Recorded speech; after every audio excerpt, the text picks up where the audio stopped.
first pedal stroke to the final sprint. Fueled by Bubbles O2, Malaysia's only naturally oxygenated mineral water. Rising beyond boundaries. Together we ride, together we conquer. Bubbles O2, empowering champions. Isi minyak di Petronas guna settle 3 kali mata ganjaran. Senangnya, ini baru Mesra Rewards.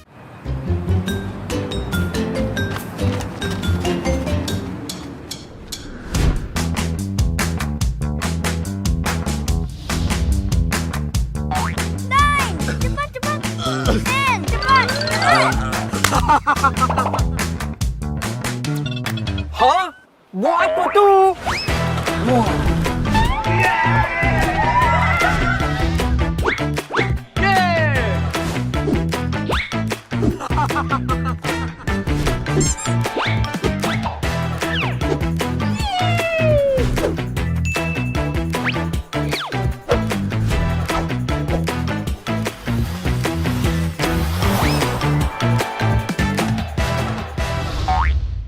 Hey, free barang ke pulang rumah lah. Thank you, Petronas. Petronas, let's go! Ganjaran lebih bermakna dengan Petronas Mesra Rewards. 40 ahli Mesra Rewards bertuah bakal menang voucher beli belah bernilai sehingga RM5,000 dan sebahagian daripada 35 juta mata ganjaran Mesra Rewards untuk direbut. Senang je, hanya isi minimum RM45 untuk kereta atau RM5 untuk motosikal dan masukkan nombor telefon anda di pam atau gunakan aplikasi Settle. Itu je. Gunalah kad kredit Petronas Visa untuk menikmati 3 kali peluang menang. Jangan lepaskan peluang anda untuk menangi ganjaran lebih bermakna hanya dengan menjadi ahli Mesra Rewards dan isi di Petronas.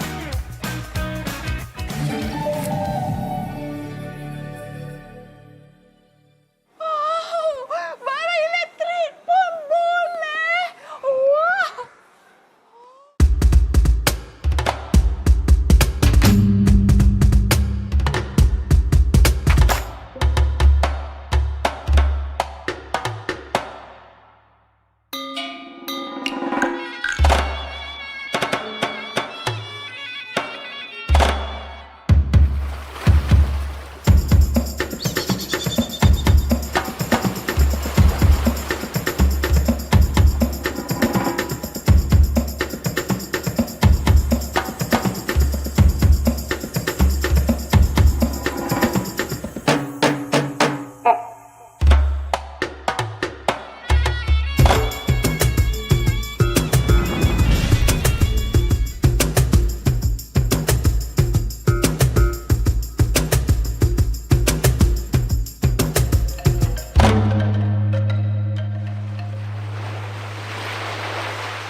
people. Always makes Mama smile. And he can do magic. That's why I love my papa so much. I just use Mesra Rewards. So easy.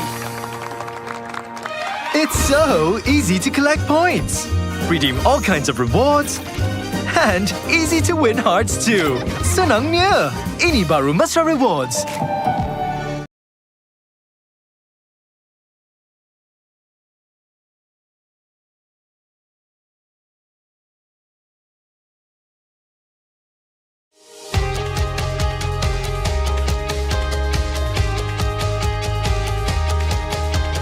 From From the first pedal stroke to the final sprint, fueled by Bubbles O2, Malaysia's only naturally oxygenated mineral water.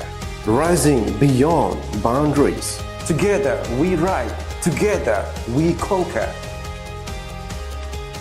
Bubbles O2, empowering champions.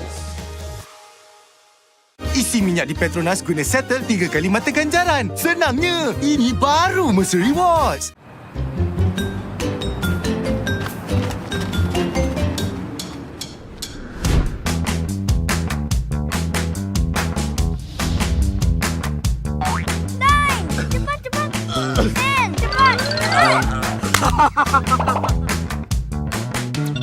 Hah?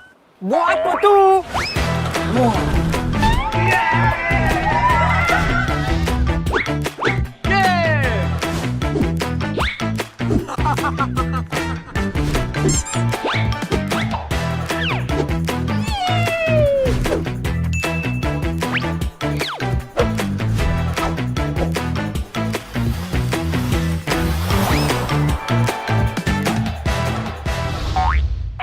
Hey, free barang ke pulang rumah lah. Thank you, Petronas. PETRONAS, let's go!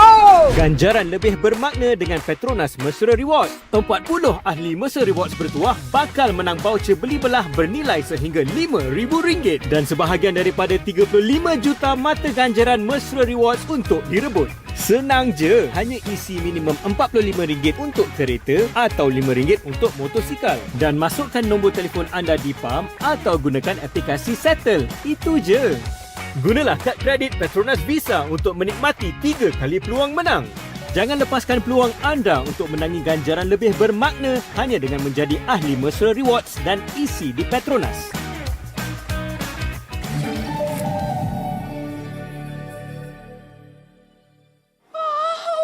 Barang elektrik pun boleh. Wah.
people. Always makes Mama smile. And he can do magic. That's why I love my papa so much. I just use Mr. Rewards. So easy. It's so easy to collect points, redeem all kinds of rewards, and easy to win hearts too. Senangnya, ini baru Mesra Rewards.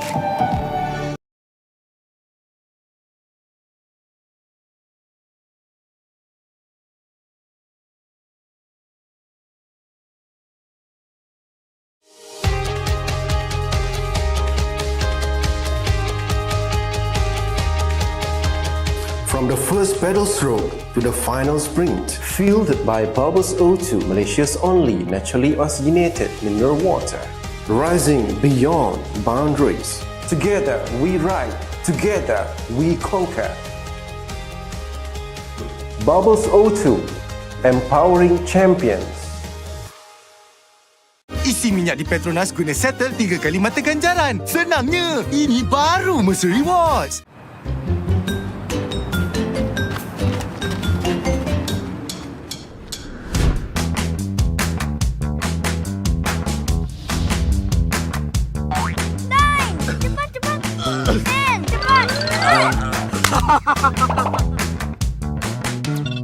Hah? Buat apa tu? Wah.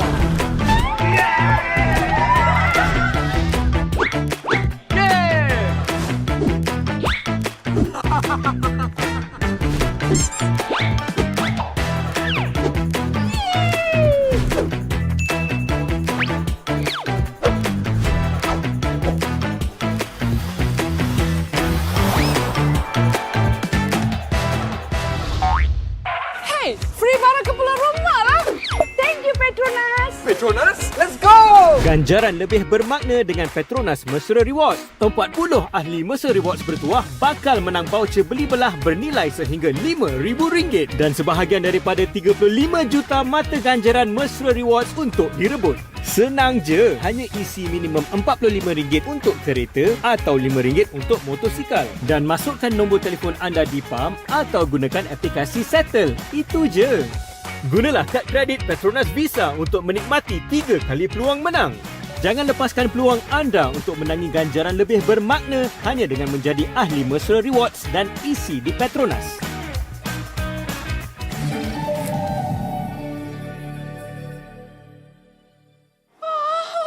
Barang elektrik pun boleh. Wah.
and gentlemen, welcome to stage 4 of Petronas Le Tour de Langkawi 2025, stage between beautiful Kuala Terengganu and Kiloman, over 141.5 kilometers, starting with a neutral section of 7K.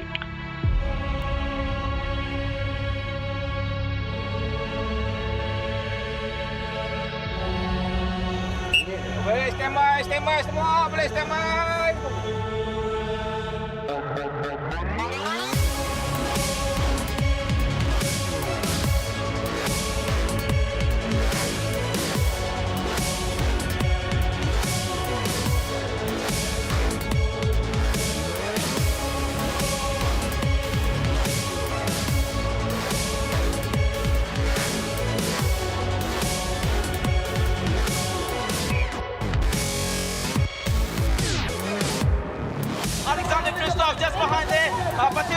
in front of Matteo.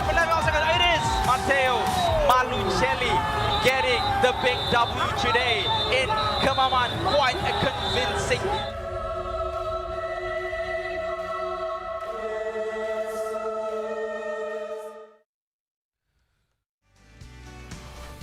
Bandar Temerloh, hari yang ditunggu-tunggu, cuaca sangat baik untuk perlumbaan peringkat yang kelima.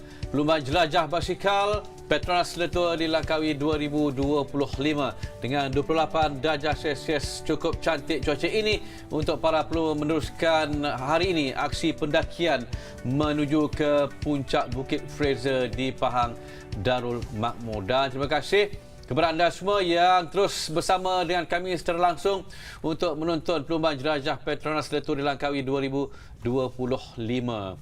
Okey, hari ini 2 Oktober 2025 adalah merupakan hari yang ditunggu-tunggu oleh pakar-pakar pecutan yang telah pun saya kira sedikit kepenglihatan bermula daripada peringkat yang pertama sehingga peringkat yang keempat yang berlangsung semalam dari Kuala Terengganu ke Kemaman, dan hari ini adalah giliran kepada pakar-pakar pendakian tetapi tidak kepada seorang pelumba ini. Dan kejap lagi kita akan bincangkan kerana dia adalah overall rider. Dia boleh mendaki bukit, dia boleh memecut di zon pecutan dan dia boleh melakukan lead out untuk pelumba-pelumba dalam pasukannya. Okey. Seperti biasa, saya ditemani, tapi sebelum itu, jangan lupa kepada anda semua untuk meletakkan hashtag Beat the Hit setiap posting di media sosial, tak kira di mana sekali. Dan PETRONAS LTdL 2025 ini dibawakan kepada anda oleh Kementerian Belia dan Sukan KBS dan juga Majlis Sukan Negara MSN. Penaja utama, sahabatilah PETRONAS. Okey, baik. Bersama dengan saya, Arik Usaini Osman. Dek, hari ini hari yang kelima, dah lebih daripada separuh perjalanan kita, dan begitu juga dengan rider-rider dan semua yang terlibat setakat ini. Setakat 4 peringkat perlumbaan ni, macam mana adik melihat aksi di atas jalan raya? Baik, Akbar, kali ni, edisi kali ni saya boleh katakan perlombaan PETRONAS Seletour Langkawi ini merupakan edisi perlombaan yang orang cakap menjadi kelainan daripada edisi-edisi yang lepas. Antaranya, kita lihat tahun ni 8 peringkat. Hampir 90% adalah peringkat flat road. Maknanya habis dalam keadaan band spring. Kemungkinan hari ini saja. Mungkin habis dalam keadaan berpecah kerana ada pendakian. Tapi menarik untuk dikatakan sebab sepanjang saya ikuti LTdL ni, tahun ni yang paling orang cakap Chan dia nak menang JC keseluruhan tu memang mudah untuk pelumba tempatan. Itulah yang kita harapkan sebenarnya. Okey, baik, mukadimah daripada Adik Usaini Osman. Kita nak recap semula kedudukan para pelumba selepas tamat 4 peringkat perlumbaan dengan pelumba daripada Itali iaitu Matteo Malucelli setakat ini berada di tangga yang teratas dengan keseluruhan mencatat 13 jam 15 minit 45 saat, meninggalkan 22 saat di belakangnya Alan Blikra, pelumba daripada X Mobility, dan kemudian rakan sepasukannya dari pasukan Astana Iron Gate ketinggalan 26 saat di belakang Malucelli, dan ini pula kedudukan untuk pelumba terpantas ataupun Raja Pecut. Malucelli 57 mata di kedudukan tempat jauh, dia meninggalkan Blikra di tangga yang kedua. Dan kemudiannya untuk Bubble Zotu Polkadot JC Raja Bukit terus menjadi milik Patrick Eddy, pelumba yang semalam tidak ada dalam zon pendakian di belakangnya Jambal dan Saint Vaya. Jadi hari ini kedua-dua pelumba ini akan menunjukkan diri mereka. Sama itu bagi kategori pelumba terbaik Asia, dan jersey putih rakan muda Vadim Promski daripada pasukan TSG diikuti Cahaya Sombat di tangga yang kedua. Okey, itu kedudukan para pelumba selepas tamat 4 peringkat perlumbaan dengan Matteo Malucelli terus berada di kedudukan tangga yang teratas. Mungkin hari ini akan berlaku perubahan. Okey, baik, sebelum kita membicarakan tentang potensi pelumba-pelumba yang akan menyerlah hari ini di peringkat yang kelima daripada Temerloh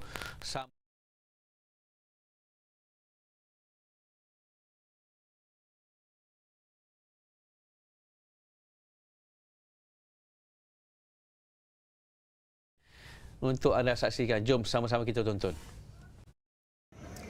Pelumba Terengganu Cycling Team TSG Muhammad Nur Aiman Rosli hampir cipta kejutan memenangi peringkat keempat perlumbaan Li Tour di Langkawi 2025. Aksi cemerlang pelumba negara itu menyaksikan beliau dipilih sebagai pelumba paling menyerlah untuk peringkat keempat dari Kuala Terengganu ke Kemaman. Pada perlumbaan sejauh 141.5 km itu, Nur Aiman hampir menghadirkan kejutan besar apabila mendahului perlumbaan sehingga 3 km terakhir sebelum kembali ditangkap kelompok besar. Aiman berkata strategi itu sebenarnya sudah dirancang sejak awal lagi untuk melepaskannya dalam kelompok breakaway. So memang plan Aiman lepas je kau tu Aiman nak full gas sebab Aiman tahu dah orang tu dah tenaga dia dah habis. So memang Aiman plan untuk full gas. So alhamdulillah tak tercapai lagi hajat Aiman nak menang. So Aiman rasa Aiman akan cuba next day. So memang plan Aiman untuk full gas je last 10 kilo Walaupun gagal memenangi peringkat keempat, Aiman yang menamatkan perlumbaan di tempat ke-110 daripada 118 pelumba dinobatkan sebagai pelumba paling menyerlah hasil aksi penuh berani pelumba berusia 26 tahun itu. Ia juga menebus kekecewaannya selepas kehilangan jersey pelumba terbaik Asia pada Selasa. Aiman dapat intermediate 2 kali nombor 1, lepas tu dapat call, lepas tu Aiman dapat competitive rider. So Aiman rasa hari ni job Aiman done. Sebab semalam Aiman dah kehilangan jersey Asia, so hari ni tugas Aiman. So Aiman dapat benda tu, so dah job Aiman selesai untuk hari ni.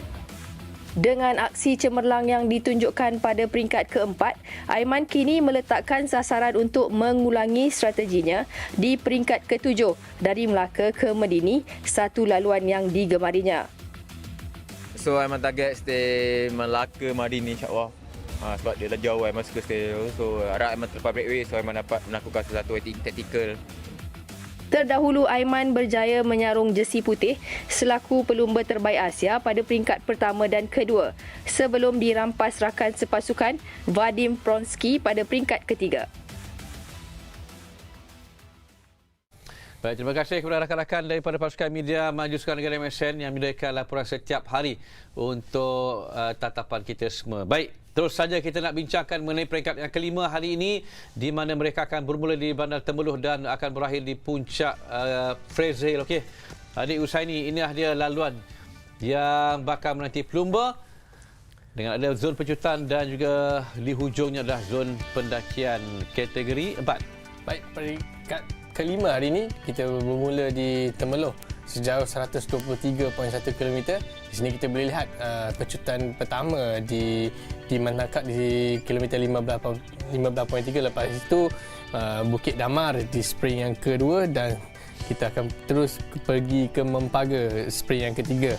Dan selepas itu kita akan lihat ada kategori 3 di Raub untuk zon pendakian dan ketika inilah kita akan lihat nanti kesemua pelumba-pelumba GC ataupun pendaki yang datang untuk perlombaan pada hari ini akan menunjuk siapakah pendaki yang terbaik dan juga kat sinilah kita akan lihat nanti Akbar.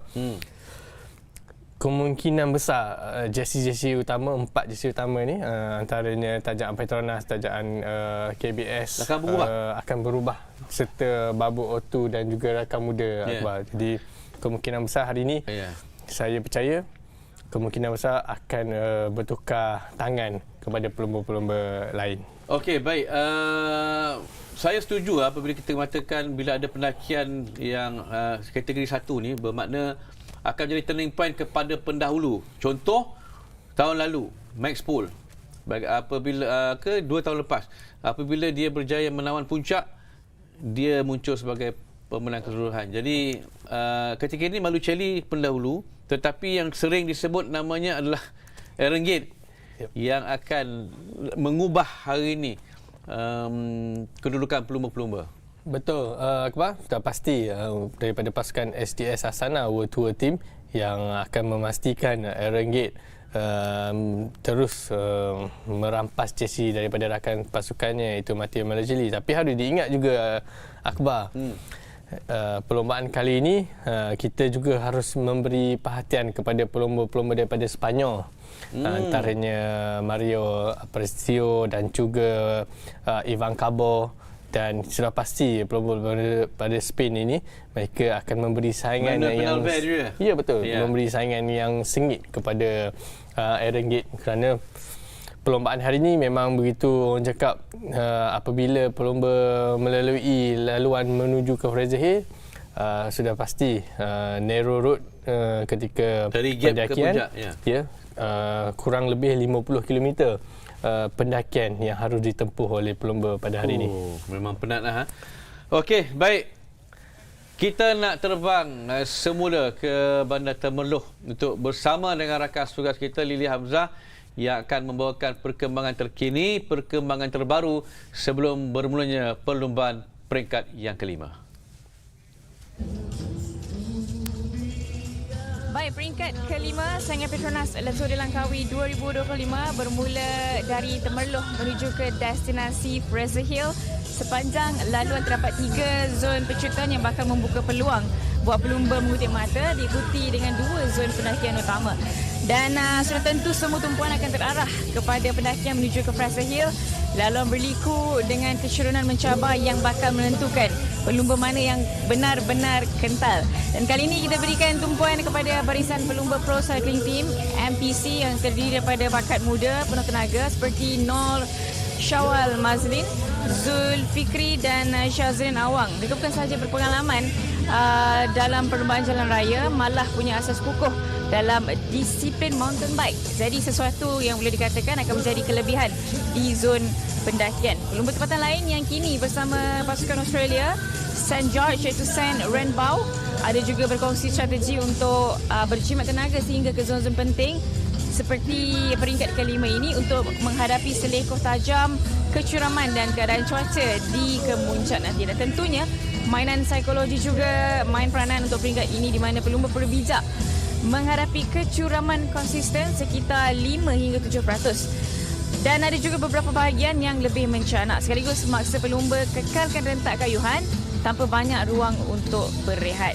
Dengan itu, jangan lupa untuk teruskan bersama dengan kami di saluran Astro Arena dan juga saluran YouTube Majlis Sukan Negara dan juga Petronas LTdL 2025 untuk mendapatkan perkembangan terkini mengenai pelumba-pelumba kegemaran anda dan tunjukkan sokongan anda dengan #BeatTheHeat. Okey, baik. Terima kasih Lily Hamzah di Bandar Temerloh. Suasana agak tenang di sana tetapi sudah pastilah hari ini adalah merupakan hari yang baik. Cuaca menarik untuk kita saksikan nanti perlumbaan yang melibatkan pendakian yang panjang menuju ke puncak Fraser Hill. Okey, baik. Kami nak beras seketika dan selepas ini kalau ada masa lagi kita nak bincangkan potensi pelumba-pelumba yang akan menyelah bermula daripada Temerloh sampai ke puncak Bukit Fraser. Jumpa selepas ini.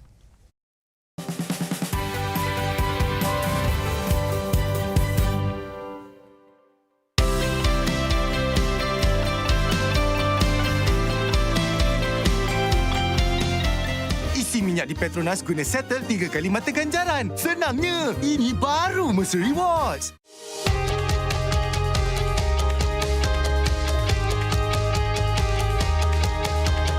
From the first pedal stroke to the final sprint, fueled by Bubbles O2, Malaysia's only naturally oxygenated race. Together we ride, together we conquer. Bubbles O2, empowering champions. Tebus macam-macam dan tebus minyak di Petronas. Senangnya, ini baru Mercer Rewards.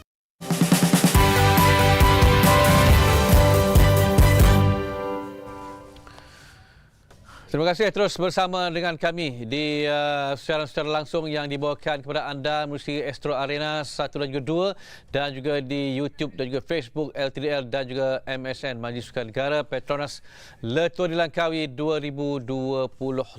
Aaron Gate, pelumba daripada Astana ini adalah antara pencabar untuk juara keseluruhan. Apabila kali ini ataupun hari ini dijangka akan menyelah menuju ke puncak Fraser Hill. Okey, ini dia the troublemaker. Troublemaker untuk siapa sebenarnya? Troublemaker untuk kesemua pasukan ataupun untuk Matteo Malucelli. Okey, baik. Adik Usaini. Rengit. Kita nak tahu dia ni siapa sebenarnya? Dia ni bukan pakar pendakian, bukan dia okey. Dia overall ke atau macam mana Rengit? Dia pecut kadang hari tu buktinya kan dia sapu bersih 3 zon pecutan. Untuk Fraser Hill, nama dia tiba-tiba diangkat sebagai antara pelumba yang akan sampai terlebih dahulu. Siapa sebenarnya ni kekuatan Rengit ni? Okey, baik. Rengit merupakan pelumba daripada New Zealand. Dia merupakan kawan saya juga ketika dahulu. Kawan. Ketika sahabat baik. Kita base di Melbourne, Australia. Ketika itu saling berlomba. Lah ni. Okey, silakan. Rengit juga merupakan medalist Olimpik untuk acara track endurance, dan dia juga merupakan world champion untuk acara track endurance. World champion? Ya, betul. Okay. Dan nama Rengit ni memang tak asing lagi lah, Akbar. Dia merupakan memang very special talent kerana Rengit mempunyai kelebihan di road dan juga mempunyai kelebihan di track untuk velodrome. Jadi sudah pasti kalau kita lihat Rengit yang sebelum ini, yang seperti yang kita bincangkan daripada hari kedua lagi, Akbar, dia mempunyai potensi untuk memenangi jersey keseluruhan tajaan PETRONAS, jersey hijau untuk pasukan Astana. Dan sudah pasti apa yang kita lihat daripada peringkat yang ketiga di Gerik yang 2 hari lepas, dia memang very motivate dan juga dia mengikut apa yang Mark Renshaw, direktur sportif beliau, suruh. Jadi sudah pasti hari ini kemungkinan besar Rengit akan cuba untuk membuat tabel mereka, bukan untuk teammate beliau, tetapi untuk pasukan-pasukan yang lain. Okey. Baik, sebelum berkayuh kita nak dengar dahulu apa kata Rengit mengenai peluangnya hari ini dan apakah cita-cita beliau hari ini untuk peringkat yang kelima. Jom kita dengarkan Rengit. How much more relaxed is it for you to tackle the Queen stage with already 3 stage wins in the bag? Well, I guess it's a bit of both. We have, 3 stages already, but also means more pressure to keep the success going in the team too. I mean, we've started super well here. I don't think we would have anticipated to take 3 from 4 stage wins. No disrespect for Marley. We knew he was flying, but he's going even better than we thought. And now it's the climbers. Well, not that I'm really a climber, but it's up to us GC riders to keep it going today. How much more motivating is it for you to tackle the Queen stage with some advance on GC? You are the first of the GC riders already. Yeah, it does help. It's extra pressure. You don't want to be the guy that takes some bonus seconds and loses 3 minutes. So touch wood that I can deliver today. But it's really going to be on the limit for me this climb, and I just have to give it my everything. And it's good. Also, we have Nico Vinokurov here, who's absolutely flying up the climbs in the Vuelta. So we sort of have a 2-pronged attack today too. Also, do you foresee a sprint of a reduced group? Yeah, I think that would be my pick, of just how reduced the group is as to how it goes. It's also a little bit technical, this finish, in the sense that it's a lot of small corners, a lot of trees. Like if somebody goes early, they'll be out of sight quite easily. So it's a challenge to think about today, and we just have to see a little bit. Our 2 workhorses are pretty tired now. They've been riding the front for the whole race so far. So it's going to be reduced numbers for us in the final. So we have to try and leverage off the other teams also today. All the best. Okey, kelibat Rengit sudah pasti akan menjadi tumpuan hari ini untuk kita melihat apakah dia mampu untuk melintasi garis penamat di Fraser Hill selaku pelumba yang pertama, kerana dia akan dicabar oleh pelumba-pelumba pakar pendakian yang akan cuba untuk memberikan saingan kepada Rengit. Siapa lagi kalau bukan ini dia, Patrick Eddy daripada pasukan Picnic Post NL. Slick Patrick, not ready to lose the dot. Adakah itu sebenarnya yang mampu dilakukan oleh beliau? Saya kira adik bukan tugas mudah sebenarnya untuk Rengit ni, sebab Patrick Eddy ni hari ini juga akan menunjuk, sebab dia pakar pendakian. Jadi tak mudah dia nak menyerah pada Rengit. Baik, mungkin saya boleh ringkaskan.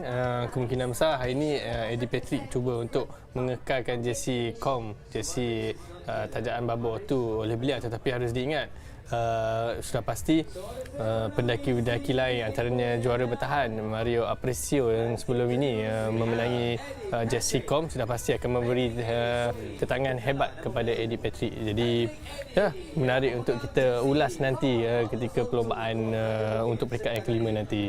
Akbar. Okey, baik. Seorang lagi pelumba ataupun pencabar untuk pendakian di Fraser hari ini adalah Jamal Jamsain Baya. Okey. Dia ni pun boleh tahan juga ni. Kalau kita nak tengok pelumba daripada Mongolia ni, dia juga ada kekuatan. Dia pun dah biasa dah berkayuh kat sini. Jadi mungkin dia juga Fraser beware, Sain Baya here. Itu amaran tu. Dia pelumba Burgos ini. Baik, Jamal Sambaya hari ini macam biasa untuk jersey polkadot dia akan sign, dia bayar. Pandai Pak. Dia sign, dia bayar. Okey, baik. Jamal Sambaya hari ini sudah pasti juara jersey Asia pada 2022. Hari ini mempunyai misi berbeza dan sudah pasti saya rasa kemungkinan besar sebelum ni dia pernah memenangi jersey Asia pada 2022. Kali ini sudah pasti dia akan aim untuk memenangi jersey polkadot. Jadi menarik juga untuk kita ulaskan oleh pelumba daripada Mongolia ini kerana dia juga ini merupakan tahun yang kedua beliau bersama tim Pro Tour iaitu tim Burgos. Jadi persiapan yang dia buat untuk perlombaan LTdL ini memang tak boleh nak dikatakan tidak begitu baik, tapi sudah pasti dia akan memberi saingan untuk kepada pelumba-pelumba Eropah yang lain. Okey. Dia sign, dia bayar tak? Dia sign, dia bayar. Dia bayar. Okey, baik. Jadi kita nak dengar apa kata Jamal Jamsain Baya mengenai pertarungan hari ini menuju ke Bukit Fraser. You can be the king of the mountain, best Asian. What do you want? Yeah, so in here we prefer the GC here, which is more points on here. Yeah. So the other hand, I have the KO points and the Asian classification too. So yeah, we'll see how I'll ride my best to get the best results as I can. Talking about the GC, this year you ride for a big European team, Burgos from Spain. What about your teammates? What are their ambitions? GM Diaz, Aparicio, they look very good for GC. Yeah, so basically we're here mostly the GC riders. We don't have any sprinters here as much favorite. So yeah, we will try for the GC as what we gain as possible. So maybe 2-3 riders gonna ride for the GC in here. Yeah, also include me. You are only 1 point away from being the king of the mountain. Do you think the category 3 climb before the final climb will be important for that? So I think the category 3 is unnecessary here. So yeah, we will see on the end of the stage there will be also first category climb, which is more points. Yeah, we're gonna focus on the stages more than K1. You have spent a lot of time before in Malaysia. Do you know Fraser Hill, or what do you know about Fraser Hill? Yeah, I spent almost 3 years with the Terengganu. I only raced one time in Fraser Hill with the national race. The climb, if compared with the Gentian Highland, that's not that high, steep, and then the Fraser is more speeding climb, less degrees. Yeah, it's just power climb, you know. It's like 4-5% is enough high speed to sit behind the riders. It's just all about positioning and just steepest part, just 3K, 2.5K, right? That's will be more explosive climb for not really favorite climbers, I think. Thank you. All the best. Thank you. Okey, terus Jamal Jamsain Baya yang bersedia untuk menawan Bukit Fraser. Baik, satu-satu pelumba tempatan yang nak kita bincangkan hari ini, Iqmal Zarawi ataupun Dek Bang yang dilahirkan di Felda Bukit Tajau, Maran, Pahang, Darul Makmur. Anak jati Pahang. Untuk pasukan Malaysia, debutnya di LTdL. Baik, Akbar, Dek Bang merupakan anak buah saya sendiri. Oh. Dia merupakan bersama pasukan akademi saya iaitu tim Aqua2 Cyclomotion dan ini merupakan first debut untuk Ikmal kerana harus diingat Ikmal merupakan setakat ini bagi saya pendaki yang terbaik. Dia juga masih muda Akbar, dan apa yang menarik juga hari ini bermula di kampung beliau. Beliau adalah merupakan anak Pahang, anak jati Pahang. Dan apa yang saya boleh katakan tentang Ikmal ini, walaupun kita tahu dia first debut, tapi banyak harus diberi orang cakap Ikmal ni banyak lagi yang perlu belajar daripada segi perlombaan. Dia harus banyak lagi berlomba di luar, dan saya pasti banyak pendedahan. Betul. Masih muda Ya betul, saya pasti daripada 2004. In the next 5 year nanti dia akan berada di podium setanding Haris Saleh dan juga Aiman Rosli. Baik, itulah kita harapkan untuk Dek Bang, anak jati Maran Pahang ini, untuk dia terus mendaki puncak kejuaraan dalam masa-masa yang akan datang. Okey, baik, sudahkah anda bersedia untuk melihat siapakah yang berjaya untuk menawan puncak Bukit Fraser? Jadi sama-sama kita saksikan kepada anda secara langsung. Kami bawakan PETRONAS LTdL 2025 peringkat yang kelima, Temerloh ke Bukit Fraser. Selamat menonton bersama dengan Izzuan Makno. Alright, ladies and gentlemen, selamat pagi. Selamat pagi, Zousan. Konnichiwa, Sawadee-ka. Ya, selamat datang. Ohayo gozaimasu. Ohayo gozaimasu. Buongiorno. Buongiorno, exactly.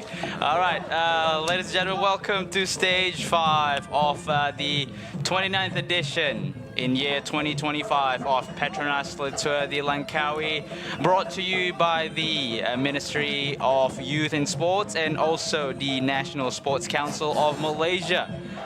Yesterday, they had a flatter stage in the state of Terengganu, from Kuala Terengganu to Kemaman, which was won by none other than Malucelli. A hat-trick for Malucelli so far. Three stage wins. Three stage win already. Yeah. And so far in the Tour de Langkawi, he has, I think from last year's and plus this year, so far 5. Oh yes, for sure.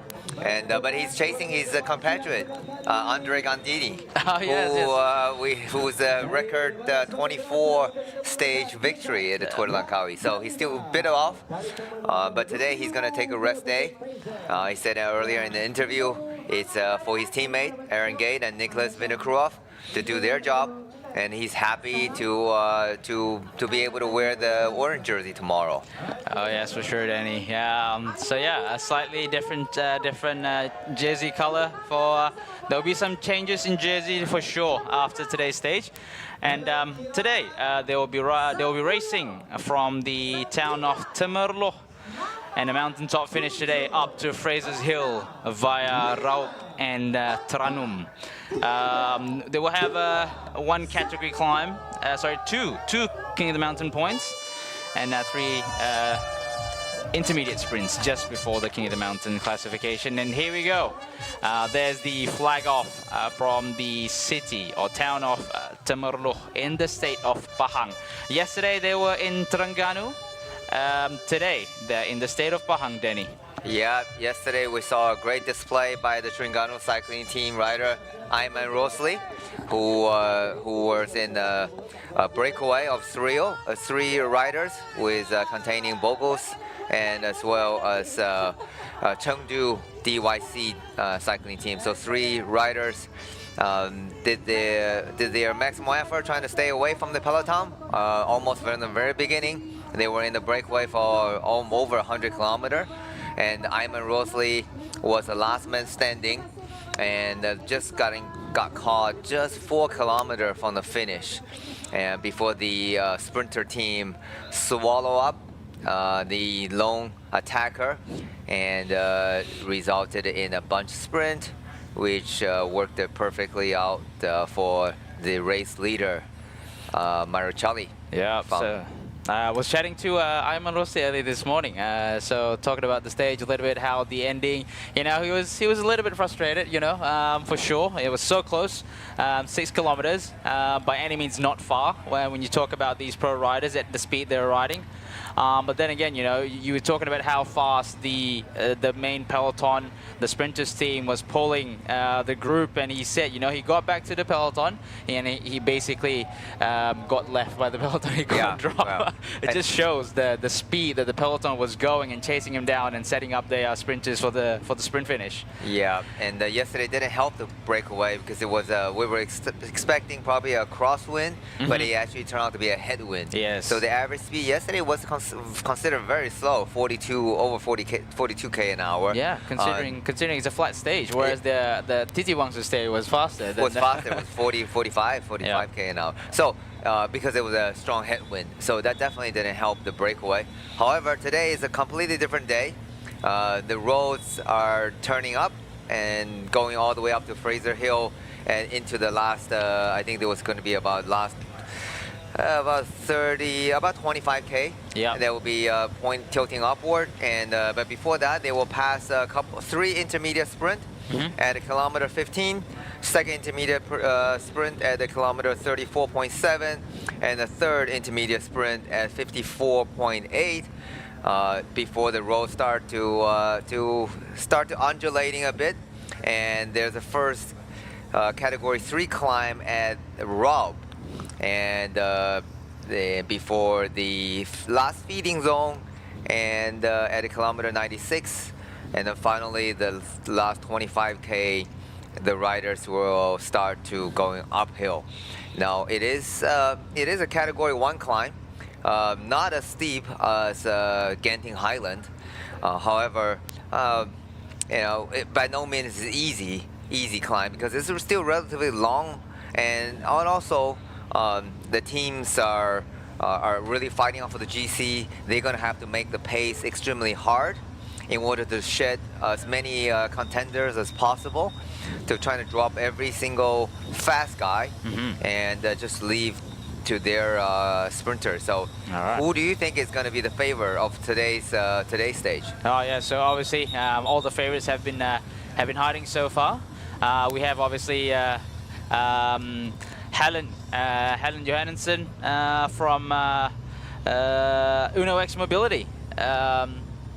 He was also he was top 10 in one of the stage in Tour de France this year, so he's definitely in good form. Ahead of the likes of Lenny Martinez, he was in the breakaway. Obviously, you know, he got I guess 10, 20, 30 seconds ahead of the favorites, for example, like Jonas Vingegaard, Tadej Pogacar, so he's definitely one of the favorites. Aaron Gate for sure from XDS Astana. He's already third in GC. He wants to keep it there. But before we move on, here's a roadmap for today's stage 5. Temerloh to Fraser Hill, 15.3 kilometer from the start is the first intermediate sprint. Another 15k from that is the second intermediate sprint in Bukit Damar. A little bit further is the third intermediate sprint in Mempaga, 54.8 kilometers in, and then basically they start climbing into Raub at 83.6 kilometer. Category 3 climb before they head up to the infamous Fraser's Hill, finishing it off up there where it is also the second King of the Mountain points for those that are fighting for the King of the Mountain classification. Here is the profile for today's course. It's pretty much flat for the first 70-80 kilometers before the road pretty much tilts up for a mountaintop summit finish at Fraser's Hill. And here we are. We have a total of about 7.6 kilometers of neutral zones. While we are going through the neutral zones, let's talk a little bit about the town of Temerloh, Denny. Yeah. So Temerloh is very known for its. They've been. I mean, it's obviously it's an honor for them. It's to be organizing or hosting Chur Langkawi, a very prestigious international cycling event, UCI 2.0, where they are easily more than 50-60 countries are watching, and they are very, very much honored to be here hosting the stage 5 at Chur Langkawi. And the city of Temerloh is unlike the big cities, the likes of Kuala Lumpur or other big cities in the world, where they are primarily focusing their tourism in terms of their river and also their jungles, I guess, a river and nature. That's their main point of tourism, and they are well known. Ikan patin. I think if you're trying to put it in English, it's like their silver catfish. Right, silver catfish. Silver catfish, and they're commonly cooked with like a turmeric-based gravy, and normally it's quite spicy. And you can taste the sweetness of the fish. Yeah, it's the sweetness. I know you're a big fan of fish. Yep. Yeah. So they're normally quite spicy. These dish, you can always ask them not to be spicy. So that's and then you eat it with like a hot plate of rice. Right. Yeah. Have you tried one of these, Danny? I have not. I'm a fan of catfish. I do like catfish, but I've not tried the silver catfish. Yeah. I obviously need to make my way to Temerloh to try their famous dish. Yeah. And in the meantime, we're also going to pass another town which is famous for another Malaysian route. Yeah, that's famous for the king of fruit. That's right. The durian. Durian. I agree.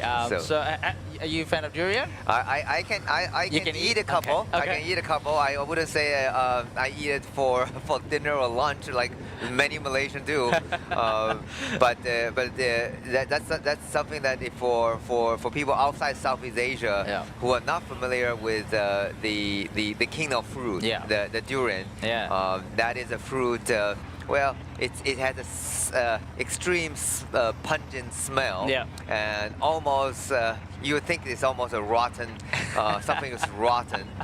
But then the idea of actually eating that, but when actually you start eating, it's actually very sweet, very creamy. Yes. So for those who are not accustomed to the smell, the first instinct is this is not something that you should eat. Because you may die from eating it, but actually you end up once you get accustomed to the taste, it's actually delicious. And I know our Jeff Cornett, who is involved in doing all the interview of the race, he is a huge fan of the durian. Oh wow! Yeah, I never do.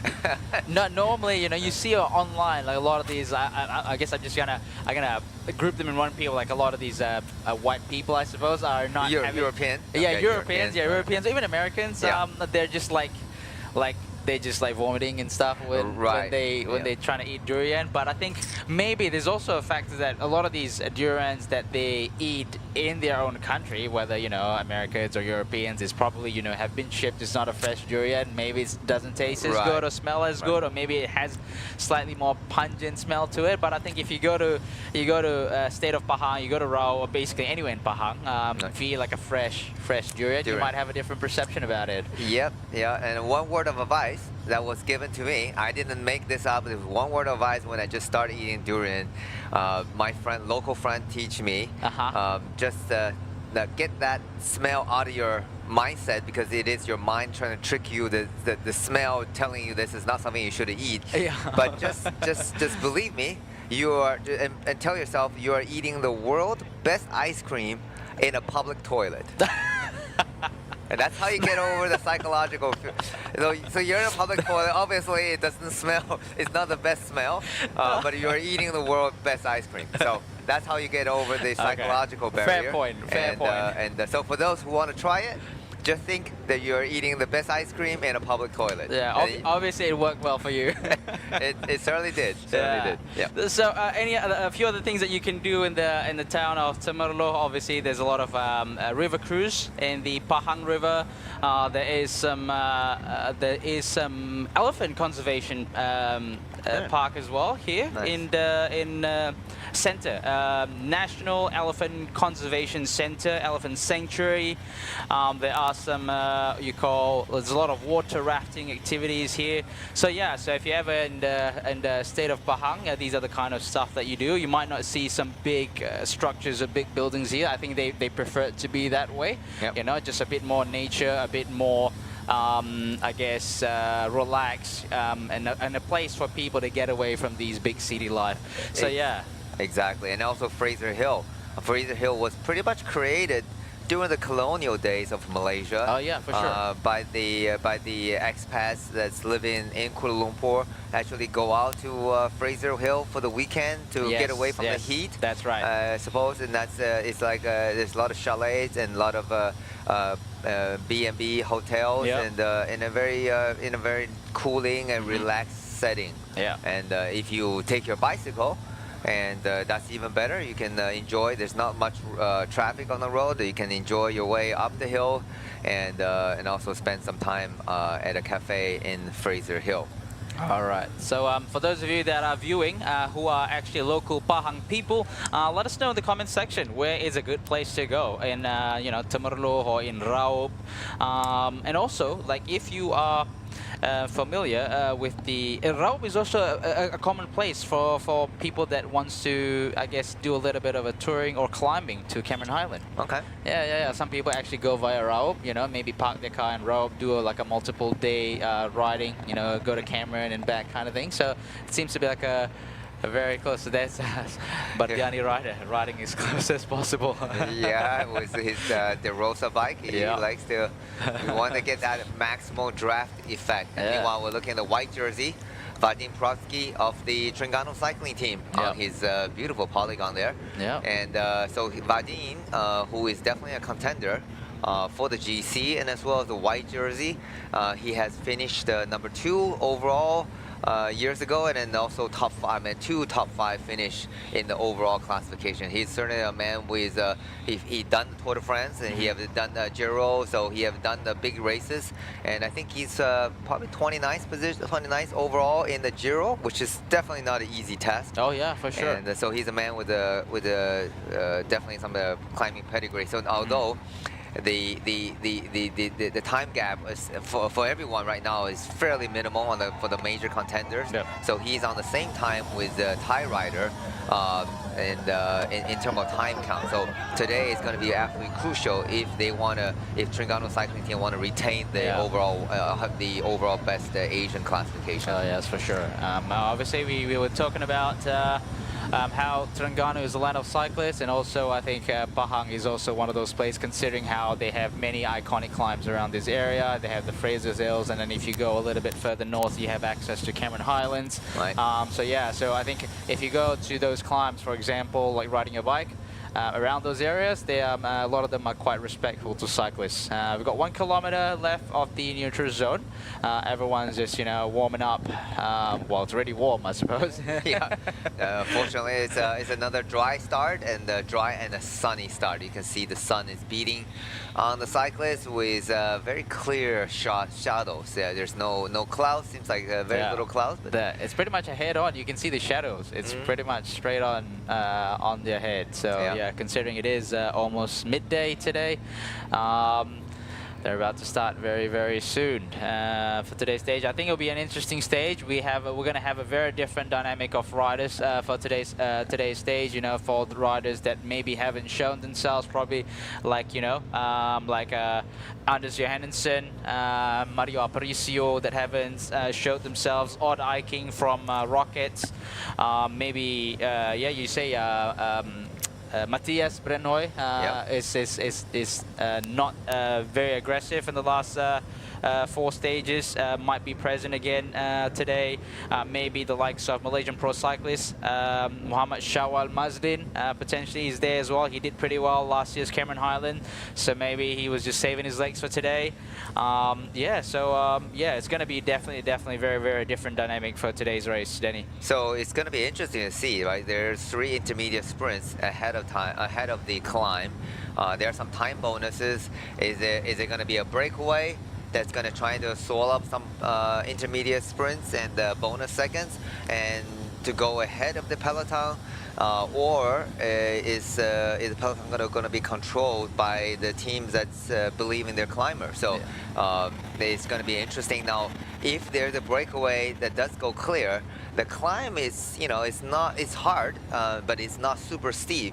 So if the guys have 5 minutes as at the bottom of the Fraser, they have a very good chance of staying all the way to the finish. Oh so, yes, for sure. Yeah, that's certainly going to make it for exciting racing. I'm sure there will be attack from the teams who has not really present and doesn't have a true, say, GC contender. So they might as well send their rider out in the early break and meanwhile trying to see who is going to be the team taking up the chase. And there could be a potential hesitation among the team because we know who is the clear best sprinters in this race, but we don't know who are the best climbers. So here we go at the starting of the Tour de Langkawi stage 5. And immediately their attack happening from Bardiani. Yep, there it is, rider from Bardiani, VF Group Bardiani SF Faizani. That's a full name of the team. So there's straight away a breakaway attempt by this rider from Bardiani. We are yet to get a visual of who this particular rider is. Is definitely stuck on his wheel.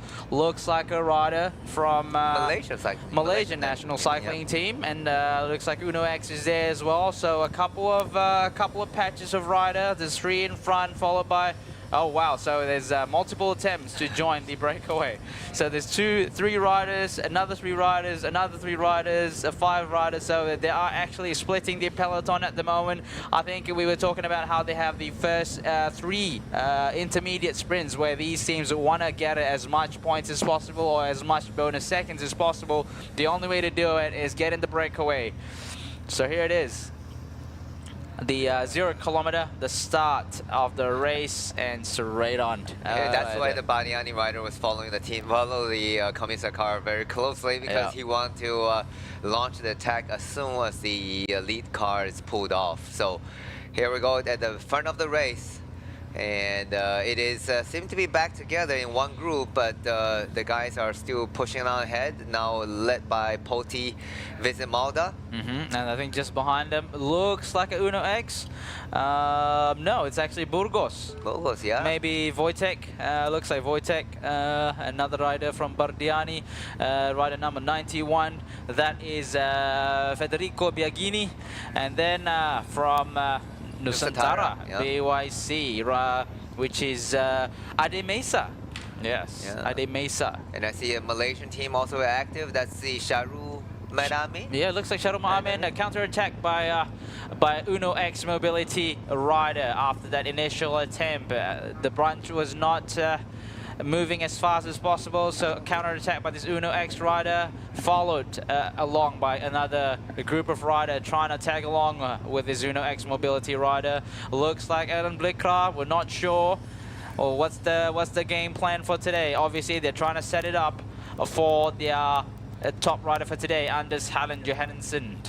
Yeah, I think that's a good strategy, you know, because the group is too big right now. So for a breakaway, to give the best opportunity for the breakaway to succeed, they wanted to keep it around 5 to 6 riders, strong riders that are able to drive all the way to the bottom of the climb. Now we see Ayman Rosley, who is so active throughout since the day 1 of this race, and is back in the breakaway again. And is doing his job again to set up his team's climber. Oh yes, for sure. There's a few aims for today. Obviously, with Vadim Pronsky trying to maintain his position as the best Asian classification. Obviously, at this particular moment, he has the best time. He has the same time as Frankie Tanakan from Thailand Continental Cycling Team. Obviously, he's trying to extend that gap in this particular stage. Yeah. This is the day to do it. So end of today, we will see different jersey wear, a race leader and a different jersey wear for the leaders, Petronas green jersey. So everything is on the line today. So if you screw up today, there's no chance for you to win the Tour de Langkawi this year. Exactly. So pretty much after today's stage are all sprint stages. You know, we have another stage tomorrow from here,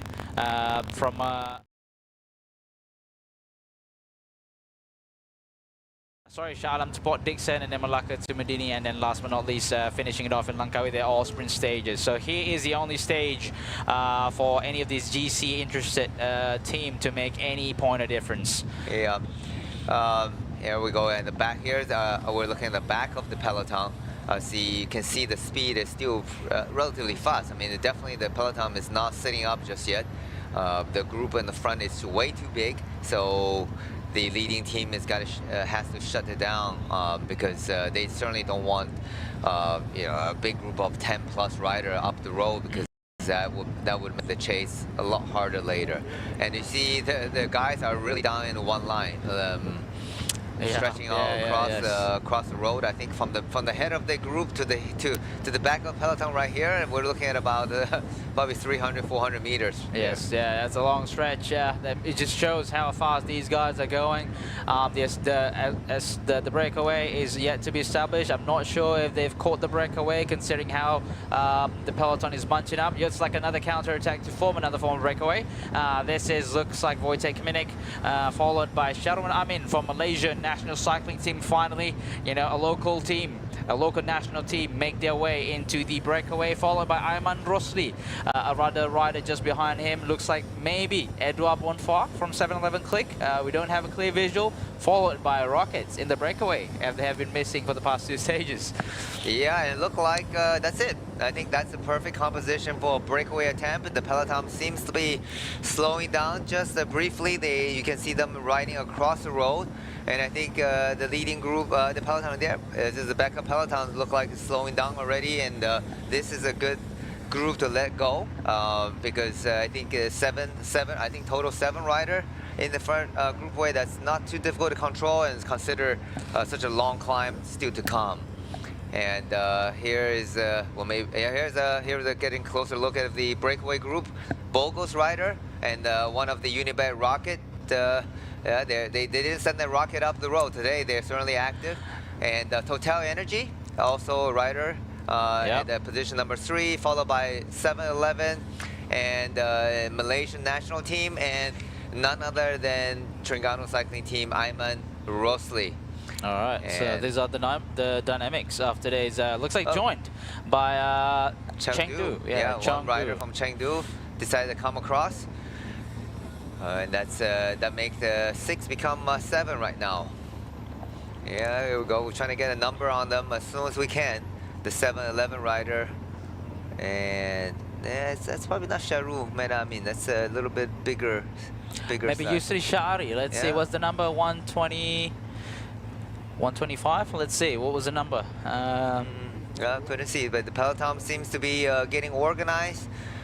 Judging from the pace, somebody should be taking up the chase up the front, although we're trying to get a visual of which team are start to commit, because at this point it's still very early in the race.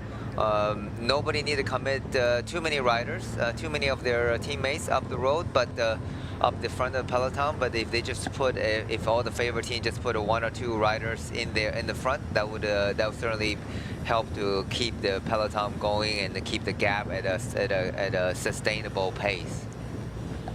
Right, so this is the cavalcade, the head of the convoy of the whole Tour of Langkawi train, basically. So these are the head, which is sort of signifying the people around that the peloton is coming, and the cars of these teams are coming ahead. So here's again the breakaway with 107.8 kilometer. We're yet to get a time gap between them and also the main pelotons. Rockets here.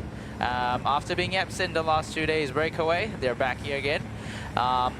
7 riders. So we got a rider from Burgos BH. Again, it is Wojtek Minik from yesterday. Swapping turns with Ayman Rosli in Terengganu. We have again Ayman Rosli. Maybe he's like, maybe they do like working together. So we have Rockets rider number 66, which is Zep Giffen. Yeah, we were talking about him just now. Yeah, he's maybe he's listening. Yeah. So there you go. We haven't seen. Yeah, yesterday they weren't in the breakaway. So today they are back on the attacking mode with Zep Griffin from Great Britain riding for the French Unibet Rocket team. All right. And so Total Energy is 44. Number 44 from Total Energy. Nicola. Yep, Nicola Marcero. Yep. We have Wojtek Minik. We have 7-Eleven Click, Edouard Bonfoy. We have rider number 215, which is 215 is Yusri Sha'ari. Yeah, there you go. Yeah, Yusri Sha'ari. Right. Yes. Last year was also racing for national team. This year he's coming again, representing the national team, Yusri Sha'ari. Although he didn't make the breakaway for yesterday's stage, where it started at, in stage 3, Greek in Perak. That's his hometown.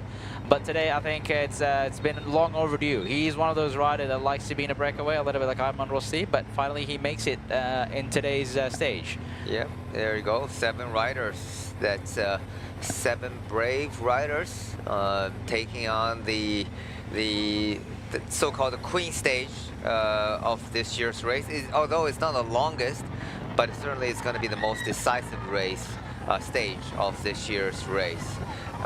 And here we go, passing a school the whole school must be here. Yeah, let's say the whole school. School is here, cheering on the riders. Yeah, it's so nice to have them supporting and the race, this great race.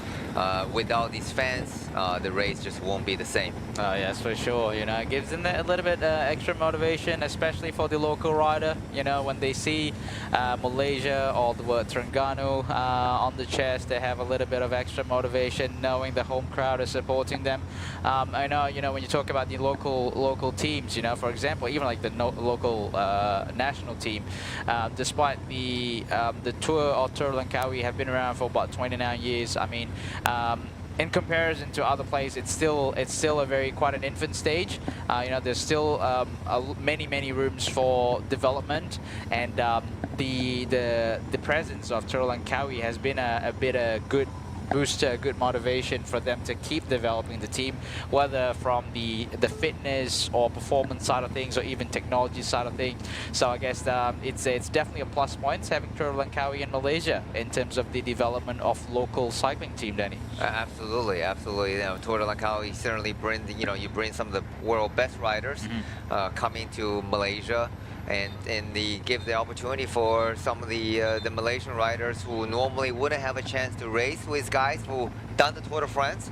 You know, that's a big thing. That if you getting that kind of exposure riding along the side of the likes of legend of Alexander Kristoff, you know, who have so many victories and done so many Grand Tours, is a legend around, a global legend, cycling legend, and you're riding alongside of them, and certainly give you a booster and an opportunity to learn and to watch how the big time pro guys are doing their job. So hopefully that's inspires some new next generation young riders to come up, and certainly that would keep the Malaysian cycling tradition going. We certainly hope that. All right, so yeah, so we've just got a time gap between the breakaway and also the peloton, which is about 40 seconds at the moment. So that the peloton is definitely sitting. Oh yes, it's 2 minutes now. It's 2 minutes now. They just updated. Here's the back of the peloton, Yuki Arashiro. Yeah. That's just at the back there. I'm not sure if today is going to be his day. Is he going to? What do you think, Danny? Is he going to do something about the climb, or? Yeah, stage 3. He didn't do particularly well in the stage 3. So he wasn't at the front of the so-called front of the peloton, the first group. So he definitely lost some time. So I don't think he has the climbing legs with him. Maybe he's here to help out his teammate. And he's always been a very trusted domestic, a really strong guy. So yeah, maybe he's here to help one of their GC riders, and for the Solution Tech Vini Fantini team. All right. So yeah, so the peloton is definitely sitting up at the moment. Yeah, just pedaling softly. Some are even just cruising down this hill. Well, I think that everybody looking at each other to see who is going to be the team to take up the chase. You see Confirmer rider talking to Uno X, and they're probably saying that, hey, you know, you got the best GC riders, and you got to start pulling. So they look like a little bit discussion in terms of deciding the order of the chasing peloton. All right. Okay. So yeah, we've got this is a breakaway, 2 minutes and 20 seconds. The gap have definitely grown while they were discussing who's going to pull. So yeah. So Danny, I think it's just since you've been involved with the I guess professional peloton for quite some time. I guess it's just maybe a good idea as well to give a little bit of understanding for viewers at home. Like, is this always the case when there's like a big teams in the race? Is it always up to them to control the peloton, or how does it work? Yeah, there's kind of unspoken adequacy, so-called. Yeah, generally, if you have the bigger team, they should have the best riders. They should have the best ambitions and the biggest ambitions, and they obviously are not obligated, but they should be able to win the race. Expected to win the race. Yeah. So in order to win the race, we talk about it's a team sports. It's not done by one man. So you need a team to support riders, the bigger teams who has the best climbers, who wants to win, and certainly will be committed to do the work. And now we know Uno X. Certainly they got so close to taking the stage victory. They have not walked away with a stage win. So of course Alexander Kristoff and Bricka has been fantastic sprinters, but so far this year we know Marochelli from XDS Dana are the I think undoubtedly the fastest guy in this race. So they could simply say, hey, even though we're the World Tour team, but we have won multiple stages.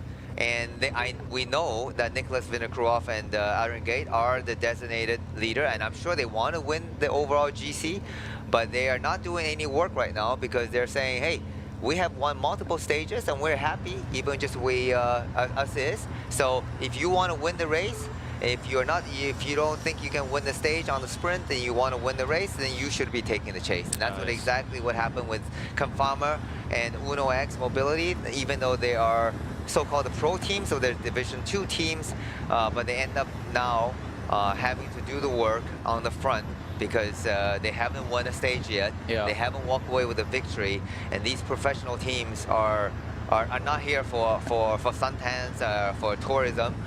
They're here to win a bike race. So they had to be forced onto the front. So there's a very good strategy.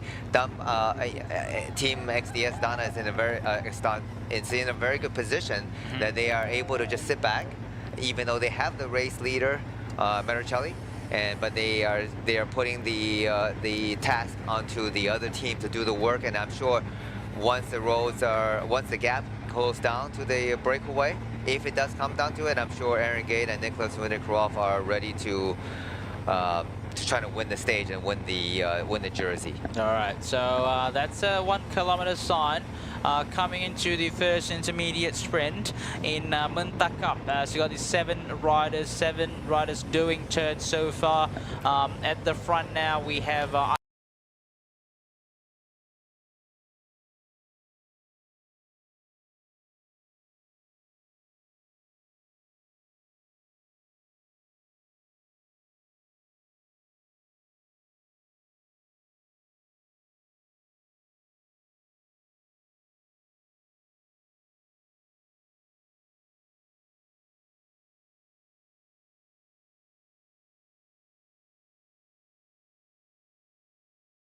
yesterday, didn't he? Yeah, there you go. Just shows that yesterday was a good effort, but didn't succeed, and their legs must feel good, and they ought to give another try. We've seen it in the biggest race. Sometimes, when the guys are doing well, they're in the breakaway, you would think they're tired, but then they go back again on the next day. All right, so there's a sprint for the first intermediate sprint. Looks like we have Wojtek coming in front, 100 meters to go.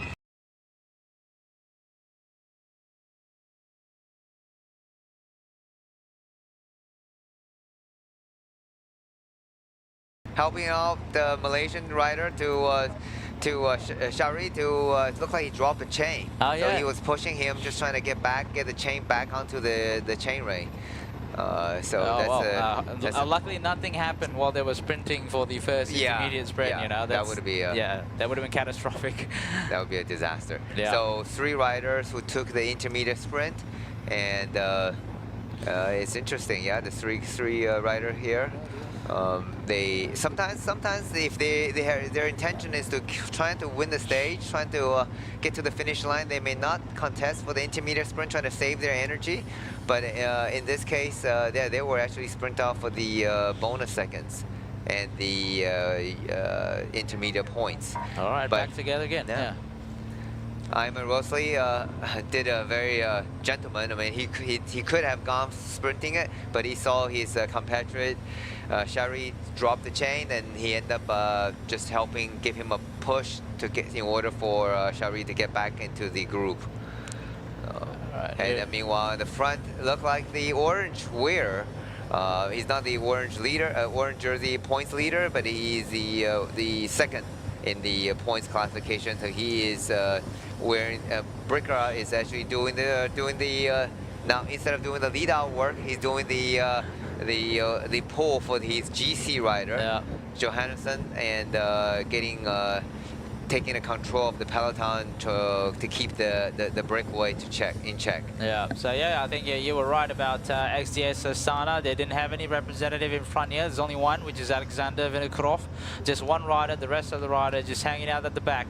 So it's pretty much up to the UNO X rider. A little bit of a push from Ken Farmer, a rider, just so that Ellen Blickra get back in the third wheel. What would be the case, Danny, for that situation? Yeah, it looked like there's two Uno X rider on the front with one Confama.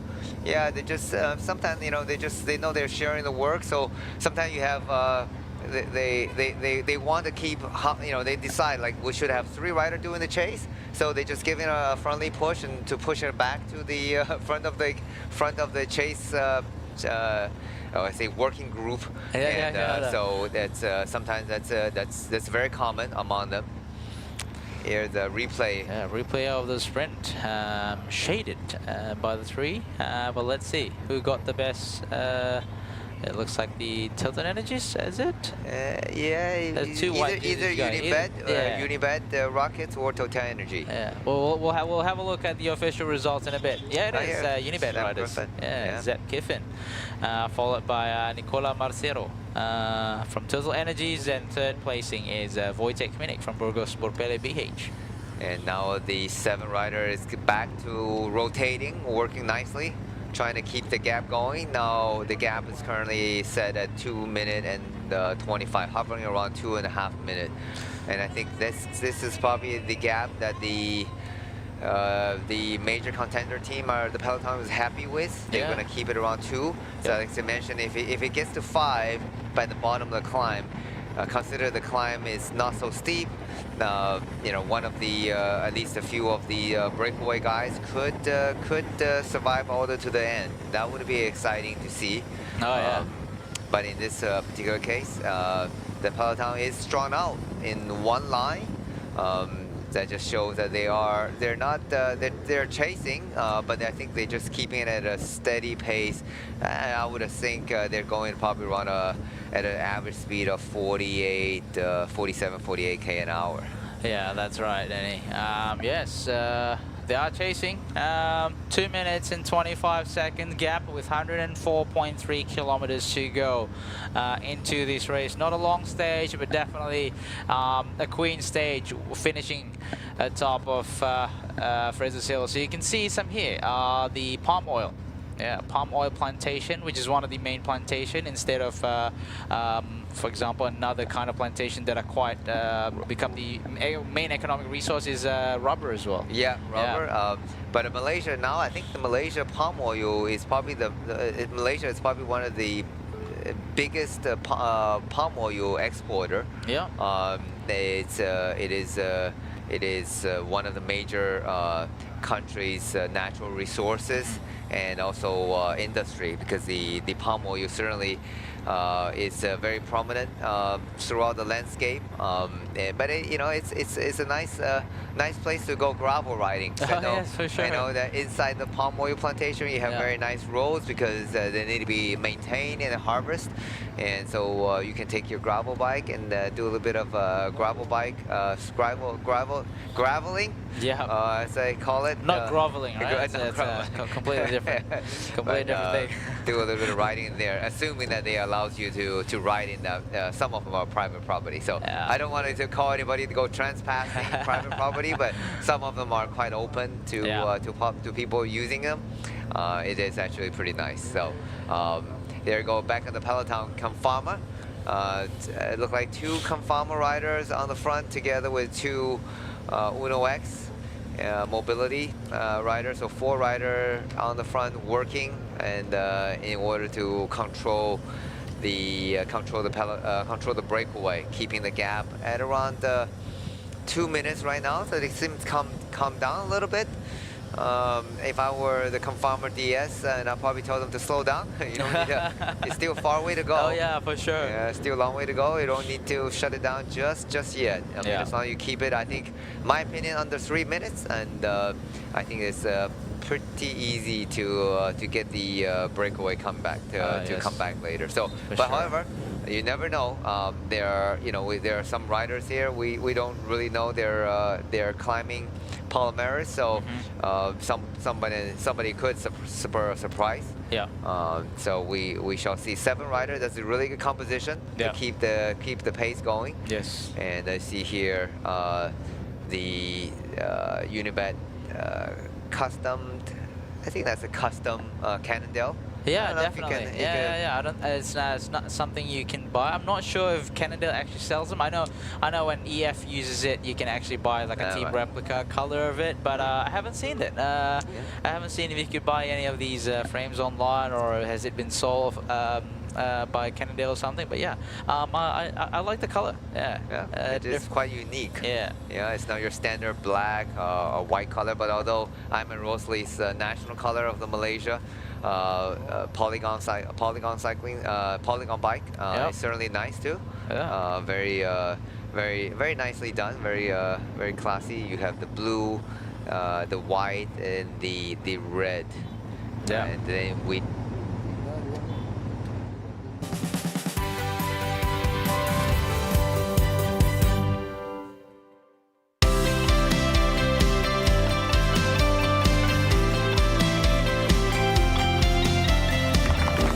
Do you know my papa? He loves helping people. Always makes mama smile. And he can do magic. That's why I love my papa so much. I just use Mr. Rewards. So easy. It's so easy to collect points, redeem all kinds of rewards, and easy to win hearts too. Senangnya, ini baru Mesra Rewards.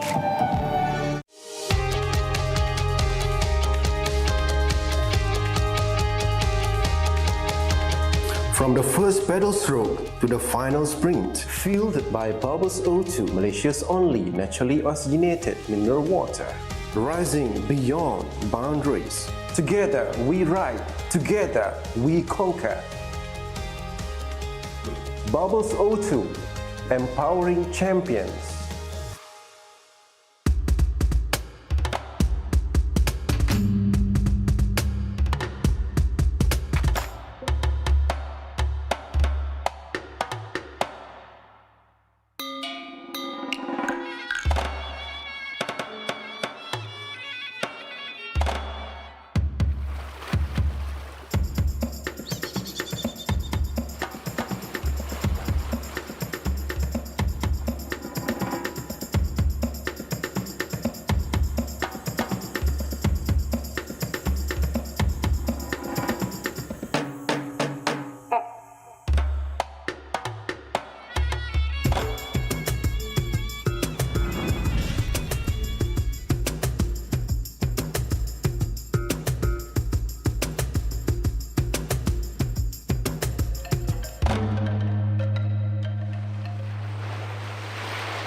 Ha? Buat apa tu?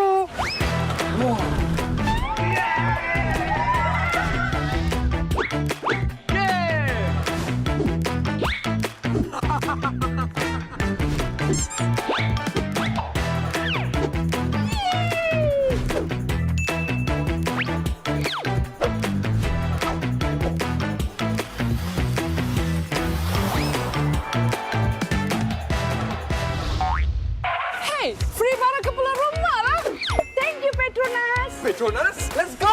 Ganjaran lebih bermakna dengan Petronas Mesra Rewards. 40 ahli Mesra Rewards bertuah bakal menang voucher beli belah bernilai sehingga RM5,000 dan sebahagian daripada 35 juta mata ganjaran Mesra Rewards untuk direbut. Senang je, hanya isi minimum RM45 untuk kereta atau RM5 untuk motosikal dan masukkan nombor telefon anda di pam atau gunakan aplikasi Settle. Itu je. Gunalah kad kredit Petronas Visa untuk menikmati 3 kali peluang menang. Jangan lepaskan peluang anda untuk menangi ganjaran lebih bermakna hanya dengan menjadi ahli Mesra Rewards dan isi di Petronas.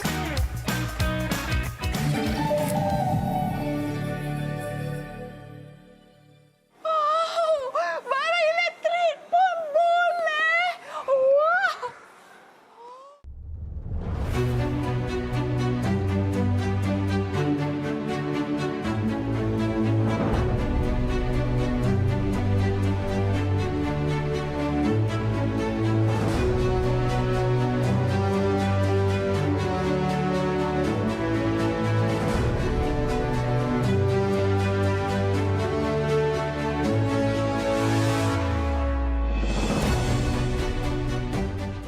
Isi minyak di Petronas guna Settle 3 kali mata ganjaran. Senangnya, ini baru Mesra Rewards.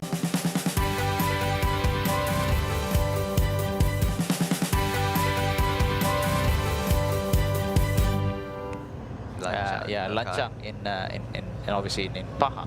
Yeah, and this is first time in this year's edition we see a Malaysian national team rider finally make it into the break, which is good effort. Because we talk about making it into the break, and you know, Ayman Rosli make it sounds easy, look easy, but I can believe me, it's not easy to get in the break. As you see, there are multiple attempts.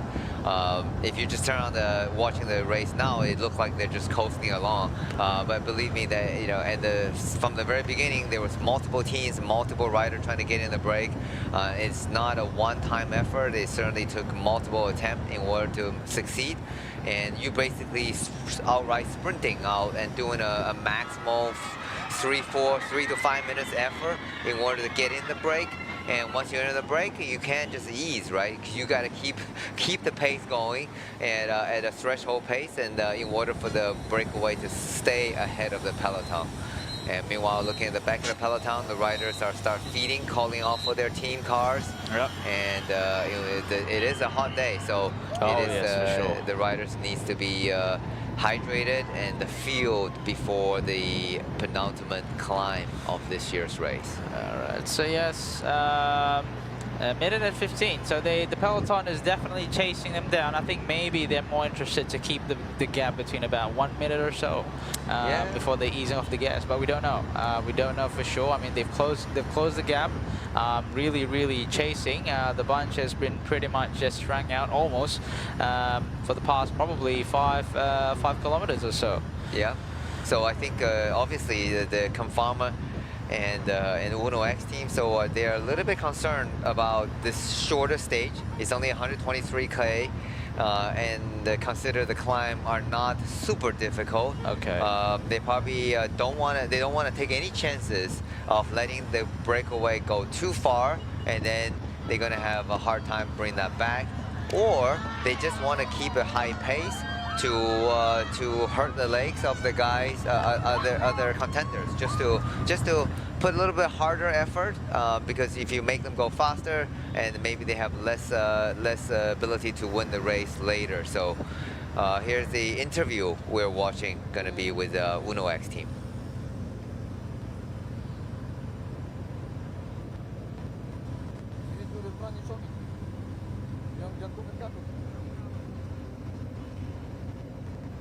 Look like the interview will be brought up shortly, but that's supposed to be an interview with one of the favor, Johansson, that you talk about.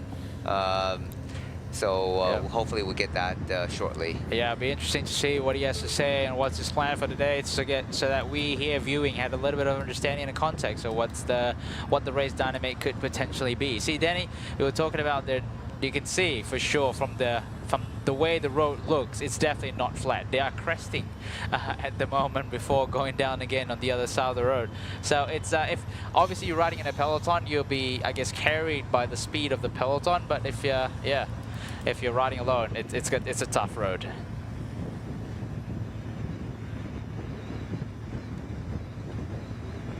Do you think it's a good stage for you? Yeah, it's good that it's finished on a mountain, but it's not a very steep climb. But I think still it's possible to make a gap, and if not, I don't think it's a big group that will fight for the victory. So I think we have Dalby and me who he can go for a long one, and I can go for the sprint or the opposite. So I think it's still possible to win this stage as a climber. If you win this stage, it will be probably your second stage race victory this year after the Tour of Slovenia. How important is it for yourself and for your team? Yeah, it's for me it's really important. I really want to go for another victory. So, but it won't be easy. It's some strong guys there. So. Yeah, I really hope we can deliver a good performance today, and that we can win with one guy from our team. There you go. The interview with one of today's race favorite, and he won. Just came off the victory not long ago from Tour of Slovenia. Yeah. Tour of Slovenia, he was second in the national championship for Norwegian. Okay. Yeah, right. So definitely a tough field, a Norwegian national championship, and obviously he did super well, considering who he is in the Tour de France, finishing it, and also he got 7th in stage 10, riding in a breakaway ahead of some big names in the I guess World Tour cycling names. So he's definitely have the legs for today, and he's definitely keen for today. Obviously he have been keeping his legs for the past 4 stages. Yeah, so he's definitely keen to give it a good crack at today's Fraser's Hill. Yeah, but however we know Aaron Gate, who took a couple bonus seconds, I think 9. On the earlier stages in the intermediate sprints, and so obviously he kind of, Aaron Gates has a little head start, so-called, little handicap, 9-second handicap or so. That's right. Yeah. And then, but of course, like Johansson just said, there are the strong riders in this race, but I would say he will be my pick for today. Yeah. And I think, although the climb is not, I mean, I had a look at a previous result, and the climb is not super difficult. Yeah. The previous, the last time, I think it was many years ago, 2013. Well, maybe that the race finished at the top of the Fraser Hill. Was by another ex-Terengganu cycling team rider, Yusuf Regini, and so he won that. So he's kind of a sprinter, but he is certainly, I know him. Obviously he's been part of the team. He's a sprinter who can climb. Yes. But although if you look at the finishing group, and it was just a group of 10 riders. Right. So, like Yusuf, he's instrumental in helping Habib Saleh getting the first Tour de Langkawi victory. So he is a very fast man, but he's also a man with good legs, and some days and a small climb and not so steep climb. He's able to get to the front, and so if Yusuf is watching, shout out, say hello to you, and certainly appreciate your contribution to the team, and wish you were here. And this is the first time we visiting Fraser ever since your victory. That was he was riding with Dimension Data back then. Yeah, okay. The South African World Tour team. That's right. Yeah, so it'd be interesting. I mean, judging from what you mentioned, how the stage played out last time, Aaron Gate would have been the same kind of rider of like Maharakudas. He's very good at leading out. He's quite a good sprinter as well, with a little bit of track background. So I think if he played it well, XDS played it well and Aaron Gate played it well, it would have definitely be in his favor. But again, you know, there's always these other riders that we don't know. Maybe you know, the likes of Kern Farmer, who are more GC prep team. You know, they don't have like a, I guess, double objective. Unlike XDS, they have a little bit of a double objective with GC and also points classification. So their teams are pretty much split in two. Kern Farmer pretty much focuses on GC. We have the likes of probably other teams like Burgos BH.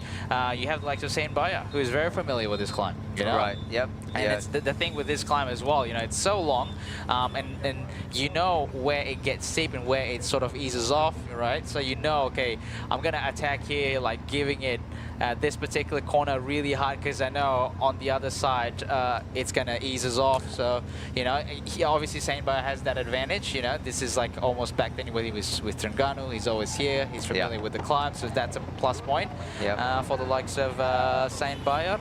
And you know, Terengganu cycling team, Matthias Brenhoy, for sure, wants to get his piece as well, his piece as well at this particular stage. And then we don't know with some of these continental team, right? They might show something for us today. So we're trying to figure out who will be the favorite team leader for Equipped Confarma. I think it's Ivan Kobo. Yeah. It should be Ivan Kobo. That he would be targeting, trying to win today's stage and trying to take the race lead. Now, although, you know, if you win today's stage, let's just say, assuming, even though Aaron Gate has a time bonus in his favor, but if you finish first, then you do get 10-second time bonus, which should be. Let's double check. Because sometimes in the mountaintop finish there is no stage, there's no time bonuses. So if there is, then you know the winners do get a 10-second bonus. So that's it's going to help to improve the overall time gap. All right, so let's see. So at the moment, the general classification, for sure, Matteo Malicelli is still on top. Erlen Blikra with 22 seconds gap. Aaron Gate with 26 seconds gap. So obviously he can close it down, that 26-second gap for then. And then we look at another rider, Ivan Kobo. Ivan Kobo is about, let's see, he's about 5 seconds a gap between him and Aaron Gate. So that's not a lot of time, you know. Obviously, he's not in the breakaway, but obviously he has showed his interest in the past few stages, being in the breakaway to grab as much time bonuses as possible. Vadim Pronsky is in 10th position at the moment for Terengganu cycling team. Johannesson is 16th with 34 seconds gap from the leader, which is about just under 10 seconds gap between himself and Aaron Gate. Okay. Yeah. 10 seconds. So yes, there is a 10-second bonus for the today's winner, but there's also a 6-second for the second place and the 4-second to the third place. So if Johansson wants to take the lead, then and then he needs to win the stage with a 10-second bonus, and then you hope that Aaron Gate finish no higher than the top 3. So if he's 4th or 5th, he doesn't get a time bonus. Then even though they finish on the same time, then he would be able to take the 10-second bonus, and he would take the leader jersey, even though they're same in time, because he count back to the stage victories. Yeah. So that should put him in the race leader. But although I'm sure Kobo from the Confarma team has different idea, and Nicholas Vinderkruoff, and also from the like of Matthias from Terengganu cycling team also have different ideas. And Unibet, Rockets, and Mario Aparicio, we'll talk about his teammate Saint Baya, but I'm sure Mario Aparicio, who just recently finished the Velda in a pretty good form, he would want to be able to contest for the overall victory, because he's been very quiet. Last year he was extremely active. We see him getting the KOM jerseys, and we certainly see that he's able to contest for the overall. So here goes the second intermediate sprint. Look like Ayman Rosley decide to give another crack at it. Here we go. Oh wow. And he got the maximum points. Yeah, he got the maximum points. He was sprinting with Wojtek as well yesterday, so today again, sprinting with Wojtek. There you go. And he said, well, yesterday you took one, I took one, and he took another one, and so he's demonstrating that he still got the good legs despite being the breakaway. And he missed out the first one. I mean, he was a gentleman. He was helping his compatriot to get the chain back onto his bike. Yep. And what a warrior by the Malaysian champion. It's just fantastic to see the national champion of Malaysia and come out to this national race. I mean, this is the most important race for Malaysian cyclists. Oh yes, and for sure. he does his jersey and his bike proud, and his nation proud by representing Malaysia and having the national champion of Malaysia showing the world that he's certainly a rider to be reckoned with. Yeah, I think there's a mutual understanding as well for the both of them. You know, being Malaysians, riding for Malaysian team. You know, carrying the Malaysian name, being at this, I guess, the biggest stage they could ever dreamed of Temerloh and Langkawi, and they both want to make it work, you know, and they're carrying, you know, it doesn't matter if they are on different jersey, different team, but the bottom line is we're riding for Malaysia, we're making the local team proud, we're making the flag proud, so we got to help each other, you know. If I'm staying in the breakaway, you're staying in the breakaway, you know, like you're not getting off this breakaway because some silly problems of a chain drop, right? Yeah, right, so exactly. That was definitely a good display of sportsmanship by you know, Ayman Rosli and also Yusri Shari. Yeah. Yeah, Yusri should help him to lead out the next intermediate sprint. Since Since he made Ayman Rosli to miss out the first intermediate sprint, there should be some give back for Ayman Rosli, who is certainly a well-deserved. I believe Coach Yusuf is sharing his lives. Yeah, so please tell Yusri to Shari to go and help on the next intermediate sprint. Do a little bit of work and lead out. So there you go. And getting aerial shots. We do, no mistaken, who is leading the peloton is the Uno X team that's doing the bulk of the work right now. Alan Brickler. Yeah. Here the replay of the sprint 2. Before we get back to the replay, we're still looking at the front of the peloton. And Brickler is on the 2nd position. And followed by Confama. Here's I think this is a live shot. The gap is capped to 1 minute and 15. And we shall see if we're going to get a replay. Here we go. Here's the replay. Ayman Rosli leading out the sprint. And it looks like he's nearly got caught, but a little bit of bike throw there. A little bike throw just to confirm. Yeah, so looks like maximum points in time bonus for Ayman Rosli, followed by Wojtek Kminek, and followed by Nicola Marstero from Total Energies. I don't know who got 2nd. I think we need a photo replay. We just need to double confirm. Just double confirm with the official result. Oh, it's the other way around. My apologies. So that's the official result. Marcelo from Total Energies 2nd, and Wojtek Kminek in 3rd place from Bogus Bupele BH. Yeah, and that makes that's the 2nd intermediate sprint at Bukit Dama, and we are back to working together once again. So it doesn't really impact the overall sprint classification, although I think Ayman Rosli is trying to collect as many points he can, and you know, it's difficult. It's not possible for him to win the points sprint classification, but maybe he'll finish top 3 by the end of the race. I'm sure this is not going to be the last time that you see him in the breakaway. Oh yes, for sure, mate. Because like Ayman Rosli just doesn't like to sit at the bunch. You know, that's just his thing. You know, he just prefer in a smaller group, and solo is better. Yeah, so he's a time trialist. He's a time trialist. That's right. You know, he prefers time trial. He doesn't like sprinting. He doesn't like riding in a big bunch. So if you know, for as long as he can attack, he's going to attack and ride in the breakaway. Yeah. Although he demonstrated he has pretty good speed on him. Even though being a time trialist, he can win a small group sprint. Yeah.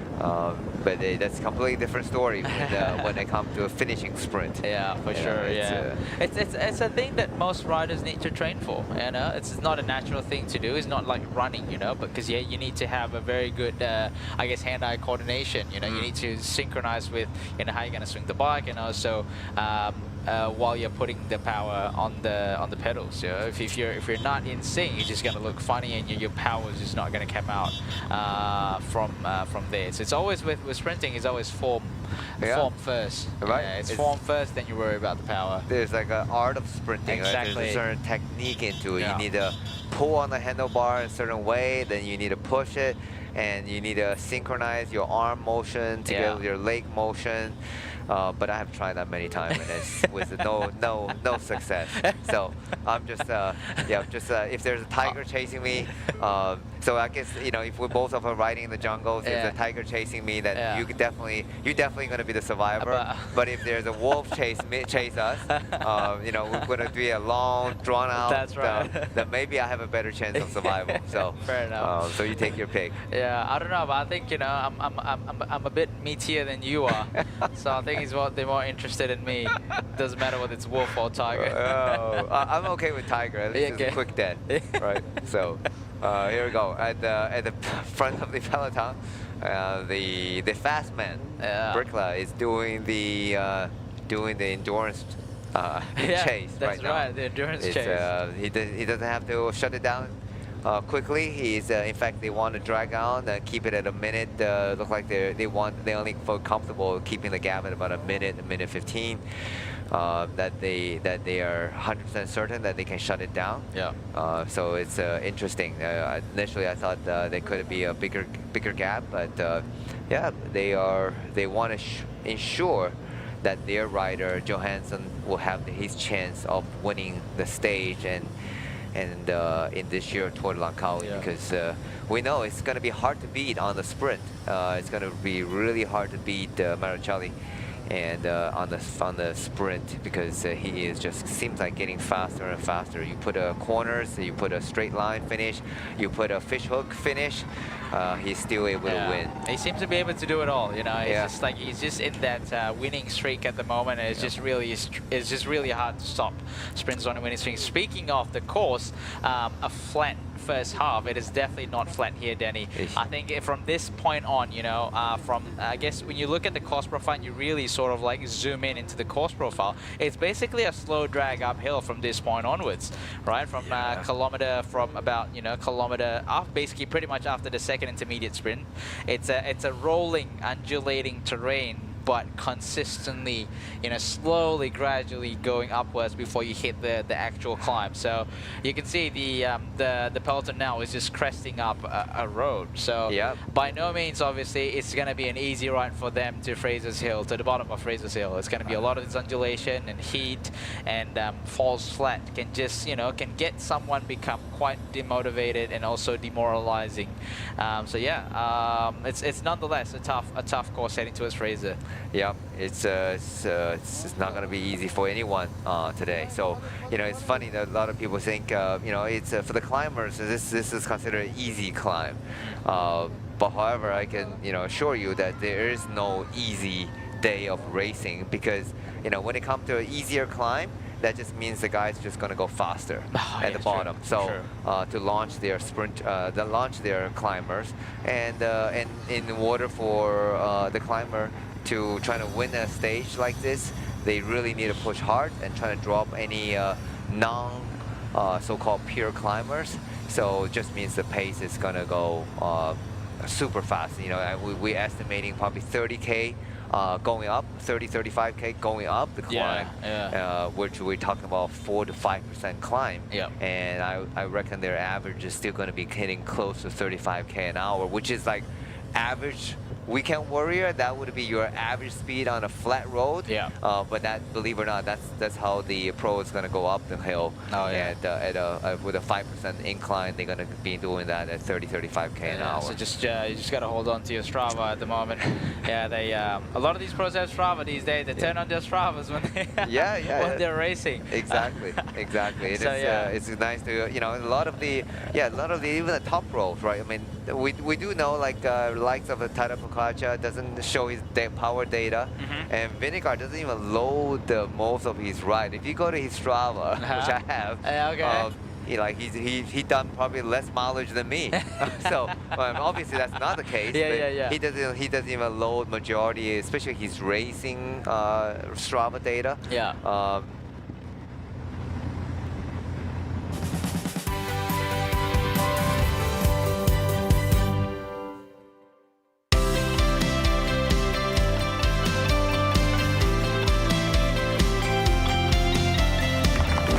Do you know my papa?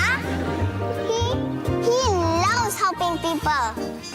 Always makes mama smile. And he can do magic. That's why I love my papa so much. I just use Mr. Rewards. So easy.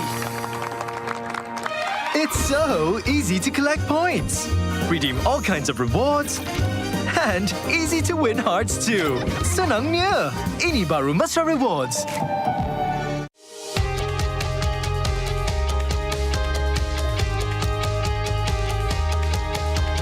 From the first pedal stroke to the final sprint, fueled by Bubbles O2, Malaysia's only naturally oxygenated mineral water. Rising beyond boundaries. Together we ride, together we conquer. Bubbles O2, empowering champions.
Hah?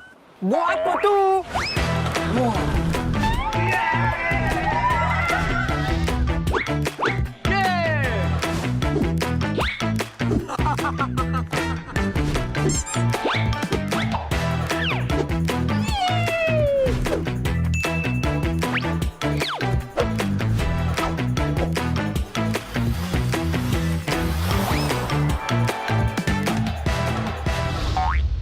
Hey, free barang ke pulang rumah lah. Thank you, Petronas. Petronas, let's go! Ganjaran lebih bermakna dengan Petronas Mesra Rewards. 40 ahli Mesra Rewards bertuah bakal menang voucher beli belah bernilai sehingga RM5,000 dan sebahagian daripada 35 juta mata ganjaran Mesra Rewards untuk direbut. Senang je, hanya isi minimum RM45 untuk kereta atau RM5 untuk motosikal dan masukkan nombor telefon anda di pam atau gunakan aplikasi Settle. Itu je. Gunalah kad kredit Petronas Visa untuk menikmati 3 kali peluang menang. Jangan lepaskan peluang anda untuk menangi ganjaran lebih bermakna hanya dengan menjadi ahli Mesra Rewards dan isi di Petronas.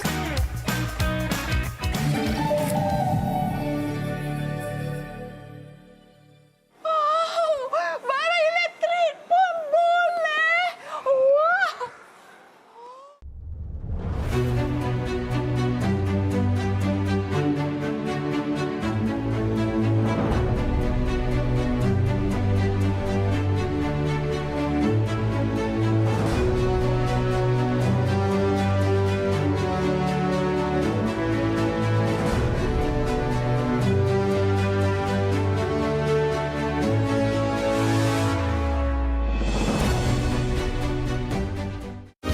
di Petronas guna settle 3 kali mata ganjaran. Senangnya, ini baru Mercer Rewards.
Not afraid of heat. That certainly is Ayman Rosli, who grew up here in Malaysia, Johor, and now riding for the Terengganu cycling team, number 113. And he certainly likes the hot and the humid weather, and it doesn't seem to slow him down at all for getting into the breakaway and representing his nation, his teams, and as well as the national champion jersey very well. So just stuff the back of his jersey with some ice to keep his temperature cool down. I saw an interview with one of the Malaysian media with Ayman Rosli.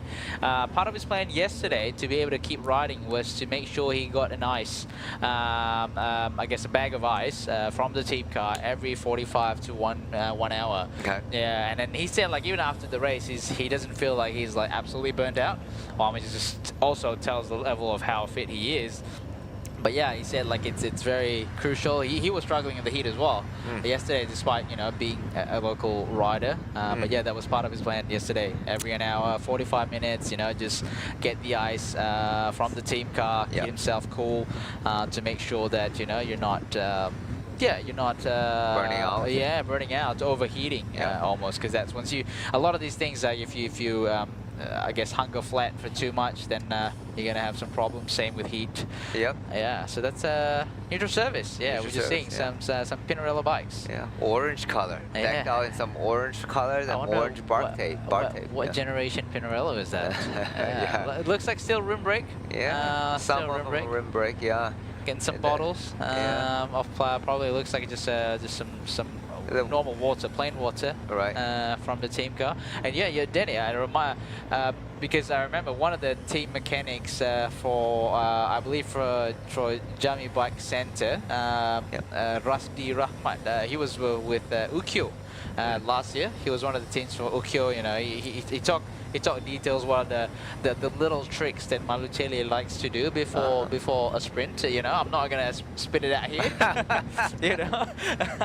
But yeah, there's a particular tricks that he likes to do with his bike setup and stuff from Malucelli that Malucelli relates to him and how to set up his bike.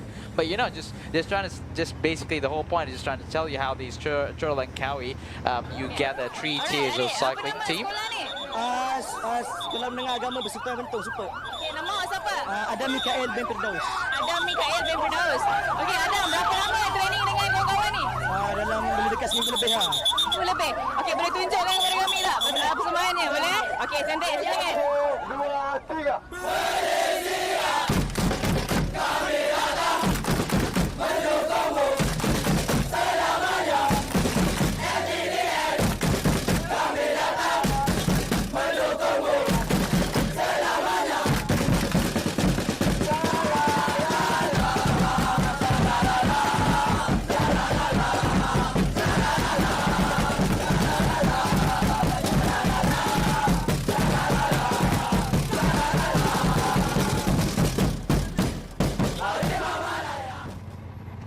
of the bigger teams, right? So otherwise they will be racing just among all Division 3 teams. You wouldn't be able to know whether or not someone like Maricelli is good enough to be racing out in the top level. So he certainly has shown that he can go shoulder to shoulder. Even though he was with a smaller team, he's going to able to go shoulder to shoulder with some of the bigger team and not only the bigger team, and also win the race, not just going shoulder to shoulder. He actually won, and then the team able to see that he is fast and he's able to race with the best in the world, and that's how the smaller riders getting drafted. We talked about earlier, Yuki Aroshiro, was racing for the Ikebasada, the Maitan Hampo Maitan team back in the many years ago. And then because his performance in Tour Langkawi and the Eurobike, that time was Eurobike. The Europe car. Europe car, Yeah, sorry, Europe car, and it was in the race, and then they literally take him after that. That after his performance of multiple breakaway and showed his ability. And same thing, Sain Baya. He was with the Trengano cycling team, and because his performance in winning the Best Asian and also the KOM jerseys, that got him a seat in the Bogos team, which is also participated. Now he's riding for the Bogos team. Yes, that's right. So absolutely, that's why these races obviously give an opportunity to the smaller team to shine, especially like the pro races where you have mix of the World Tour team, pro team, and the Continental team, and even national teams as well. Yeah, for right? sure. So that has given the opportunity to those riders in the smaller teams, smaller nations. Certainly, we see that also in the African racing. This year, they see the World Championship took place in Africa. Certainly, give a chance for the smaller nation in Africa an opportunity to shine. So hopefully that gives that more of this happen. Take places and give the opportunity to the smaller countries, smaller cycling nation, and smaller team, rider on the smaller team. For sure. All right. So while we're here, I'm just taking this opportunity as well to welcome everyone that is viewing us from the YouTube live. And obviously there's a comment section on the side there, so feel free to join in and have a conversation there. And if you have any question, feel free to let us know if you need to know anything about the race or want to learn anything about the race or trying to understand the race, about Tour Langkawi or even cycling in general. So feel free to let us know in here, obviously. So there are some comment. I know we talked about palm oil just now. Nazrul Nasir is saying that Malaysia is the second biggest palm oil export. Number one is Indonesia. Okay. But both Malaysia and Indonesia produce 80% of palm oil supply of the worldwide. world. Yeah. Wow. So it's pretty wild. Yeah.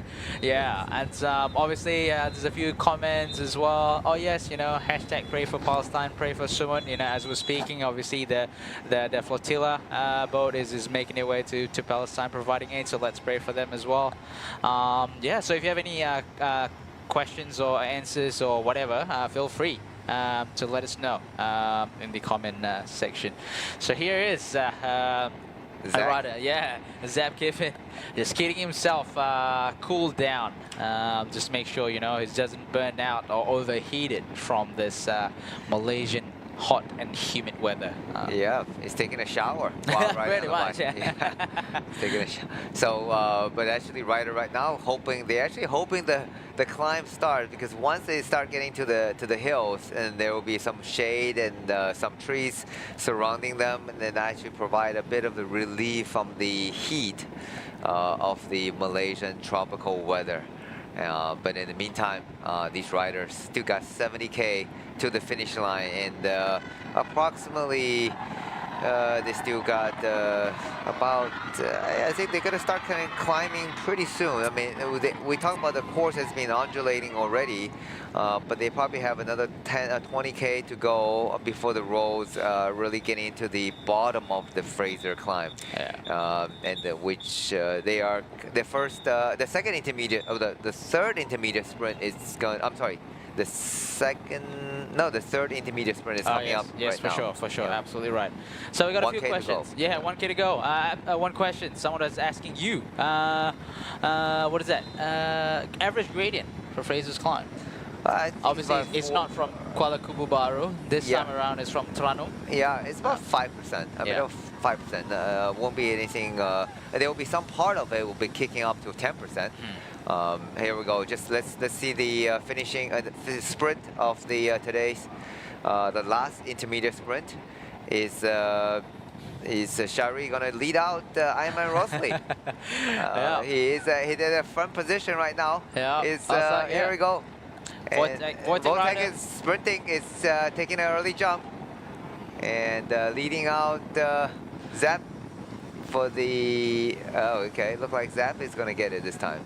Yeah, Marcelo is there. UC Shari is in the mix as well. Looks like Zep. Maybe Zep, maybe Marcelo. We don't know. Quite close, but we'll see if we can get a replay or a better camera angle for this. I think Marcelo got the intermediate. I think Marcelo from the Total Energy, he came in a bit of on the right-hand side. He possibly took that. So we're waiting for head-on shots of the third and last intermediate sprint. Zap Kiffin. There's a smile going on. Just acknowledge that maybe he got it, and so it's interesting. They're battling out for the intermediate sprint. Yeah, for sure. Obviously, we're going to get a replay just now, an official result in a bit. So here, look at the peloton. Still in front by a rider from Uno X, about to pass the third intermediate sprints. About 500 meters to go from now. 1 minute and 25 seconds gap with 67.7 kilometers to go. 67.6 kilometers to go now. So we just talked about the earlier the question on the average gradient. So the average gradient is about 5% plus minus, but the last 8K, especially the beginning part of the last 8K, it does definitely on some of the hairpin turns, it does kick up to about 10%, I would say. So the 4 to 5 kilometer of the finishing climb, the first 5 kilometer of the last 8K, if I'm not confusing anyone, the first part of the final 8K is pretty steep. It does get narrow, so it's not easy by any means. So if you're not in a good position into the last 8K, you'll be caught out and you'll be too far into the climb. And it will be difficult to move up as rider dropping off, and it will be hard to move up, and you'll be exerting a lot of energies. And by the time you get to the front of the climb, the true climbers of this year's race and maybe already gone up too far up the road. And here is a replay of the sprint, intermediate sprint. We're gonna see. This is just the front of the peloton right now, in front of the breakaway group. And reforming the. Regrouping and working again, trying to keep ahead of the chasing peloton. So still the same 7 rider. Still the same 7 rider. And here's a replay. Wojtek committing on the left side, Zep Kiffin on the right. Just on his hip is Marcelo from Total Energies, and it's quite a sprint there, and looks like Zep Kiffin. Zep Kiffin from Unibet Rockets just won the third intermediate sprint of today. And they're back. There we go. Here's a number, and Shari confirmed he got third. And not bad. Finally, Malaysian national cycling team brought home something. Finally, got their names on the board. And talk about Malaysian national team. So Malaysian national team also has Ki Ziyi. And so he is a rider that probably still want to contest for the white jersey. He's a rider certainly can climb. But maybe not. I mean, he did spend some time in Spain as well, doing some racing there. So he's a rider that certainly want to at least try and trying to finish best among the ASEAN region riders. In the meantime, the peloton is really strung out. It's amazing that they look like they're just charging down to the bottom of the climb. They are by no means they're easing. It's the pace is certainly not easy with everyone just strung out in one line. So they're I think the average speed easily at a 47 kilometer, 48 kilometer an hour, just warming up to the bottom of the climb. So for those watching at home, the Weekend Warrior, so this is a difference between professional racing and amateur racing, where you go 30k an hour to the bottom of the climb, then you start to go up the climb, and then you're probably producing 300 watts and feel like you're Tadej Pogačar riding well. But the pros are doing 48k, 47k an hour to the bottom of the climb, doing probably averaging 300 watts, and then they hit the climb, and then they're going out at 400 plus watts up the climb for an hour, and sometimes that's just the first of the many climb. Then they got to do multiple climb before they hit the final climb. So that's the difference between the professional racing and the Weekend Warrior. By no means it's easy for everyone. It's not easy for anyone, but it's just great that you can go out there and enjoy. But just in terms of comparison, these pro guys are certainly putting out massive amount of watts and just trying to stay ahead of the peloton, trying to get to the bottom of the climb. Yeah, for sure. And speaking of the Malaysia national cycling team as well, we have rider number 213, Muhammad Iqmal Zarawi. This is his first time participating Tour of Langkawi, so definitely a very steep learning curve, you know, for him to be able to ride at this particular level. And considering he's still in the race, so I guess he's doing good. Yeah, he's doing good so far. He's under 23 as well. Yeah, he's 21 years old. 21 years old. Yeah, he's 21 years old. Yeah, fairly young. So to get this exposure at that particular age, you know, for being for a local rider, that's pretty good. And hopefully we want to see a very I guess like a positive trajectory for him in his career. Yeah. In the Terengganu cycling team, we'll have Ayman Shamir.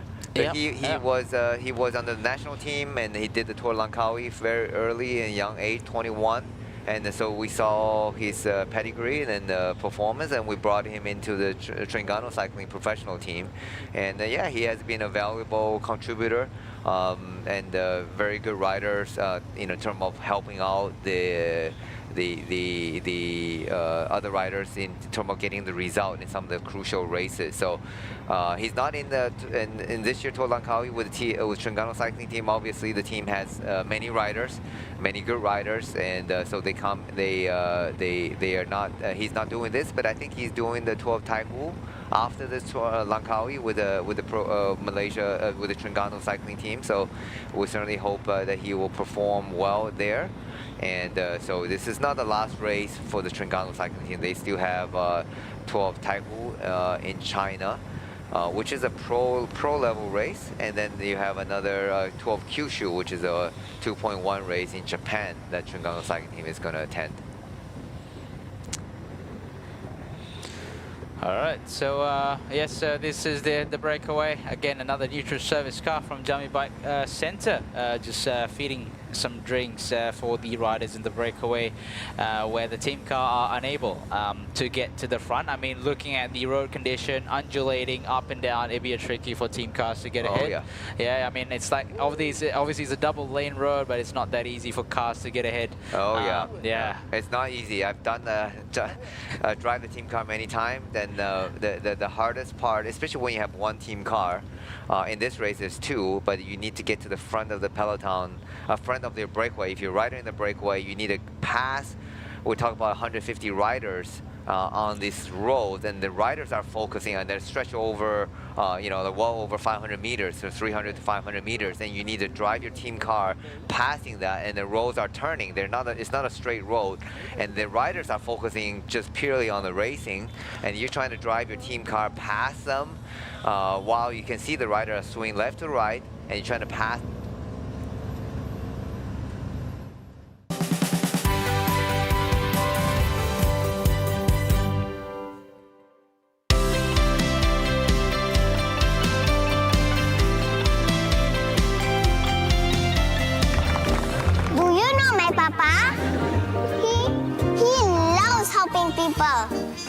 Always makes Mama smile, and he can do magic. That's why I love my papa so much? I just use Mr. Rewards. So easy.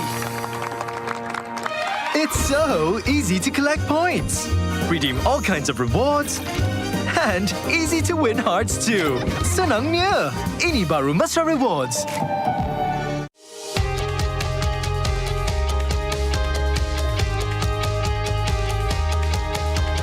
From the first pedal stroke to the final sprint, fueled by Bubbles O2, Malaysia's only naturally oxygenated mineral water. Rising beyond boundaries. Together we ride, together we conquer. Bubbles O2, empowering champions.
Hah? Buat apa tu?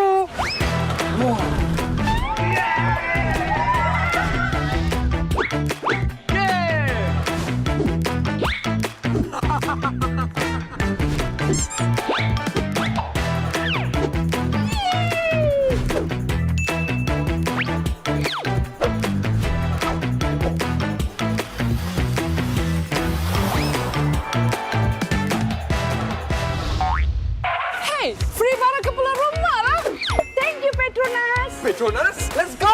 Ganjaran lebih bermakna dengan Petronas Mesra Rewards. 40 ahli Mesra Rewards bertuah bakal menang voucher beli belah bernilai sehingga RM5,000 dan sebahagian daripada 35 juta mata ganjaran Mesra Rewards untuk direbut. Senang je, hanya isi minimum RM45 untuk kereta atau RM5 untuk motosikal dan masukkan nombor telefon anda di PAM atau gunakan aplikasi Settle. Itu je. Gunalah kad kredit Petronas Visa untuk menikmati 3 kali peluang menang. Jangan lepaskan peluang anda untuk menangi ganjaran lebih bermakna hanya dengan menjadi ahli Mesra Rewards dan isi di Petronas.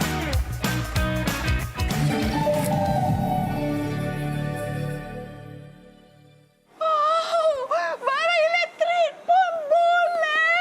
Wah.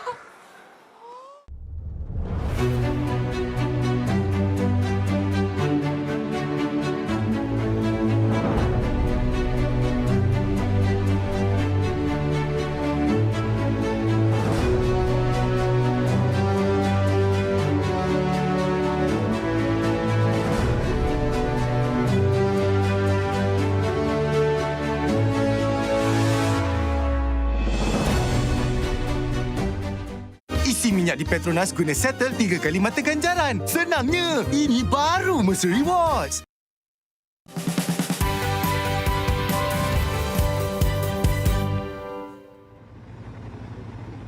Yeah, so if you're like during season, right? If you're during season, as soon as you enter the village, it's the smell of urine. Wow, Yeah, there you go. from one end to the other So end. you can smell the public toilet like from like a miles away. Yeah, miles away. So you won't miss it. You won't miss it. You will smell it before. You know, the trick is you will smell it before you see it. That's the thing. Yeah. You're absolutely right. There you go. I don't know if these riders would love to stop for a during break. You know, Probably the local rider would love it. Local rider Yeah. would love it. Yeah, it would be some important sugar. You know, it's a very sweet fruit. Yeah. So be some sugar carb loading. Yeah. With durian. That would be really interesting. I'm wondering if there's gonna be a gel made with a durian flavor. Yeah. That would be something that's worth trying. Yeah, but I don't know about eating durian and then doing a full gas afterwards is going to be a good idea. We'll never know. You're gonna try it. We're gonna try it. We're gonna put it to the test. No one tested it yet, so it's probably something that the local cycling team would have to do and let us know if it's a good idea or not. Yes, absolutely. 57.8 kilometers to go. So you can see there's like a few intersections there. If you want to head to Kuala Lumpur, you can take the left intersection. Obviously, we're not interested to go to Kuala Lumpur just yet. That's the final stage. So they go straight on, heading towards Raup, and also from Raup they'll head up to Fraser's Hill. Yeah, here's the here's the Malaysian national team. Here's giving some water and gels to the riders, and to their rider, number 215, representing Malaysia. This year, with the Malaysian national team, does have a little bit of a brighter color. Typically in the past, they had like the national flag color, but this year they come up with a pretty bright, you know, or a yellow, orange, and a blue. That's a nice abstract interpretation of the Malaysian flag, which is pretty cool. Oh yes, for sure. Something different, obviously, so it outshines a little bit, whereas last year they sort of blend in with the other two Malaysian-based team, Malaysia Pro Cycling and Terengganu. But yeah, so a little bit more highlight for the team this year with a slightly different jersey design. But speaking of jersey, you rarely see riders in the peloton today, as in Tour Langkawi, riding a separate jersey and bib. Yeah, a lot of these guys are going to a racing suit. So it's sort of a combination of the speed suit, like time trial speed suit, and a two-piece. So it allows you to open up the jersey completely. You know, you have the front ventilation.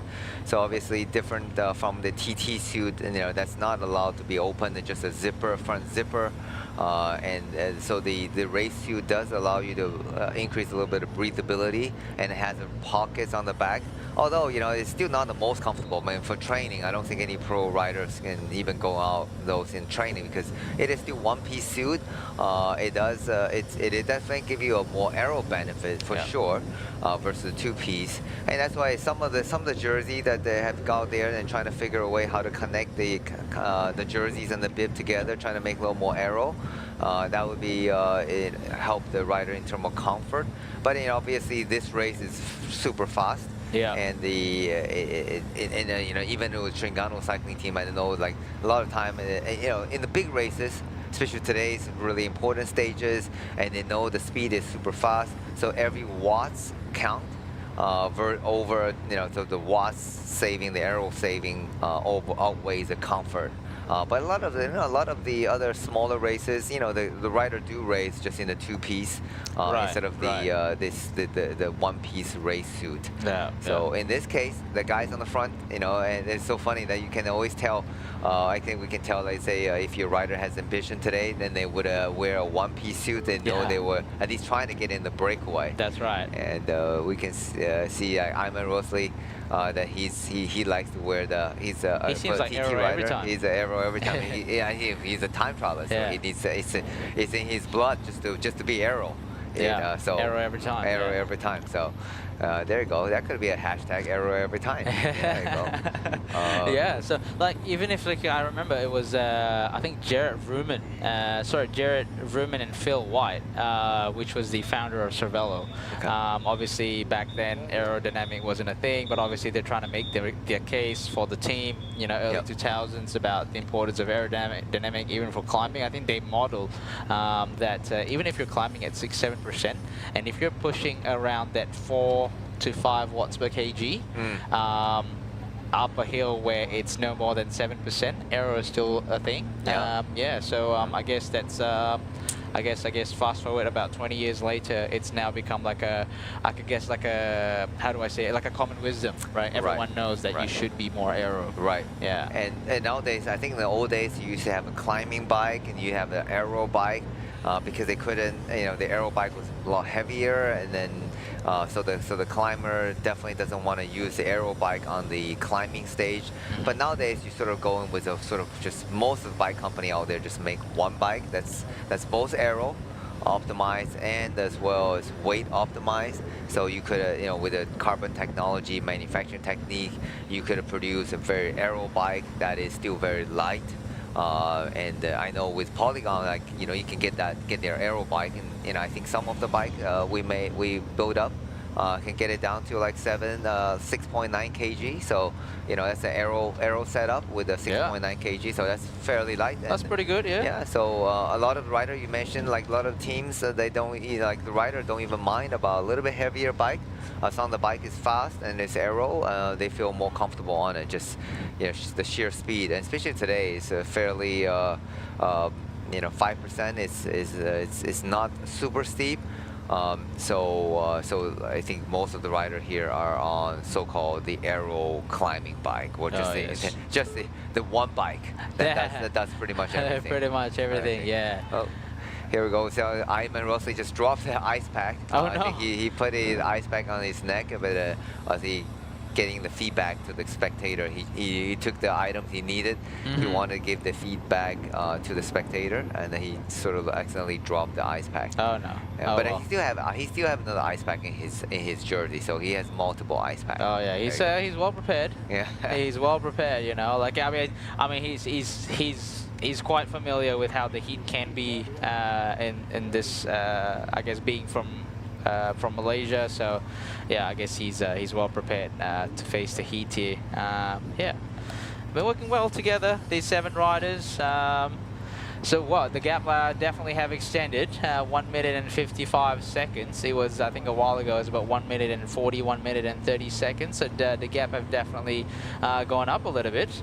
I'm not sure if the peloton have actually set up for a bit, just to give a little bit of extra room for these riders. But yeah, these 7 riders, still the same riders in front here. Iman Rossley, we have Yusri Sha'ari just finishing his turn. We have Wojtek Minek, and then we have Zeb Kiffin from Rockets. We have Nicola Marcero, and then we have Johan Sobal and Edouard Bonnefoy from 711 Click, just getting some feed from his team car. A French guy riding for the Philippine teams. That's it. Just rolling turns together, and as we've mentioned earlier, it's not a flat route to here. It's a gradual up and down, but it's going uphill as they're passing through here. So they're about to head to Raup. Now is kilometer 51.9, and Raup is about 39.5 until the finishing. So this is just, for those of you that are quite familiar with this ride, it's just a long drag with nothing to see left and right at the moment. You can see that it's just up and down, but it's a lot more up than down at this particular moment.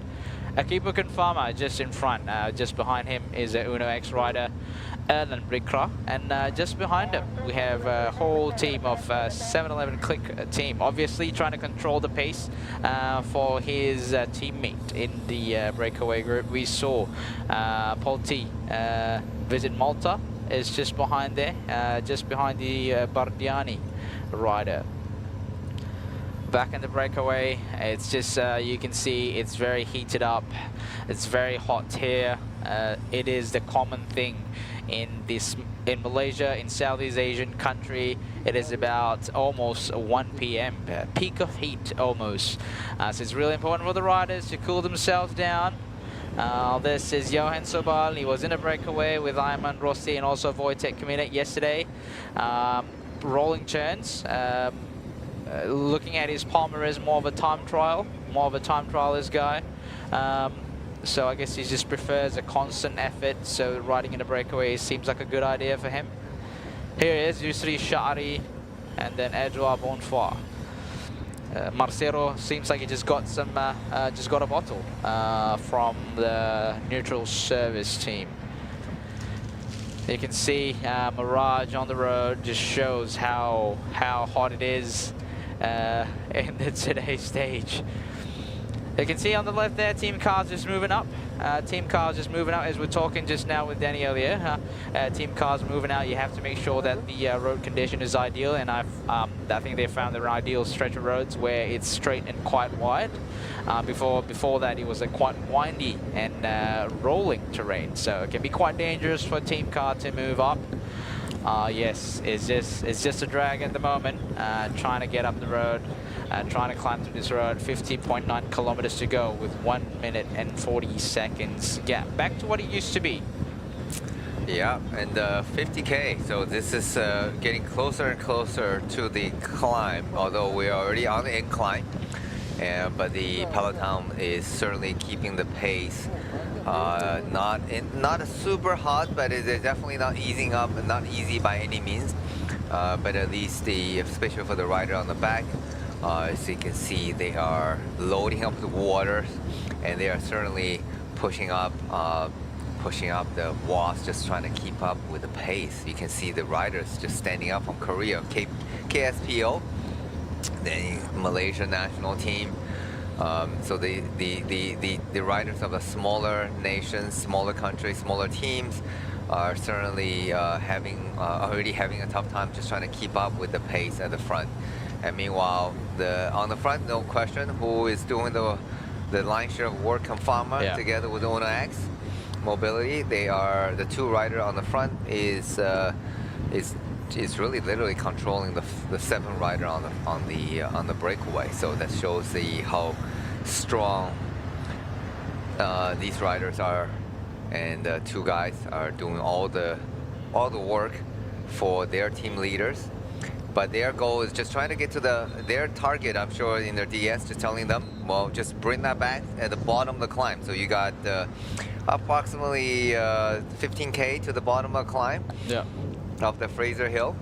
So their job is to, you can see a little bit shake of a muscle. So Brickler is finally getting a little bit tired. So they're doing the line share of work, but they just need to get to the bottom of the climb together with the group, and then they're going to ease off and just go as easy as possible, but while still finishing with a time cut. But shouldn't be any major concern. But they just need to get the group to the bottom of the climb, catch the breakaway, and then they can release their team climbers and the leaders and the contest for the finishing and the overall leader jersey at the end of today's stage. Yeah. So just under 50 kilometers now, Danny. We are looking at probably approximately maybe 2 hours of racing to go, considering half of that is going uphill. One and a half hours now. So you're assuming the speed is obviously going to light up once they reach the bottom of the climb. So we're just going to see it'll be interesting to see who's going to take the lead and set the pace once they reach the bottom of the hill. All right, so there you go. So we've got some information there on our live feed. We've got 10 kilometers to go to the the first King of the Mountain for today in Raub. Yep. So I guess normally people are riding. Raub is obviously they sort of like moved up a little bit towards Raub. It's not a direct route to its Frasers, obviously to make the road more interesting. But I think if you, for example, running low on fuel, because there are basically no shops around here in between, I guess, the bottom of Fraser until Bentong. Normally most people ride it, so it's really important if you're riding around here to make sure you fuel up. I guess at the top of Fraser, I suppose. Obviously, there's some road stalls or whatever, or maybe even before you climb Fraser's at Kuala Kubu Baru or in Bentong. There's some shops there. So if you're riding around here, just be aware that the road is pretty much like this, left and right. No one's here to sell you. Sometimes, I mean, if you're lucky, you might find some road stalls by the side of the road. But yeah, It's just a little bit of an advice, just in case you're riding around here. You decide to ride around here. Or just wait until the durian season. You just hike into the jungle and get plucked. That's a good idea. Durian. Yeah. There you go. Yeah, it's quite tall. Just mind your head, you know, in case. But if you're wearing a helmet, that's you should be fine. Right, right. All joke aside, these guys are not joking around. The 7 riders on the front are doing some serious work, and meanwhile, the 2 riders, Kamfama and the Uno X, are doing their work, lion's share of their work for the peloton by keeping the gap to no more than 2 minutes. Yeah, it has not been. I don't think we have hit 2 minutes. It's just a minute, hovering around a minute and a half to a minute and 50 seconds. We saw briefly, and the riders on the back here are certainly not enjoying enjoying the scenery. I mean, it's when you're on the race, it's hard to enjoy the scenery. You gotta be careful watching out the riders in front of you, so you don't end up clipping the wheel. Because we saw yesterday, there were riders that just a simple clip overlapping of the wheels, and I think that sent one of the riders from Picnic Post NL home, because it looked like he probably have a broke collarbone, and so he couldn't continue the race. So yeah, it's definitely not a easy day, even though these guys are just seems like sitting on the back and just coasting along. It's definitely not easy just sitting on, considering the temperature now is about 35 degrees Celsius. It's hot. 35 degrees Celsius in Malaysia would normally make you feel like it's about 38 degrees Celsius, or even in some cases 40 degrees Celsius, considering that these guys are going up and down the road in this particular condition. They can have some quite still air as well, being slightly more shaded. Not shaded, I would say covered. By no means shaded, but normally in many cases it's quite a shaded climb. Fraser is known to be quite a shaded climb. If you climb in the morning, it's quite foggy and it's quite cooling, but you only realize that it's quite hot in the day once you reach back the bottom. Right. But yeah, so at the moment, obviously sitting on is just, it's still a hard experience for the riders at the back as well. Obviously more so for these riders, these 7 riders in the breakaway, are just chopping along, riding in a smooth pace together. Yeah, it's the road surface, fortunately, is really good. Yeah, it's the guys just able to keep a steady pace. So you see here, Ayman just skipping a turn just a little bit and just trying to get a little bit of rest. So obviously he's been super active. I think if you're going to pick the most aggressive rider of this year's race, I think Ayman Rosley certainly should be the top contender for that award. And here we go to see the Rocket, Unibet Rocket Zep from UK riding for the French team, and as well as 7-Eleven. They're just rotating. Everyone just taking a quick 15 second turn. Nobody's over pushing it, just keeping the rotation going. So just, you know, for the viewers watching at home, having that steady rotation, actually you get a higher average speed compared to surges. If you keep attacking and ease off, and that's actually disrupt the speed. So by keeping it at a steady pace. Now we do getting some shade. Talk about shades in there, where it seems like start going up, and then you can see the trees and the surrounding air, surrounding trees are overlapping the roads a little bit, but still there's still quite a bit of way to go before they're really into the shade and getting some relief from the hot sun. Oh, and, yes, 45.6 kilometer with 1 minute and 35 second gap. So for those of you that are joining, so this particular stage from Temerloh to Fraser's Hill, we was also deemed as the Queen stage for today's stage, also for this year's edition of Tour of Langkawi, and they are heading towards the first King of the Mountain classification for today's stage at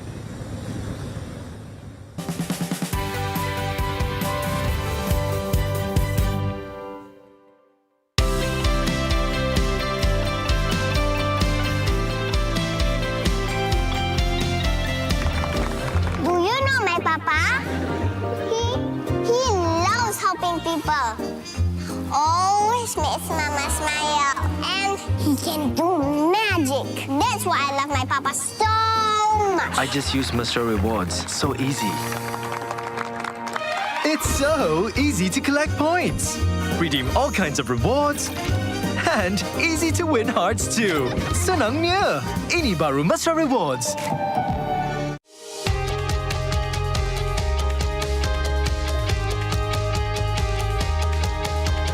From the first pedal stroke to the final sprint, fueled by Bubbles O2, Malaysia's only naturally oxygenated mineral water.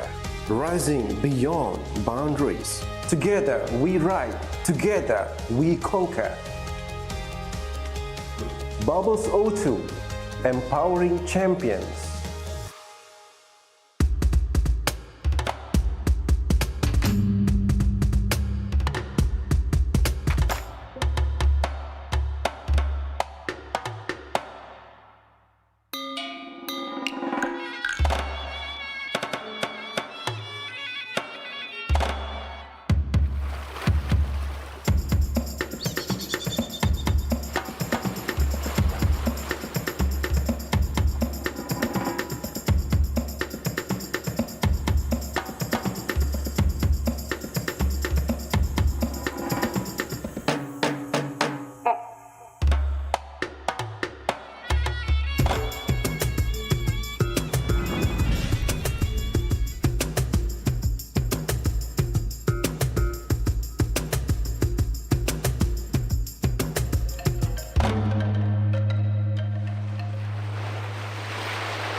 Hah? Buat apa tu?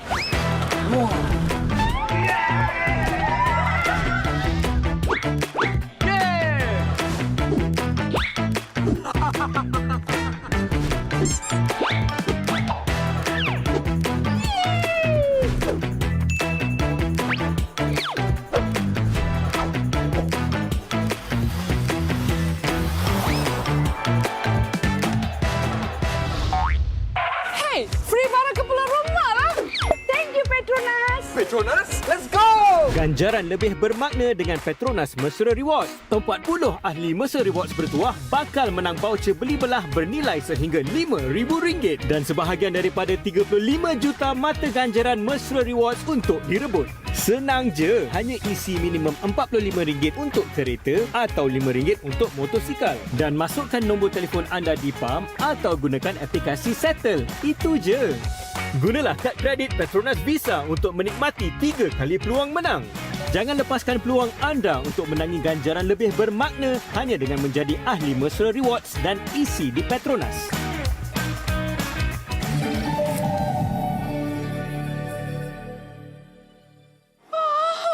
Barang elektrik pun boleh. Wah.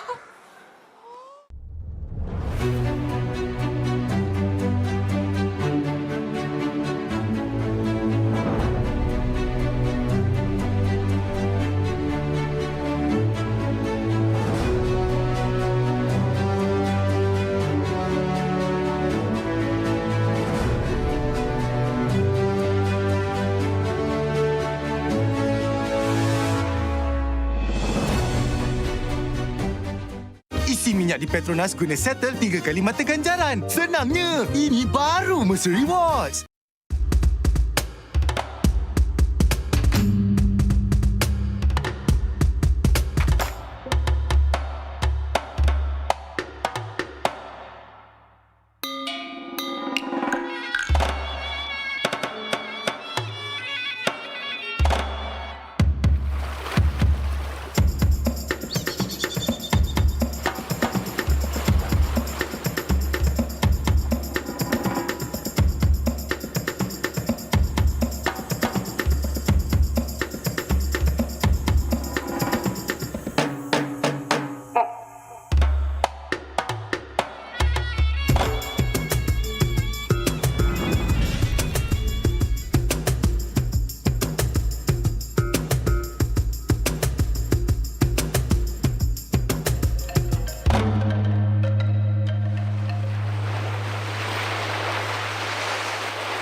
on the flat, you know, because you're definitely saving a lot of energies.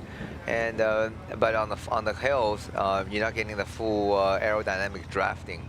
So as we see, Iman Rosley just a little bit of a head a little bit down, bobbling, and meanwhile the riders on the front just trying to set a steady pace, you know. So again, still far away, 41 kilometer.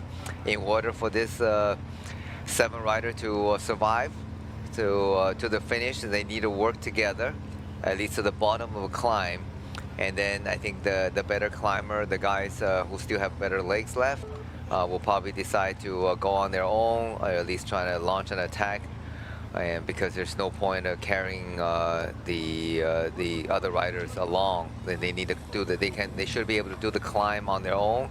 Ideally, probably 2 or 3 riders, and trying to go as far as they can. Although the time gap is still insufficient to trying to survive, in order to survive all the way to the top.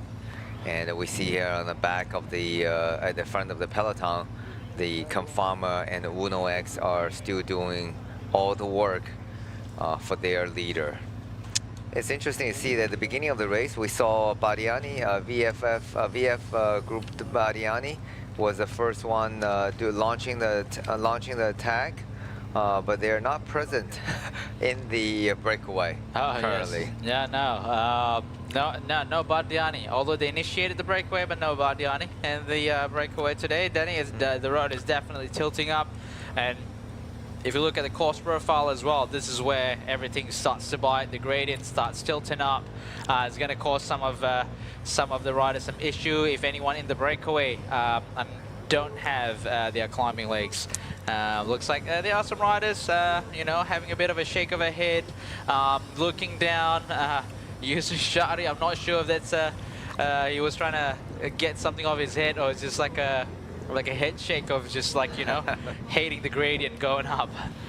And the average speed that we covered up so far is 44.4 kilometers an hour, and that's we're getting close, 500 meters to the first KOM point at category 3 climb at Raub. So definitely we're on the climb, so 500 meters to go. Yes, for sure. So obviously if we look at the classification, no one is basically in contention for King of the Mountain jersey, or any interest to get the King of the Mountain jersey.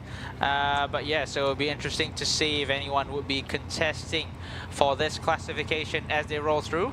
Iman Rosley just sitting at the back, just trying to see if he could get a maximum points from here. Zab Kiffin is not letting that happen. Edouard Bonfoy stuck behind Zab Kiffin's wheel. See if he can get the maximum points. Looks like Iman Rosley got the maximum points for King of the Mountain. He's not letting anything go, eh? No, he's once again, you know, I think it's just great to see. I say it again, and I'm gonna say it again. You know, when you have the national champion jersey on your shoulder, you're in your home race. There's got to be an extra motivation. Yeah. And even though he's not in contention for the KOM, he's not in contention for the. I mean, I don't think he's in contention for the points classification either. But just to show that you're a good rider. You know, here you go, Giant Duran. There it is. What I said? Yeah. You know, it's there. It is there. It is Giant Duran. Yes, this is called the village of Sangli. Sangli. Yep. So this is not a Duran season. So the Westerners are okay. So no need to go. No need to go to the jungle and hunt for Duran right now. Stay on the road. Stay on the road. Stay on the road. Yeah. Yeah. So it is this village. You can smell pretty much the Duran. If it's on season, if it's during the season, you can pretty much smell it from where that big Duran is until you get out the village. Yes, absolutely. So that's here we go. That's that's the state. This part of the world, this part of the country is well known for their durian, and if you haven't tried it, and those just join us, the durian is the king of the fruit. Yeah. Undoubtedly. Yeah. Like I still don't know why the other people don't enjoy it. Like I don't know. Like I guess we grow up with the smell, I suppose. I think that's probably the thing. We grew up the smell, and we sort of like have conditioned ourselves, being the local people, like conditioned to ourselves that this smell is actually a good, nice, tasty smell. Whereas I don't know, maybe a different culture have different you know, different, I guess, basis of what's tasty and what's not, I suppose. Exactly. Yeah. Well, if you grew up in another part of the world, like France, we know like certain cheese. Oh yeah. Has a very pungent smell. Yeah, like blue true. cheese or something. Yeah, I I like again, you know, I can't appreciate that. Okay, there you go. Yeah. So I don't mind. I like that. I have gonna learn to appreciate it. But also in some part of the world, especially in a Scandinavian country, they fermented shark. Right. It's like I have not tried that. Yeah. Here's a replay. Wow, before we get back to the food delicacy, yeah. Unique delicacy. Right. Here's go. Iman Rosley does his jersey, does his country, does his sponsor proud by taking another KOM intermediate sprint. Right. So obviously, Iman Rossi is not hungry for durian. He's hungry for a King of the Mountains point. Yeah, well, he just want to rack up as many points and take it as many intermediate sprints as possible. There you go. Iman Rosley. Maximum points for Iman Rossi, followed by Edouard Bonfoy from 7-Eleven, French rider riding with 7-Eleven, followed by Zap Kiffin, a British rider riding for a French team. So yeah. Yeah, we're going back to unique food. I think in Scandinavian country you have fermented shark. Fermented shark. And okay. that's I mean, I've not tried it, but it just every time I watch on TV when people do try it, they said it described as like ammonia smell. Right. Like in a very foul ammonia smell. And I don't know if you ever smell ammonia. If you ever clean your floor, you smell the ammonia. Oh yeah. That's not something that you want to put in your mouth. Yeah. Smell of like a public toilet smell as well. It's like a dead body smell to me. Yeah. But it's that's what they do. They eat that fermented shark, and then you have a certain type of cheese. Yeah. That is very pungent. And then I believe like the Chinese have what we call as like a smelly tofu. Oh yeah, that's that's smelly tofu. Yeah, correct. I being a Chinese myself, I do not eat smelly tofu. Okay. I don't appreciate that. Whenever I go to Taiwan, in the night market, and, you can smell that smelly tofu from miles away, and I sort of trying to avoid that particular stall because I have not. I have grew up next, smelling it. I never have acquired a taste.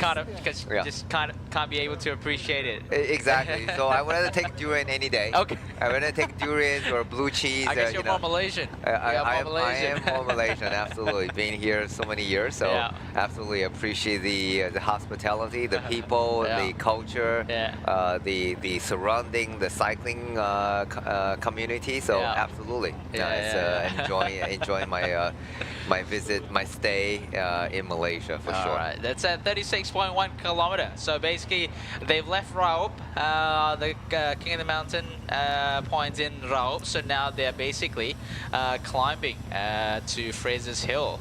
Looks like Shahrul Ma'amin looking down at his bike, seeing if he has have any issues.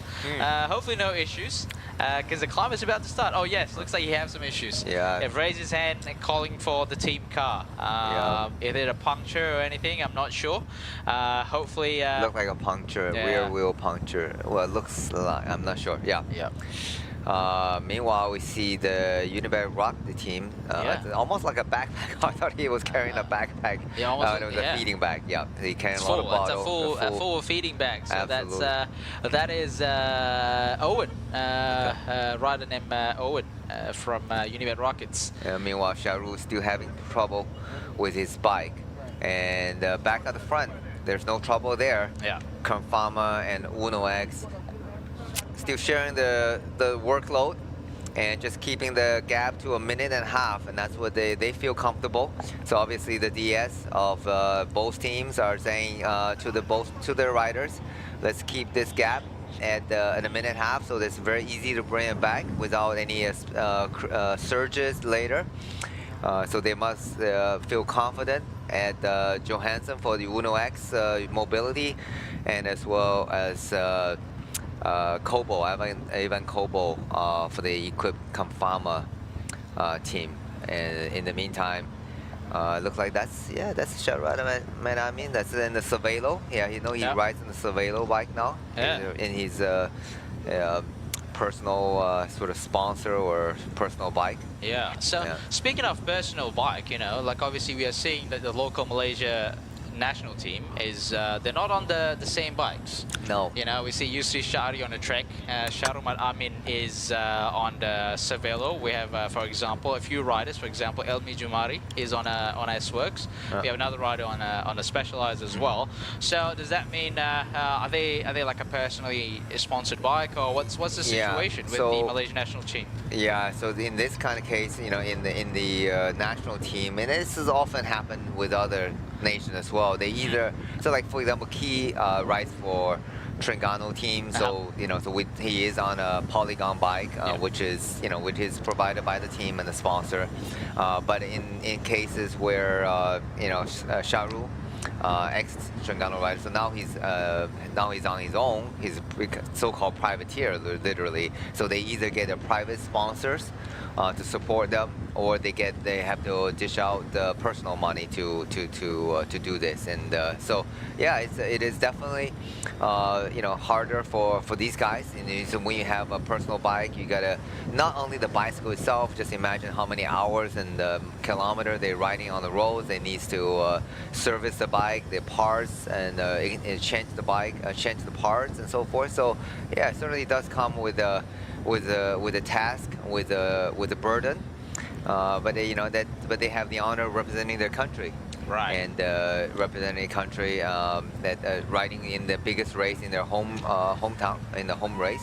So it is not easy for them. So we certainly appreciate their effort by training and participating in this race. So here's on the back of the race. Yeah, the teammate of Sharumat Amin, the national team, is trying to give him a hand and talking to him. And I hope the team car hear this. The Malaysian national team needs to get to the Sharumat Amin as soon as possible. Either it's a flat, need to get a quick wheel change, and so he can get back onto the pointy end of this race, because we only got 33 kilometers to go. Yeah. So the climb definitely is gonna start.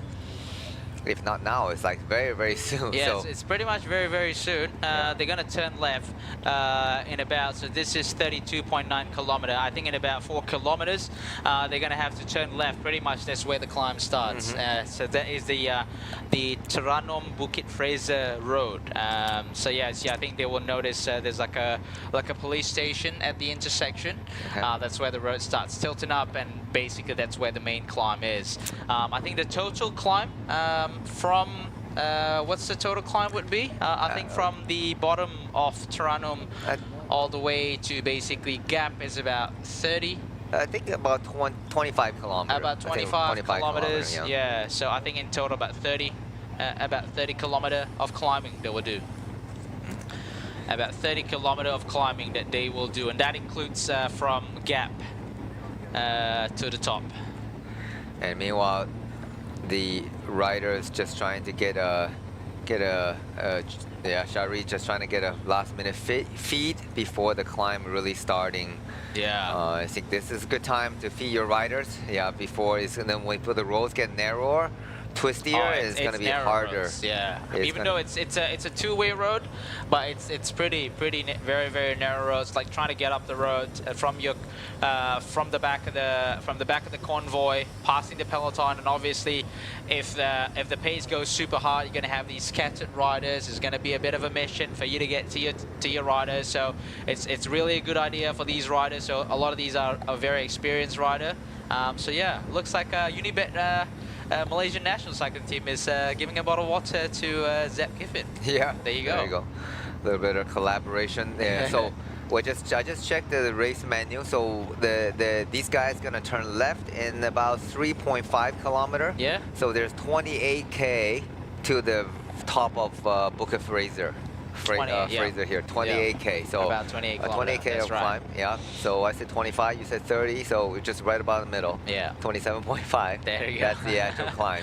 And and that's where the official starts. And I think they're just getting ready to make that left turn pretty soon. Yeah, for sure. This is definitely a familiar road. Not far now until they get that T-junction, and from there they will turn left, and that's where the climb will start. There's nothing steep, Danny. We talked about it. It's not a super steep climb, but when the climb is not super steep, it really is, you know, up to the rider and how they're going to do it. It can be a very easy and gradual climb, but it can also hurt really badly. But considering it's a mountain stop finish, I think the big teams that are contending for GC is going to make the tempo as hard as possible.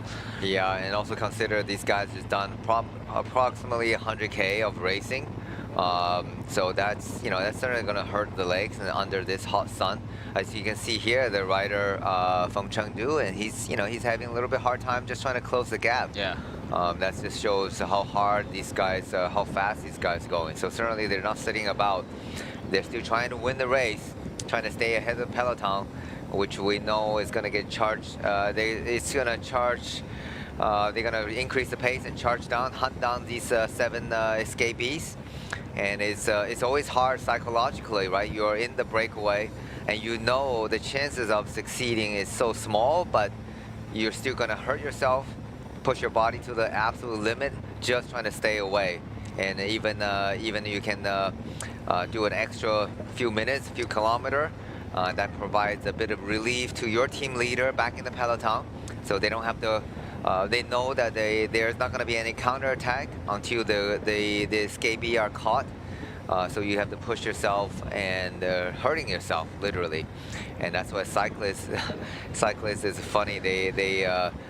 You talk to them why you enjoying cycling, and a lot of cyclists will tell you they enjoy the suffering and they enjoy the pain. Yeah, obviously. I mean, from pedaling, you know, that I guess is the hurt that you get from cycling also infuses a kind of feel-good hormone, what we call as endorphin. That endorphin also gives you that feel-good feeling. I guess traditionally psychologists call it the runner's hormone, the runner's high they call it. You know, when people do physical activities, they do get this feel-good hormone called endorphin. There's others, the feel-good hormone out there. For example, you have the dopamine, you have serotonin, you have oxytocin. Yeah, so here it is. There's the intersection that we were talking about. They turn left. There's a police station on the left, and then basically the climbing pretty much starts now. They're going to have a bit of a run. They're going to have a bit of a run in here. They have the marker on the side of the road showing that the King of the Mountain is about roughly 28 kilometers ahead of them. So the climb is going to start now. It's a gradual climb. It's about average 4 to 5%. Up until the gap, there's sort of like a resting period up there. They call the gap. And from gap, you have another about 7 to 8 kilometers to climb. That's where the gradient becomes a little bit more steeper. So it's really important for these riders to set their pace correct, and also for the teams in the peloton hoping to send their GC rider up ahead.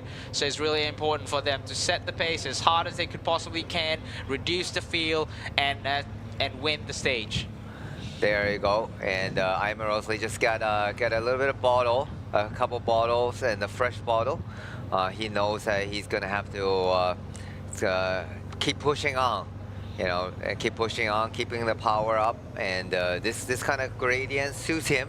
He's not a pure climber, but so this kind of gradient that require constant effort, it is actually better for him. So he needs to keep that going with these 6 other compatriots, and to try to stay ahead the peloton. And once the peloton was not far away, it was just a minute and a half, so they're probably just making a left turn right now. Yes, there it is. We have the view of the peloton. They're just about to start the climb at the moment, and obviously we know. Hopefully we can get a visual of which team is actually leading the peloton right now, and they're about to set the pace for their team leader, for their GC rider, for them to set a good pace and set a good position for them to launch the attack and put a herd and rip everyone's legs off. Everyone's leg. Well, yeah, that sounds brutal. Yeah, I know. Yeah. But it looked like on the back of the peloton, and the rider from Nusatara is getting some gel and he's probably a little bit concerned and already on his nutrition. Meanwhile, the rider who is not so worried right now is Harif Saleh, number 111. I think his job is done. He need to follow the peloton to the bottom of the climb. There's 28K to go. I don't think he's in any risk to getting finish out, any risk of finishing outside the time limit. But he still he can't ease up, right? He still need to put a pretty constant speed just to get to the finishing line, because he certainly want to contest tomorrow's stage and as well as 2 more stages to come for the sprinter. So right now, it's all out for the climber to shine. And they have been quiet all along, and well, look like Chengdu rider. 143. Yeah, Soba. Soba is succumbed to the effort from yesterday and also earlier today. So he's the first rider. We saw earlier that he's already having a hard time closing some of the gap. And I think he is done for today. Yeah, so obviously it looks like Zeb Kiffin on the front. He's absolutely driving the pace at the moment. Looks like he has some kind of ambition as well for today's stage. Maybe he's trying to extend the gap. Obviously, we can see the gap have extended a little bit from 1 minute and 25 seconds to 1 minute and 35 seconds. But we all know the main contenders are in the peloton still. We have 26 kilometers to go. They're going to ramp up the pace, and we don't know what's going to happen to these breakaway group, whether they can stay away. But we have a hunch that they will be swallowed by the peloton, and from there on, the favorite GC, the likes of Johannesson from Uno X, Aaron Gate from XDS, and Vinokurov from XDS as well will take on. And here's back of the peloton. They're on the climb already.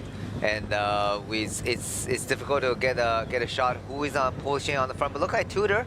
I see Tudor rider on the front, also taking over the chase duty. And I see at least two Tudor rider on the front. And I see Shari just got dropped on the climb. And meanwhile, Ayman Rosley still with the first with that. And first few escapees, so he's still keeping the effort and trying to stay with the escapees. Oh yeah, so they are really putting the hurt. You can see like how much of a gap there is. Looks like there's a bit of a gap between Ayman Rosley, Zeb Kiffin, Edouard Bonfire is pushing the pace as well in front. Looking like Wojtek Kminik is just in front there, ramping up the pace. Ayman Rosley looks like he's in a bit of a trouble, a little bit of a gap there with 25 kilometers to go. He's pushing hard to make sure he's in contact. Wojtek Kminik is getting up the pace as well. Marcelo on the left side of the road. Edouard Bonfire still intact with the rider, Zeb Kiffin. Just pouring some water over him just to make sure he's cooled down. Not just from the temperatures, also the pace is going super fast at the moment. And Nicola is taking the pace, and Nicola seems to be pretty active in trying to push the pace, and he doesn't want anyone to slow down dramatically. Ayman is doing a very smart job, just trying to escape. I mean, saying obviously he cannot contribute to the pull on the front, so he just skip the turn and just hang on the back. And I see Seb Griffin is pushing, and Kiffin, and as well as Bogos. Yeah, Wojtek. Yep. And I think the most active one is Nicola. Yeah, Nicola Marcelo again pushing the pace. He's definitely pushing the pace along with these other 4 riders. Ayman Rosley is basically a passenger here. He's trying to make sure he recovers as possible, playing it smart. He needs to play his card very well here, Denny. Otherwise, if the other riders know that he's just a passenger, they might attack and get rid of him. Yeah, the beginning part of this climb is probably at least for the next 20 kilometers, the beginning part is a little bit choppy. I wouldn't say steep, but it's definitely a little bit choppy. But then it gets mellow off and then become very steady. So Ayman just need to follow the early part and then trying to recover. And then once the roads flatten out a little bit more constant, then that suits him better. So right now the four riders doing all the rotation and the work, and that seems to be working very well. and it will be interesting if we can get a time gap of these 5 remaining breakaway riders. We've seen already the Chengdu rider and a Malaysia rider already drop from the breakaway, and now 7 become 5. Yeah. And here we go. Nicola Marcelo is from Total Energy, is just driving. He's the one that sort of accelerates a little bit every time he comes to the front. He wants this pace to go as high as possible, and he's certainly looking good. I mean, from his stature, in his pedaling style, he's definitely a natural climber, say, compared to others. Yeah. Oh yes, for sure. And then we can see, and we can also judge by how fast this pace is going, by the chainring combination that they're going at the moment. They're still in the big ring, and no, about 54-2's chainring in front. They're still up there. They're not even on the top part of the cassette. They're still like they're really going through, going for the pace here, Danny. They're just pushing through.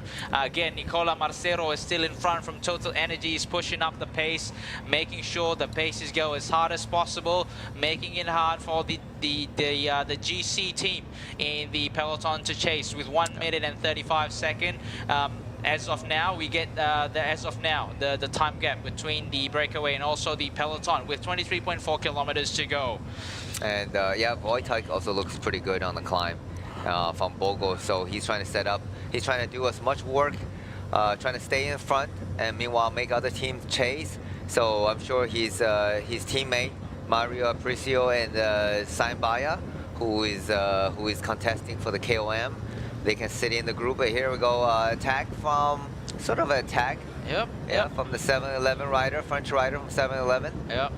And again, trying to inject. They're just trying to inject a little bit of pace every time the roads gets a little bit steeper. Yeah, then sure. that's the best time to push. And here we go, an attack from Wojtek. Okay. And from Bogos, and I think Ayman Rosley. Well, here we go. All right. Ayman Looks Rosley. like the attack have eaten himself. Yeah. Edouard Bonifay initiated the surge, and now he couldn't keep up with the pace. And now Ayman Rossi even have left him and try to keep up with the front group. Edouard Bonifay, he's in a little bit of a trouble. Maybe he has some mechanical. I'm not sure. He was raising his hands. Maybe some mechanicals have caused him some trouble. Let's see. It's gonna be hard for the team car to get across. Oh yes, I don't know if minute something gap, narrow roads, and unless the team car is already behind them, it will be impossible to get to him. Oh yes, for sure. I mean, that's his time on the breakaway is pretty much done. That's just unfortunate for him. Yeah, so he's the back of the peloton. A few riders are just, probably just trying to finish the race. The peloton space is definitely going super fast at the moment. The GC teams are going as hard as possible, setting it up for their riders. Uno X, so we have Tudor as well. We got a glimpse of Tudor. Here, Danny, we are talking about how these cars are trying to pass through some of these riders. It's not an easy job. Nope. Yes, obviously neutral service here, Dummy Bike Center. Maybe he needs to go up there supporting the breakaway group. Yeah. But unfortunately, they are stuck as well. Yeah, but normally there should be a neutral service car right behind the escapee. They will be the Camisa and the neutral service car will be the last 2 cars to get pulled out from the gap in between. So now in the front is 4 rider. Ayman Rosley still with the first group. Yeah, he's still is, pushing, Danny. Yeah. He is still pushing, obviously the pace got higher and higher. I think he stayed within his zone, not going into the red. I think the other 3 riders are looking, yeah, there you go. I was just going to say, Marcero is definitely not happy. Ayman Rossi is just sitting on. But, it's a bike race. We are racing. So, and obviously Ayman is not disturbing the dynamics. He's just giving himself a little bit of a gap. But obviously he's playing it smart, I suppose. Yeah, absolutely. And I really don't think he's going to contribute. He's able to contribute much. He's hanging on. And I think if Nicola wants to win today, he just needs to go as hard as he can and as fast as he can, because there's no point getting Ayman involved, and Ayman has been in breakaway multiple days and yesterday as well. So he's a passenger for sure, and there's no chance for him to hang on once the road gets steeper. So yeah, Nicola just need to focus on working, getting the three. I think there's is a nice three rider and doing the work. I think they're similar level, and so it's also good when they're similar level, and then they can just rotate at a constant pace. And here we go, Ayman finally had enough. I mean, he done the best he can, and now being left by the trio. And now the gap is down to 1 minute 07. I think it's already gone down to a minute. Yeah. But you can see here they are in the shades at least, shaded from the hot sun. So they can get a little bit of rest, so-called from the temperature, not resting from the climb. Oh yes. But the resting from the sun. And yeah, that's half of the challenge here, riding in the Tour Langkawi from 7 riders.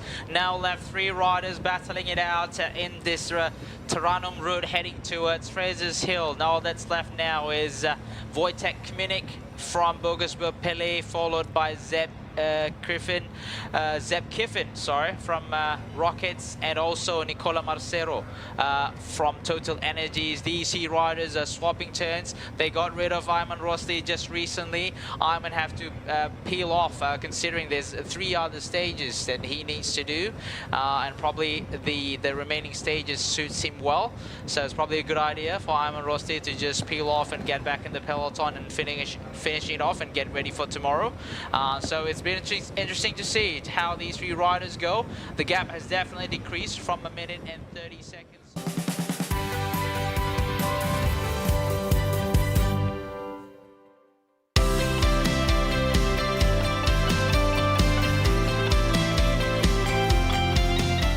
Kumpul mata ganjaran tanpa kad di Petronas. Senangnya, ini baru Mercer Rewards.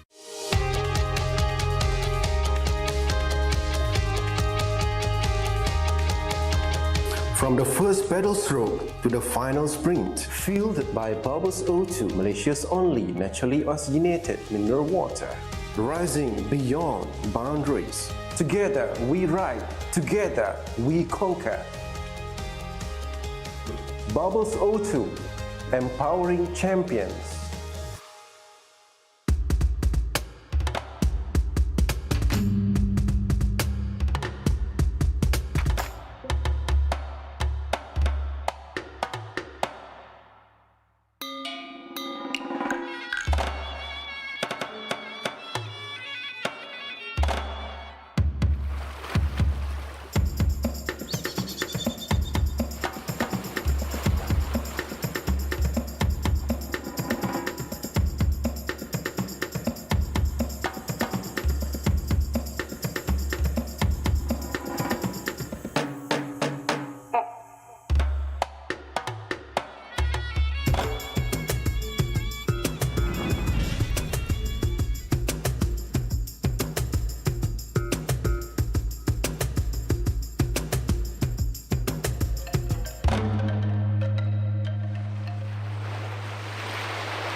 Guna Mercer Rewards sayang.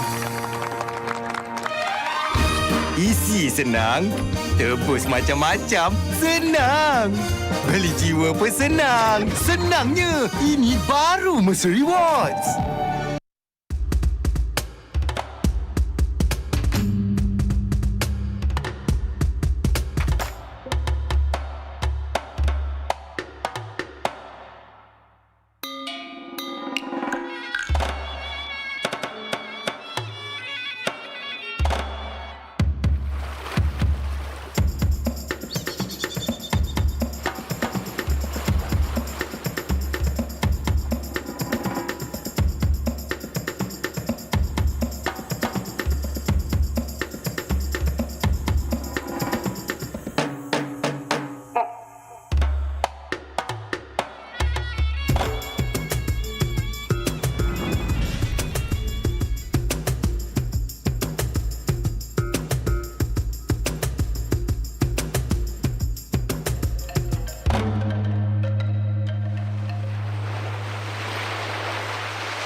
From the first pedal stroke to the final sprint, fueled by Bubbles O2, Malaysia's only naturally oxygenated mineral water. Rising beyond boundaries. Together we ride, together we conquer. Bubbles O2, empowering champions.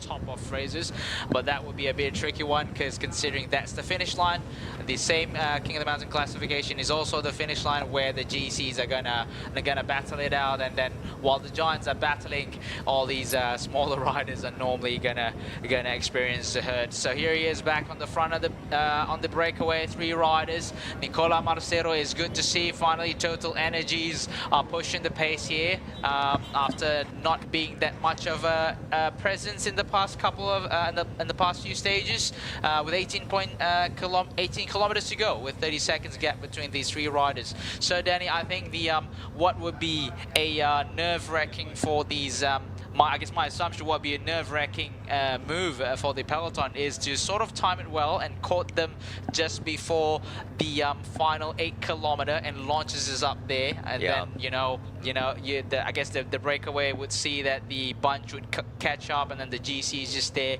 and then the GC lights up the pace from there, and then this pretty much that attack is just going to end these this breakaway and just keeps the demoralized from pushing on anymore. Yeah, absolutely. So the job of the for the teams who want to contest for the overall victories, they need to push the pace so hard.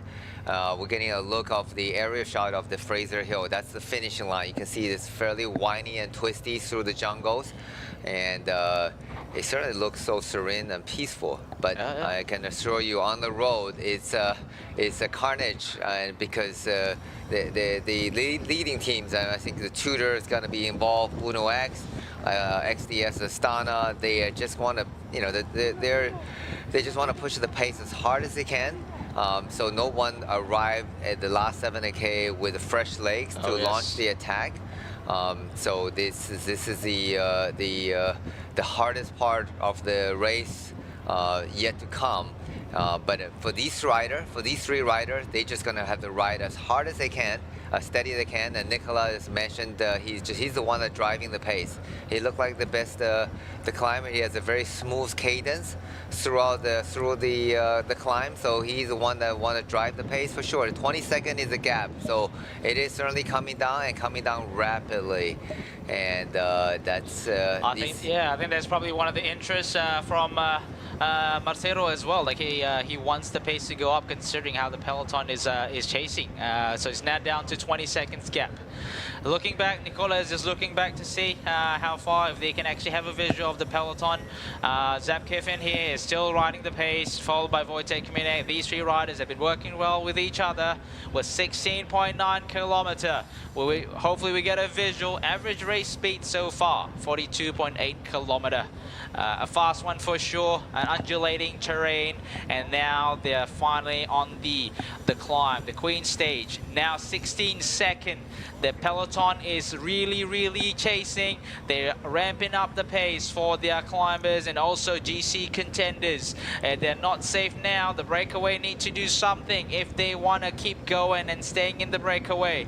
We can see, Danny, here in the peloton, riders are actually struggling at the back here just to keep on. Absolutely. If you want to contest for the overall classifications, you need to be at least the first half of this peloton, because once they hit the steeper part of the climb, with 7K to go to the finish, it's going to be impossible to move up forward as the rider getting shouted onto the back, and it's going to get harder and harder to move up. So we can see here Thai rider number 26, 126 is really struggling, just trying to follow.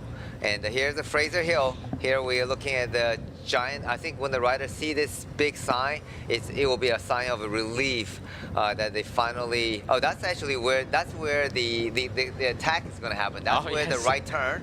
Then the road is going to get really steep. That's the beginning of the last 7K.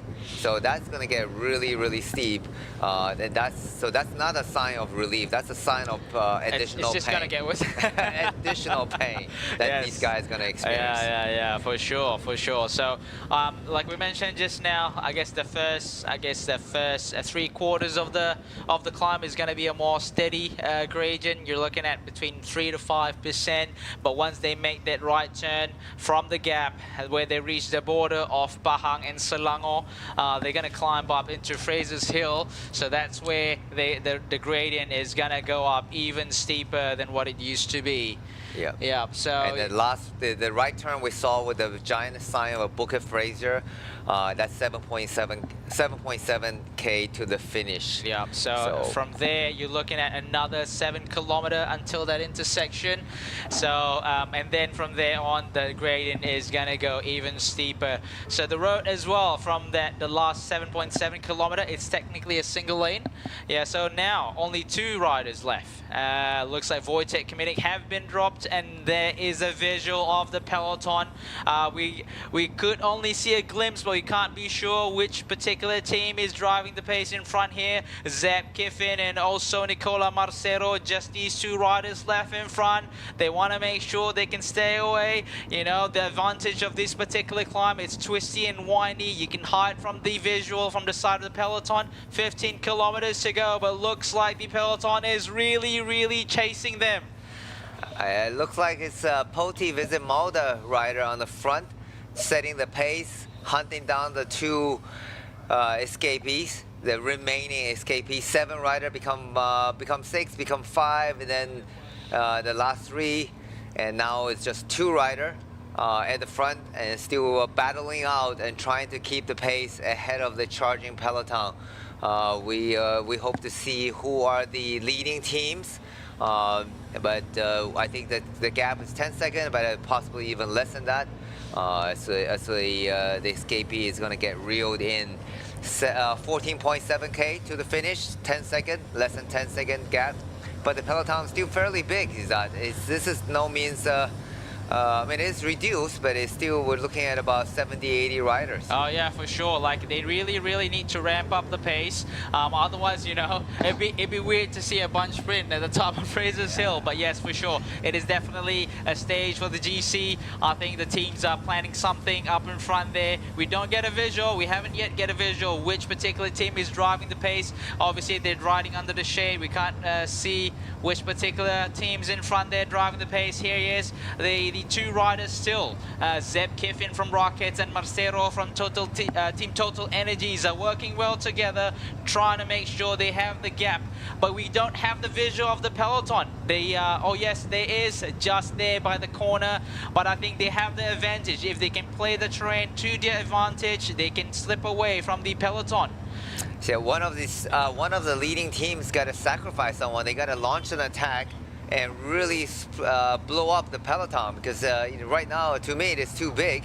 If everyone just sitting in the wheels and just setting a steady pace, there's going to be a bunch, 30 rider to the finish. So if anyone, if any teams want to take the victory, they may have to sacrifice 1 or 2 riders to launch an attack and trying to break up this still fairly big group right now. Oh yes, for sure. You know, the teams need to do something. Either send a few of their riders up ahead and blow up the field, or potentially just riding a slightly or even harder pace, you know, considering there's not much kilometers left to go until the top of the climb. We're looking at about just 10 kilometers to go until the top of the climb.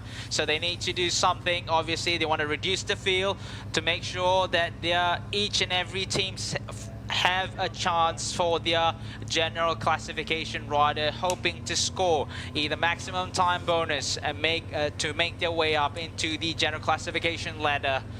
So here is where the head of the race is. Obviously, it's a very challenge signal up here, climbing up the Fraser's Hill. And we are here seeing some drone shots of where the climbs are going up to. They're about to head to the Simpang Gap, where they're going to make a right turn and do the last 7.7 kilometer of a slightly steeper part of the climb where the road becomes super narrow. So for those of you that are not familiar with Fraser's climb, there's a one-way up and a one-way down. So the roads are pretty narrow. They need to play it well for the GC team. Yeah, I just saw a glimpse of the front of the peloton was set by Confarmer. At least looked like to me 2 or 3 riders from Confarmer is on the front setting the pace for their leader Ivan Kobo, and it was 12.8k to go. We're losing a bit of visual because we're obviously going through some dense forest and twisty roads, so the mountains are blocking the signals, but we can only assume. But one thing we can assure, the pace is hot and furious. Oh yes, just like the weather we had in the first part of the race. Obviously the temperature maintains, the heat of the peloton is rising, just like the temperature of the day. Hashtag beat the heat. The stage 5 of PETRONAS LTdL Langkawi is definitely lighting it up in this queen stage from Temerloh to Fraser's Hill.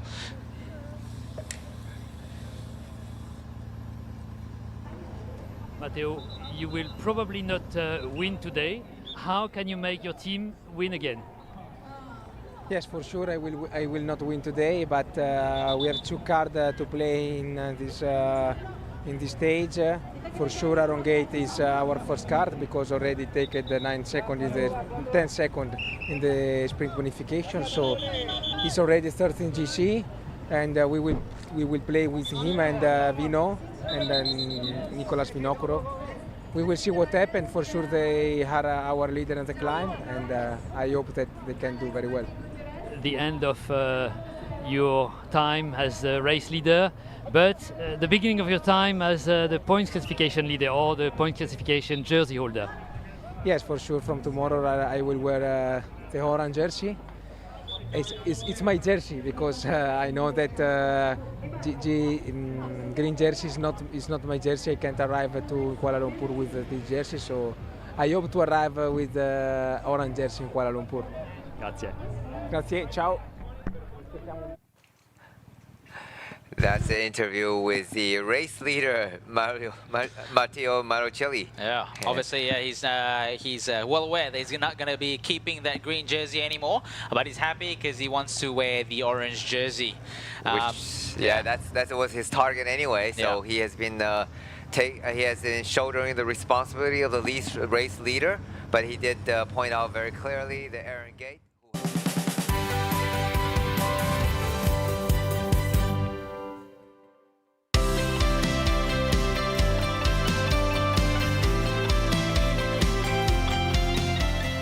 Mata ganjaran tanpa kad di Petronas. Senangnya, ini baru Mercer Rewards.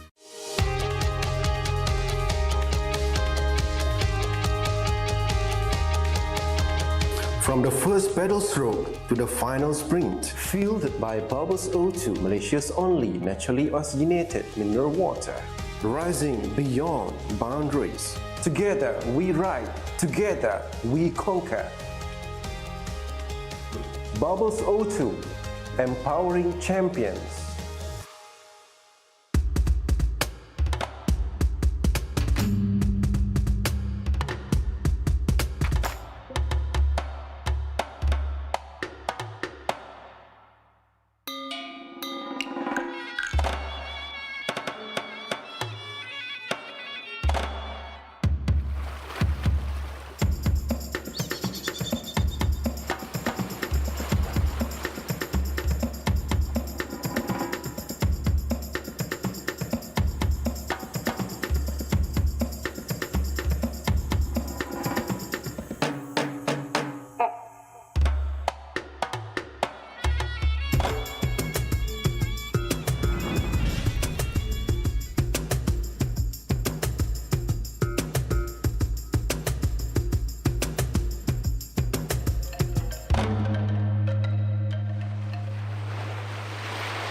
guna Mr. Rewards sayang.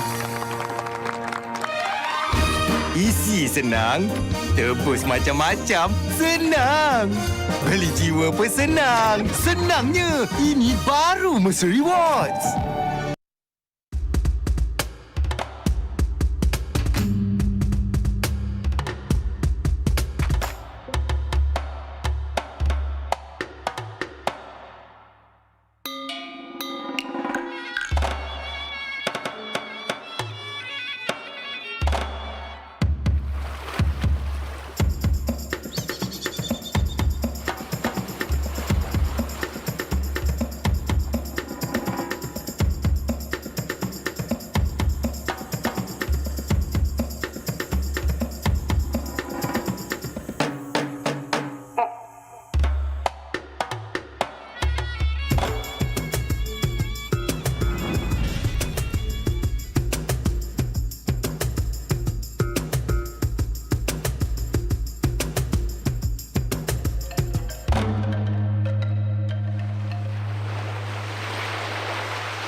Hah?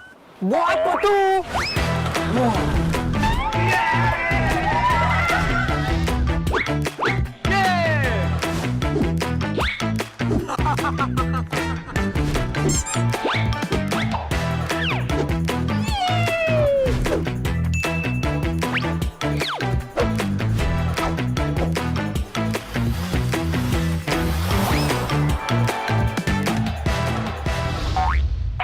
Hey, free barang ke pulang rumah lah. Thank you, Petronas. Petronas, let's go!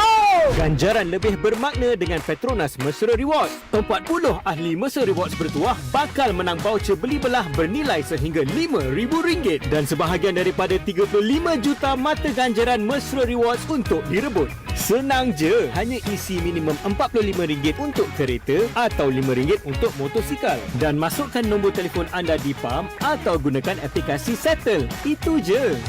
Gunalah kad kredit Petronas Visa untuk menikmati 3 kali peluang menang. Jangan lepaskan peluang anda untuk menangi ganjaran lebih bermakna hanya dengan menjadi ahli Mesra Rewards dan isi di Petronas.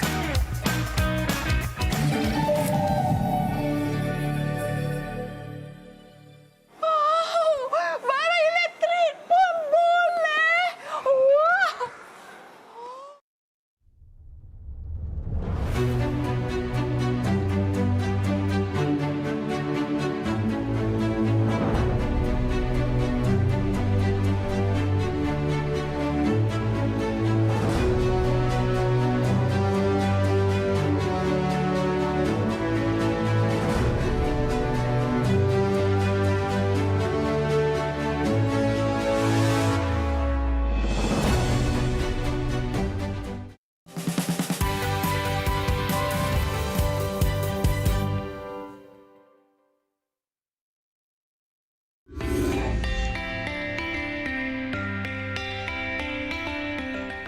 Baik Lily, ketika ini bersama dengan orang kuat, orang penting, sangat berprestij, Petronas LTdL 2025. Encik Ime, how are you? Okey. Setakat ni dah halfway, saya rasa kita dah lalui semualah. Transfer yang jauh, transfer keluar pulau dan perjalanan race yang agak panjang dan pagi ni ada berehat sikit lah.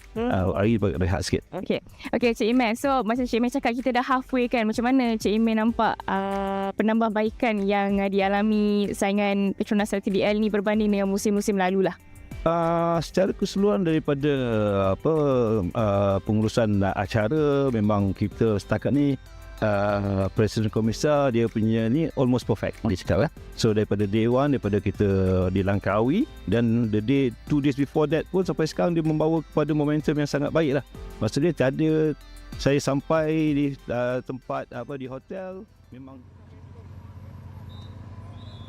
part of the climb. That's as steep as the hardest part of the climb. So if you want your climber to have a chance of win, you want to hit that climb as hard as you can to put them in the best position. It's almost like a launching pad for your climber to launch their attack. Here's the back of the. We're looking at the right turn, the Bukit Fraser. And an aerial shot, and the riders are stretched out. So we're looking at about 25 riders still intact in the front group, and it's all snaking through the jungles. It's a very twisty, winding road, very narrow.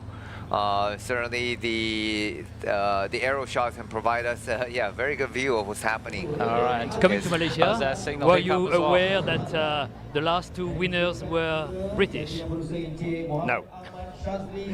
Simon Carr and Max Poole were the last winners of Le Tour de Langkawi. What do you make of your first experience at Le Tour de Langkawi? Yeah, I'm enjoying it. It's great. We've got a great team here, and overall it's been a really fun experience. How come? What has been a good experience? There were sprinting stage mostly, but you have lost one of your two sprinters.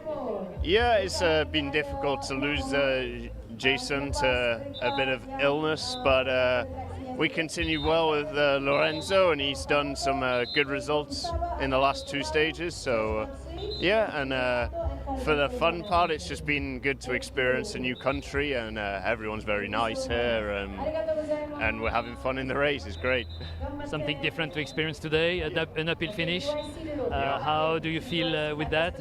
What is the plan for your team? Oh, I couldn't tell you that.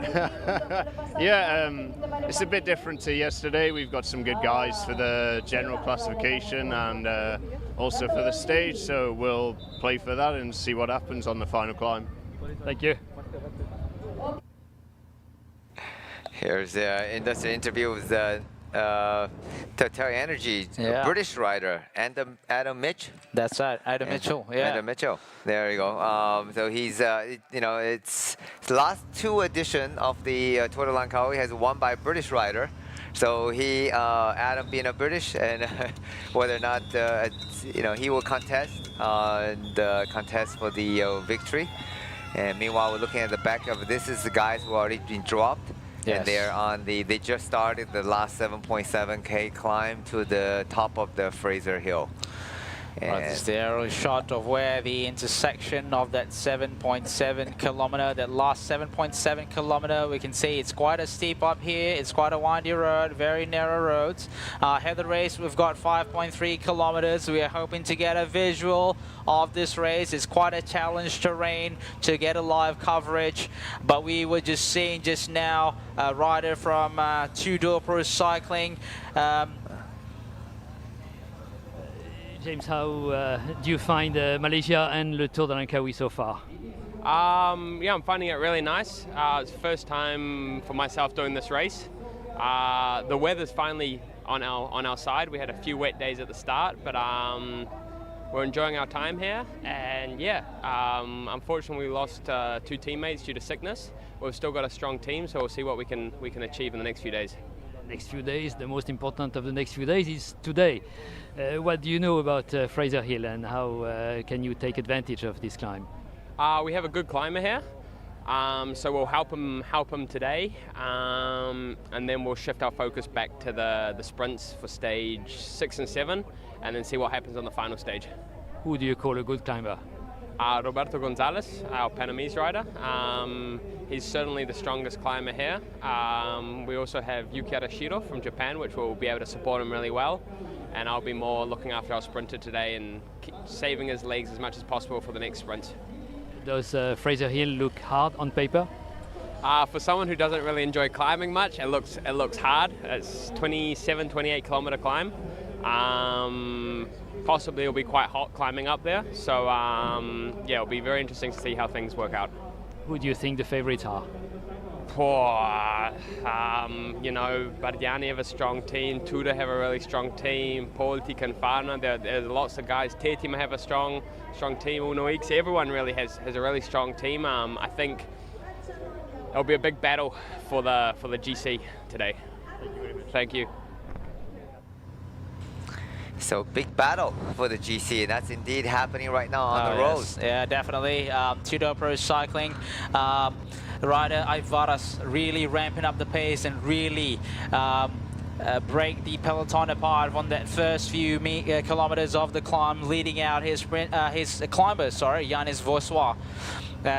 From Tudor Pro Cycling. Here we got the visual. I believe this is this the front of the race, Danny? We don't know. Maybe maybe this is the back of the race. Yeah, from the speed of the climb, I would think the guys on the front, they're still doing 20, 25k an hour, even up the steeper part. 20k an hour, 25.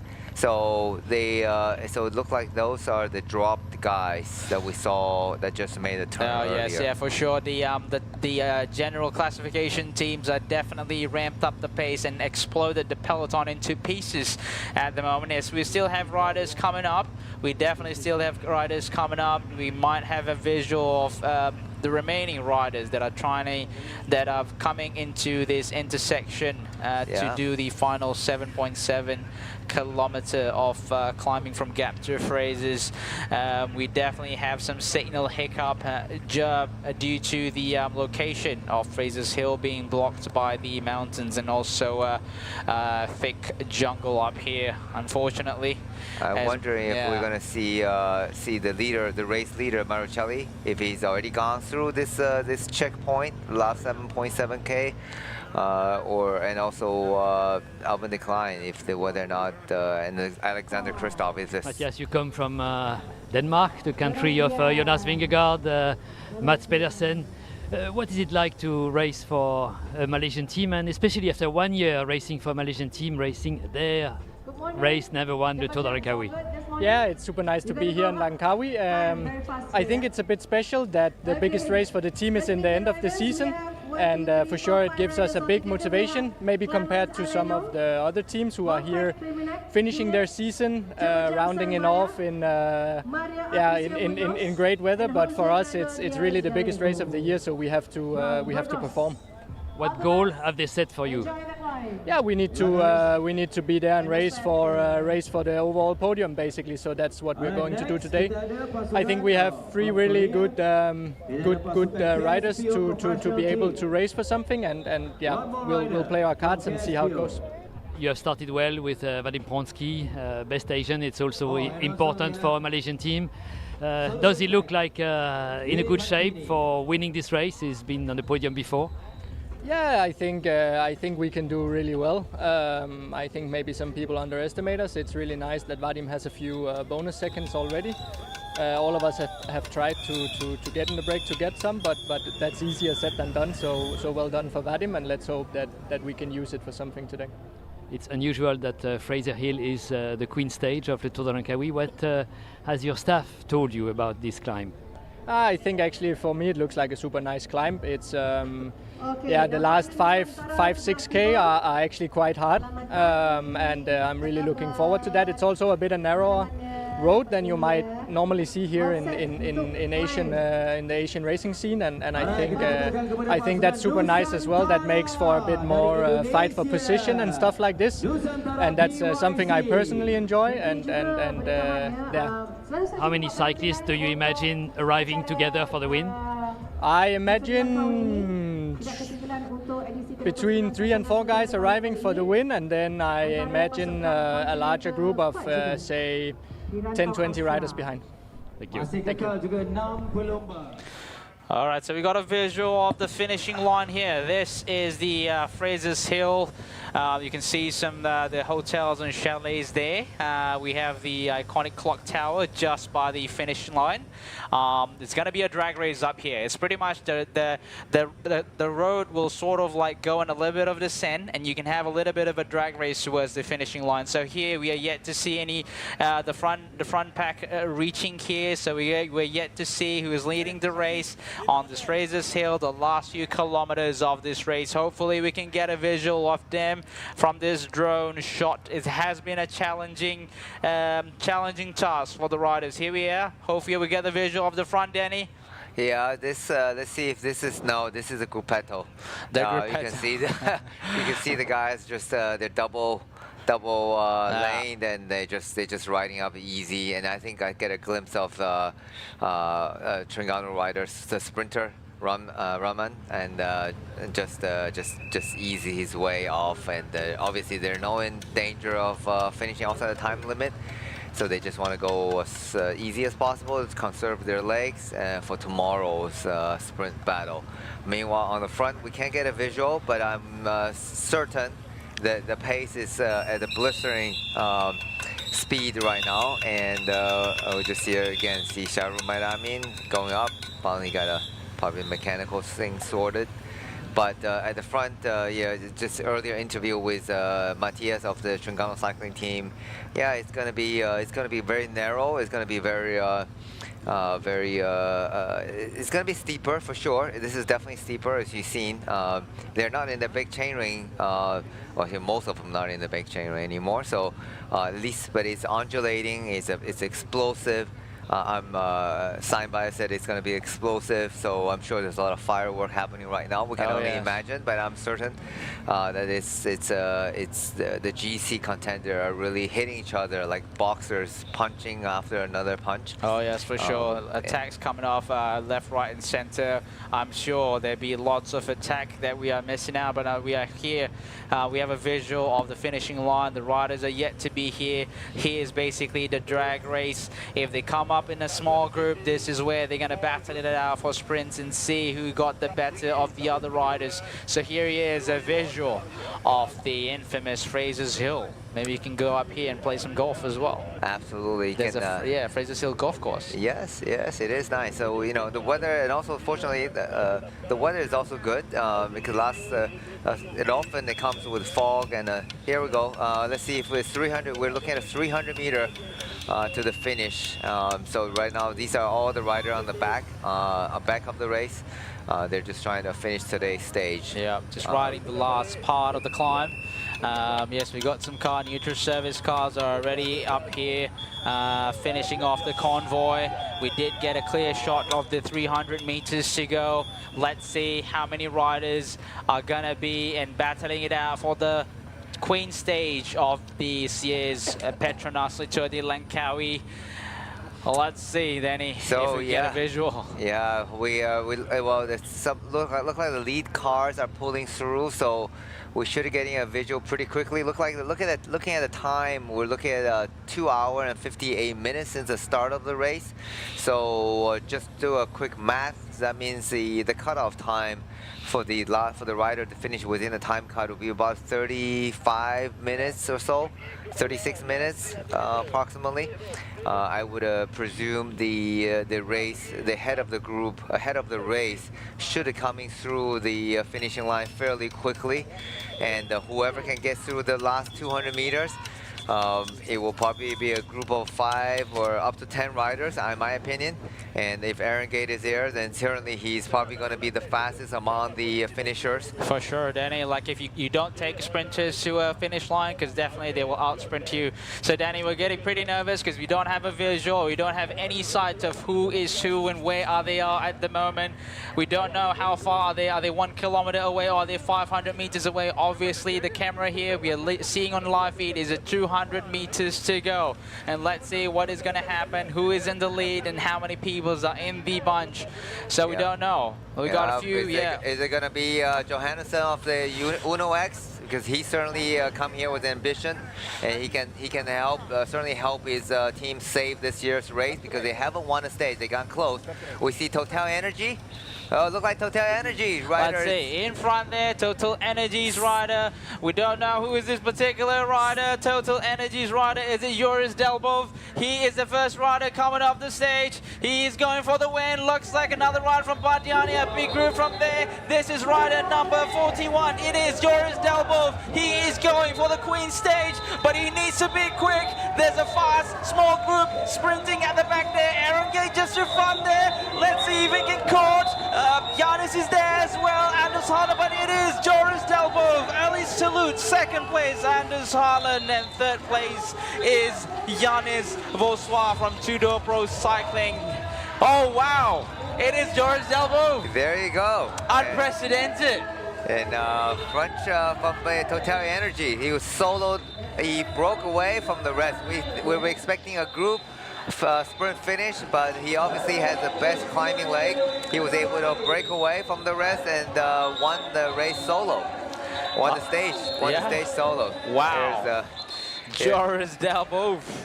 Wow, what an attack, a solo win, early salute. What a day for Total Energies after multiple disappointment in the sprints. Joris Delbove definitely managed to pull it off for Total Energies in the Queen stage. So what a Tour de France has it been for Total Energies? Yeah, and Nicola obviously did a great job by getting the breakaway. He was the most active driving the break. Obviously he had a confidence in his race leader, and it certainly paid off for the hard work. Oh yes, for sure. What a day for Total Energies. Obviously we were expecting the favorites would be among the XS Astana. Obviously that was the case. Here he is. We see another group behind here fighting it out. For the I think this will be the white jersey. We see Vadim Pronsky. Oh no, Vadim Pronsky looks like Tanakante Somban is just in front of Vadim Pronsky here. Yeah, but I think I see Saim Baya in the first group together with the winner of today's stage. Well, it was a chasing group, in the chasing of Aaron Gay group. So I think Saim Baya should get the best Asian classification and possibly KOM points. I think he was. For sure. You need to finish. Top 6, right? That only number 6 will get 1 point. Yeah. Because I don't see the Bubbles KOM jersey in that group. Yes, for sure. So possibly, though, we have to wait and see what's happening. Here's a Panamanian champion. Here's from Fantini. Yeah. This is the finish. Which is Gonzalez. Gonzalez, right? So these are the riders in the second and third group just across the line. But there's undoubtedly the winner of this stage. Yeah. And the honor goes to Total Energy. For sure. Now, the real question would be who will be wearing the Petronas green jersey, considering Aaron Gate is second. I think Aaron Gate didn't get a second. I think he was taken. It was Tudor and a Tudor rider was second. So I think Aaron Gate got fourth, if I'm not mistaken. So George DeBall should take the overall leader jersey. Here's a replay. 41. Here's a interview.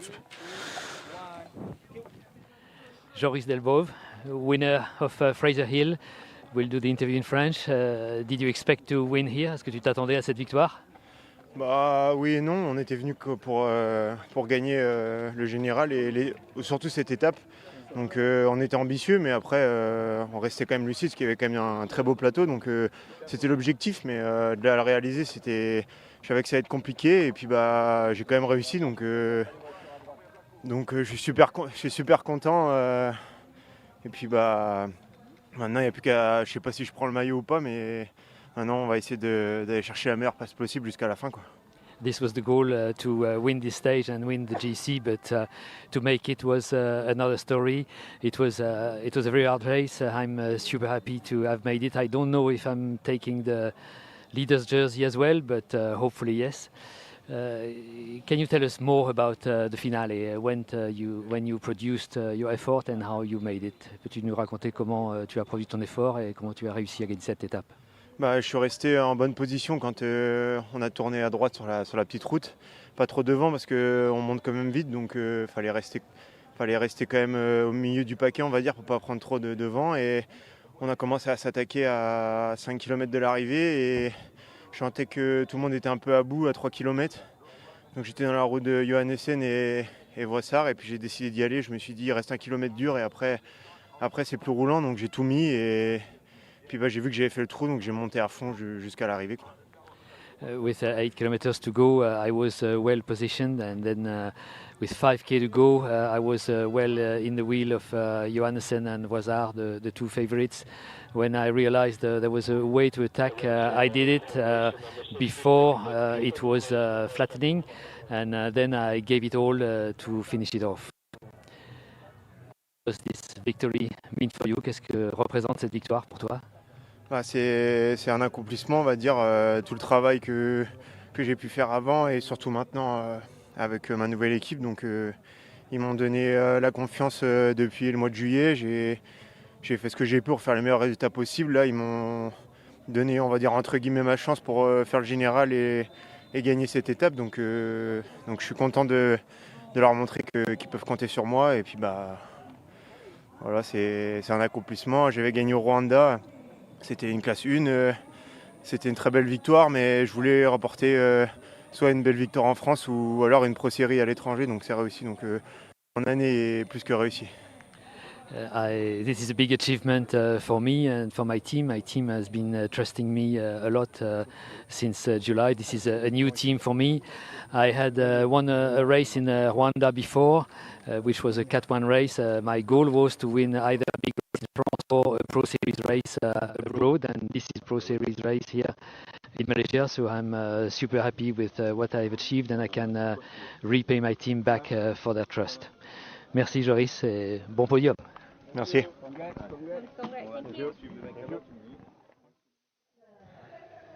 There you go, the interview with today's winner, Joris Debo from Total Energy.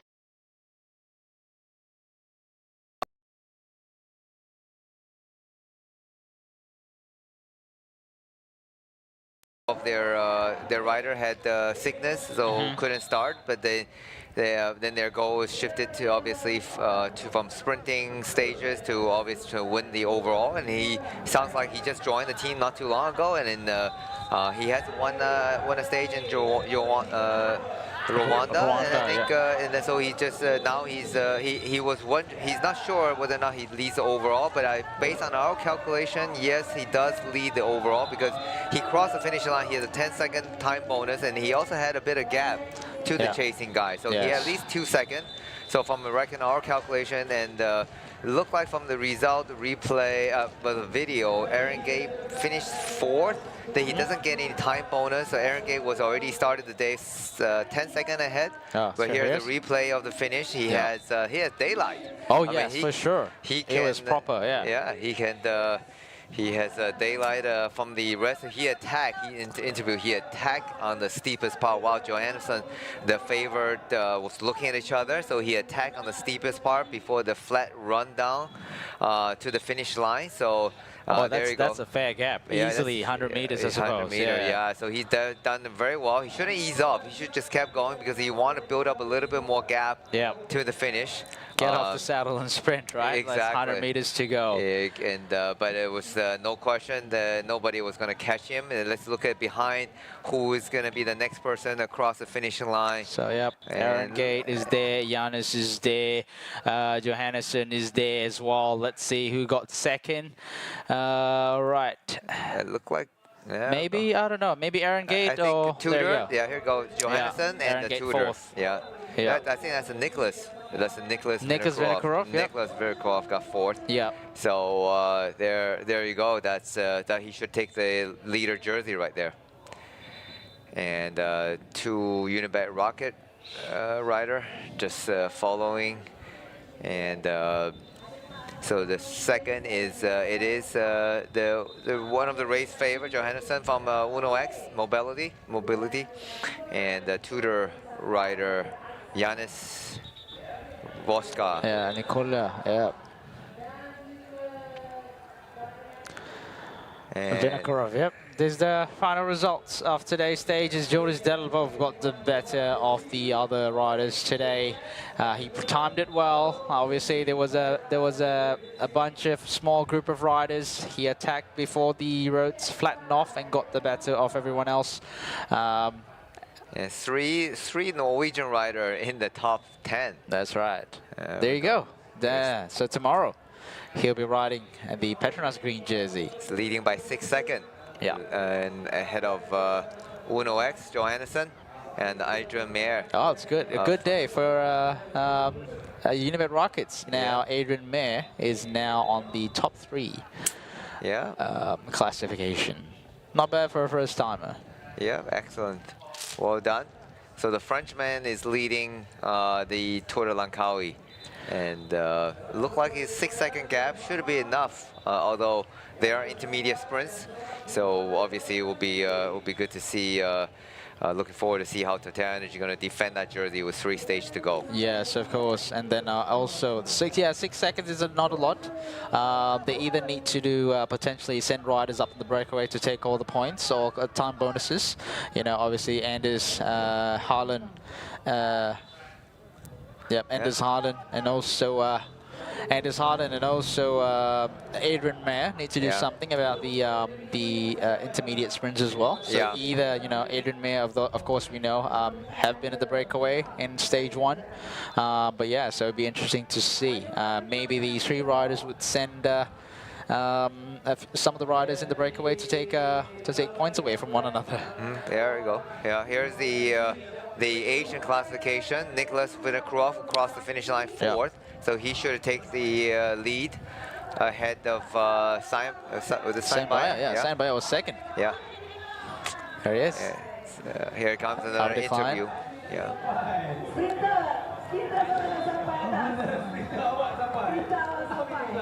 Anders, congratulations for this great race. You wanted to race at the front.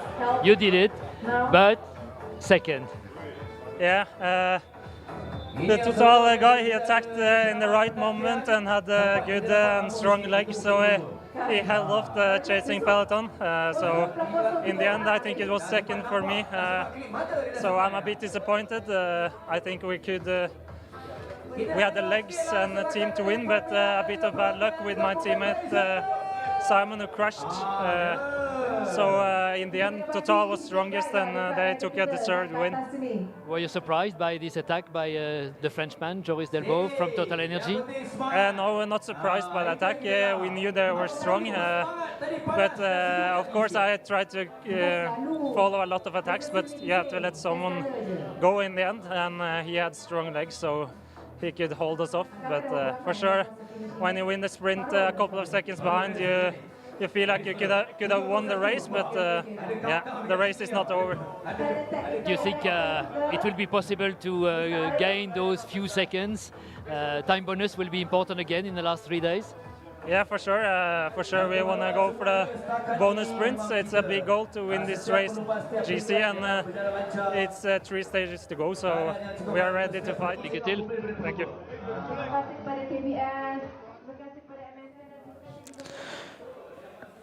So yeah, that was Anders Johannesson. Definitely a disappointing one for him. He was definitely aiming for a stage win, but unfortunately he got 2nd with 2 seconds time gap. And now Joris Delvaux got the better of him with that attack. He didn't manage to close down close enough. But tomorrow is another day, another 3 stages to go to plan out how saya they're tak rasa seorang pun daripada anda yang menyangkakan keputusannya akan berakhir begini. Kerana tidak ada seorang pun pelumba Astana yang berada di top 3 kecuali Vinokurov. Iaitu, kita tengok nama dia, Nicholas Vinokurov menamatkan kedudukan tempat yang keempat. Di manakah Aaron Gate, di manakah Matthew Maluseli, Maluseli rehatlah of course. Di manakah Evic Declan, memang tak ada. Tetapi yang memenangi perlombaan pada hari ini adalah seorang pelumba yang tidak pernah naik ke podium sejak daripada peringkat yang pertama sampailah ke peringkat yang keempat. Dia tiada dalam senarai itu, top 5 pun, tapi hari ini melakukan solo finishing. Pelumba daripada Total Energies, Joris Delvaux. Seorang pelumba yang saya kira juga mempunyai rekod yang baik dalam perlombaan jelajah ini. Dia baru saja berusia 25 tahun. Itulah dia, kalau kita dapat lihat tadi bagaimana ada juga pelumba-pelumba yang cuba untuk mengejar kedudukan beliau, tapi nampaknya bukit memang menjadi penghalang. Kalau tengok kepada statistik yang saya perolehi daripada Pro Cycling Stats ini, dia pakar pendakian dan juga seorang yang pakar. Setiap kali laluan berbukit, dia antara pelumba yang akan berada di hadapan. Okey. Adik Usaini Osman yang tadi melintas depan kamera. Nak kena gerenda awak ni. Okey. Semua semua orang kalau ambil exam semua fail. Kalau kita lah ambil exam fail. Tak ada seorang pun yang kita sebut Ringgit hilang top 10, tak ada nama dia. Nikolai Vinokurov saja wakil Astana. Okey. Apa cerita ni, Dik? Of course kalau kita lihat daripada awal perlombaan tadi, temu bual antara Jeff Cornett dan juga Ringgit yang menyatakan hanya beliau dan juga Nico Vinokurov sahaja yang akan membuat ataupun memberi saingan di saat-saat akhir di puncak Fraser Hill. Dan ya, sudah pasti Zat, Akbar, kalau kita lihat kat sini, harus diberi pujian kepada pelumba daripada pasukan Total Energy ini, menerusi Joris Delboff. Joris Delboff merupakan karier yang kedua oleh beliau untuk memenangi peringkat di perlombaan selepas Tour Rwanda, perlombaan Pro Series ni. Dan kita boleh lihat ketika ini Nicholas Vinokurov yang membuat pecutan di saat-saat akhir, tetapi beliau dilintas oleh Helen dan juga pelumba daripada pasukan Tudor di tempat yang ketiga, iaitu Yanis Voisat. Dan di sinilah kita akan lihat sudah pasti Zon, Akbar, 3 jersey utama hari ini memang saya rasa sudah akan menjadi pertukaran jersey. Bukan 3, 2 saja. Jersey utama bertukar tangan kepada pelumba lain. Kemenangan pelumba itu tadi, pelumba pasukan Total Energy Joris Delboff itu sebenarnya telah mengubah peta keseluruhan untuk kedudukan pendahulu ataupun GC. Apabila kalau kita tengok ini mungkin tadi kita dah pun keluarkan sebenarnya senarai pelumba-pelumba yang menduduki ataupun yang berada dalam kedudukan top 10 selepas tamat peringkat yang kelima. Kalau kita dapat lihat bagaimana kedudukan pertama, kedua, ketiga, keempat bertukar tangan terus. Dia jadi macam siapa ni? Mana Alvid Declan, mana Ringgit, mana Malucelli.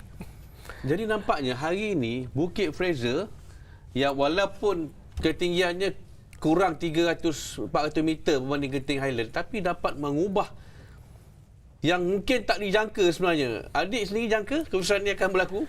Baik, sudah pasti perlombaan hari ini memang akan orang cakap kelebihan diberi kepada pelumba-pelumba GC dan juga pelumba-pelumba pendaki berbanding pelumba-pelumba pecut seperti Matteo Malucelli. Kalau dilihat tadi, Matteo Malucelli kilometer ke-26 sebelum finishing dia sudah drop daripada peloton.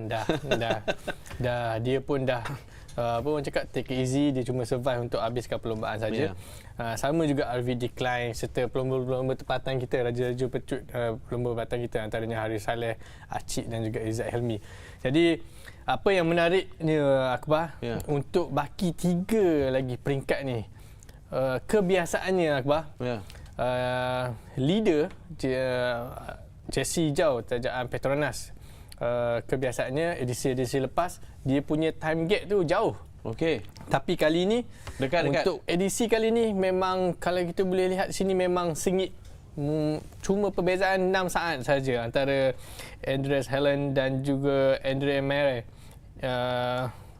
berkongsi time bonus yang sama 6 saat saja kepada Joris. Jadi saya rasa di sinilah kita akan lihat nanti Akbar di setiap zon pecutan untuk baki 3 peringkat lagi nanti akan direbut oleh kesemua pelumba-pelumba yang berada di kedudukan top 10 yang terbaik ini, kerana di situ akan membantu mereka untuk berada di kedudukan yang teratas dan terus memberi saingan untuk merampas jersey utama kerajaan Petronas, itu yang disarung oleh pelumba daripada pasukan Total Energy, iaitu Joris Delboff.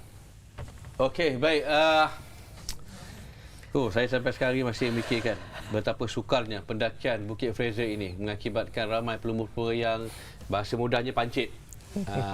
Nur Aiman Rusli sendiri pun kita dapat lihat bagaimana sebenarnya dia juga berusaha sebenarnya sehingga berjaya memenangi kom yang pertama tadi. Tapi untuk baki lebih kurang dalam 10 ataupun 15 km yang terakhir, dia terpaksa memperlahankan kayuhan kerana kepenatan, saya rasa. Sebab dia berusaha untuk mengejar 3 zon penjutan yang ditawarkan oleh.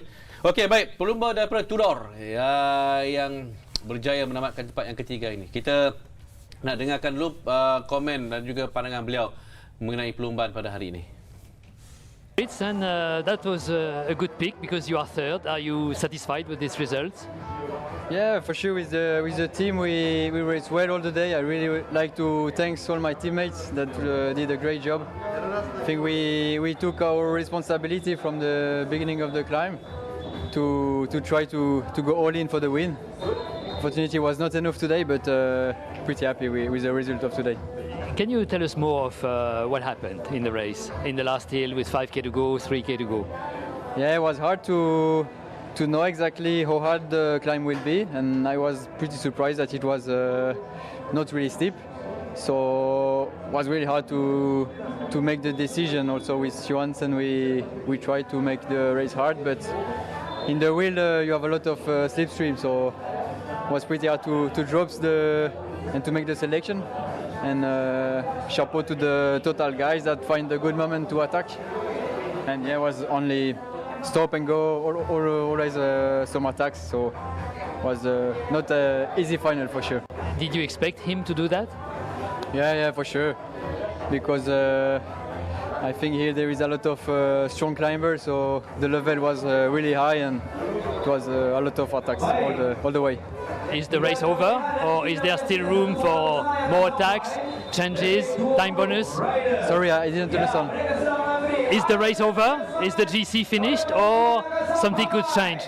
No, for sure not. There is 3 other stages to Kuala Lumpur, so we will try to do our best to try to win some second. Okey, baik. Sekarang ini kita nak bincangkan pula mengenai 3 zon penjutan yang ditawarkan hari ini dalam perlombaan yang bermula dari Temerloh sampai ke Bukit Fraser. Untuk zon penjutan yang pertama di Mentakap. Betul di Mentakap. Kita dapat lihat bagaimana Zeb Kifin ni pun nama yang sebenarnya siapa Zeb Kifin ni kan. Untuk pasal kita hanya menumpukan kepada pelumba yang dah biasa. Berarti kita mungkin kita agak Aaron Gate mungkin akan berada di situ. Aiman Rosli untuk first zone penjutan ni tak ada. Oh, siapa Willy tu?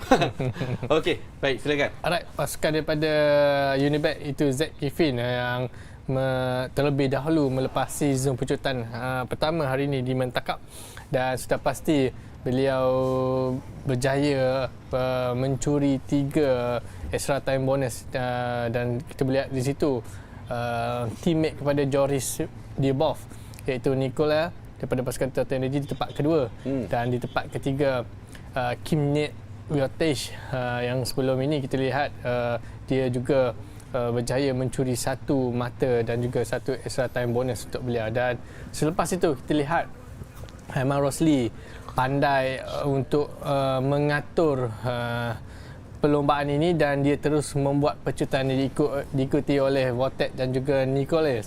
Dan di sini kita boleh lihat Aiman Rosli terlebih dahulu menangi zon pecutan yang pertama ini, diikuti oleh Nicholas dan juga Votek di tempat ketiga daripada pasukan Burgos. Dan Aiman Rosli pandai untuk memberi saingan kepada pelumba-pelumba Eropah ini. Dia terus mengungguli dan cuba untuk sedaya upaya beliau untuk cuba untuk melepasi dahulu di zon pecutan yang kedua. Dan selepas itu kita boleh lihat di sini Aiman Rosli tempat pertama, Nikolai di tempat kedua dan juga Votek di tempat ketiga. Jadi mereka menuju ke zon pecutan yang ketiga hari ini untuk peringkat yang kelima. Dan sekali lagi pelumba daripada pasukan Unibet iaitu Fab yang sekali lagi cuba untuk memenangi zon pecutan di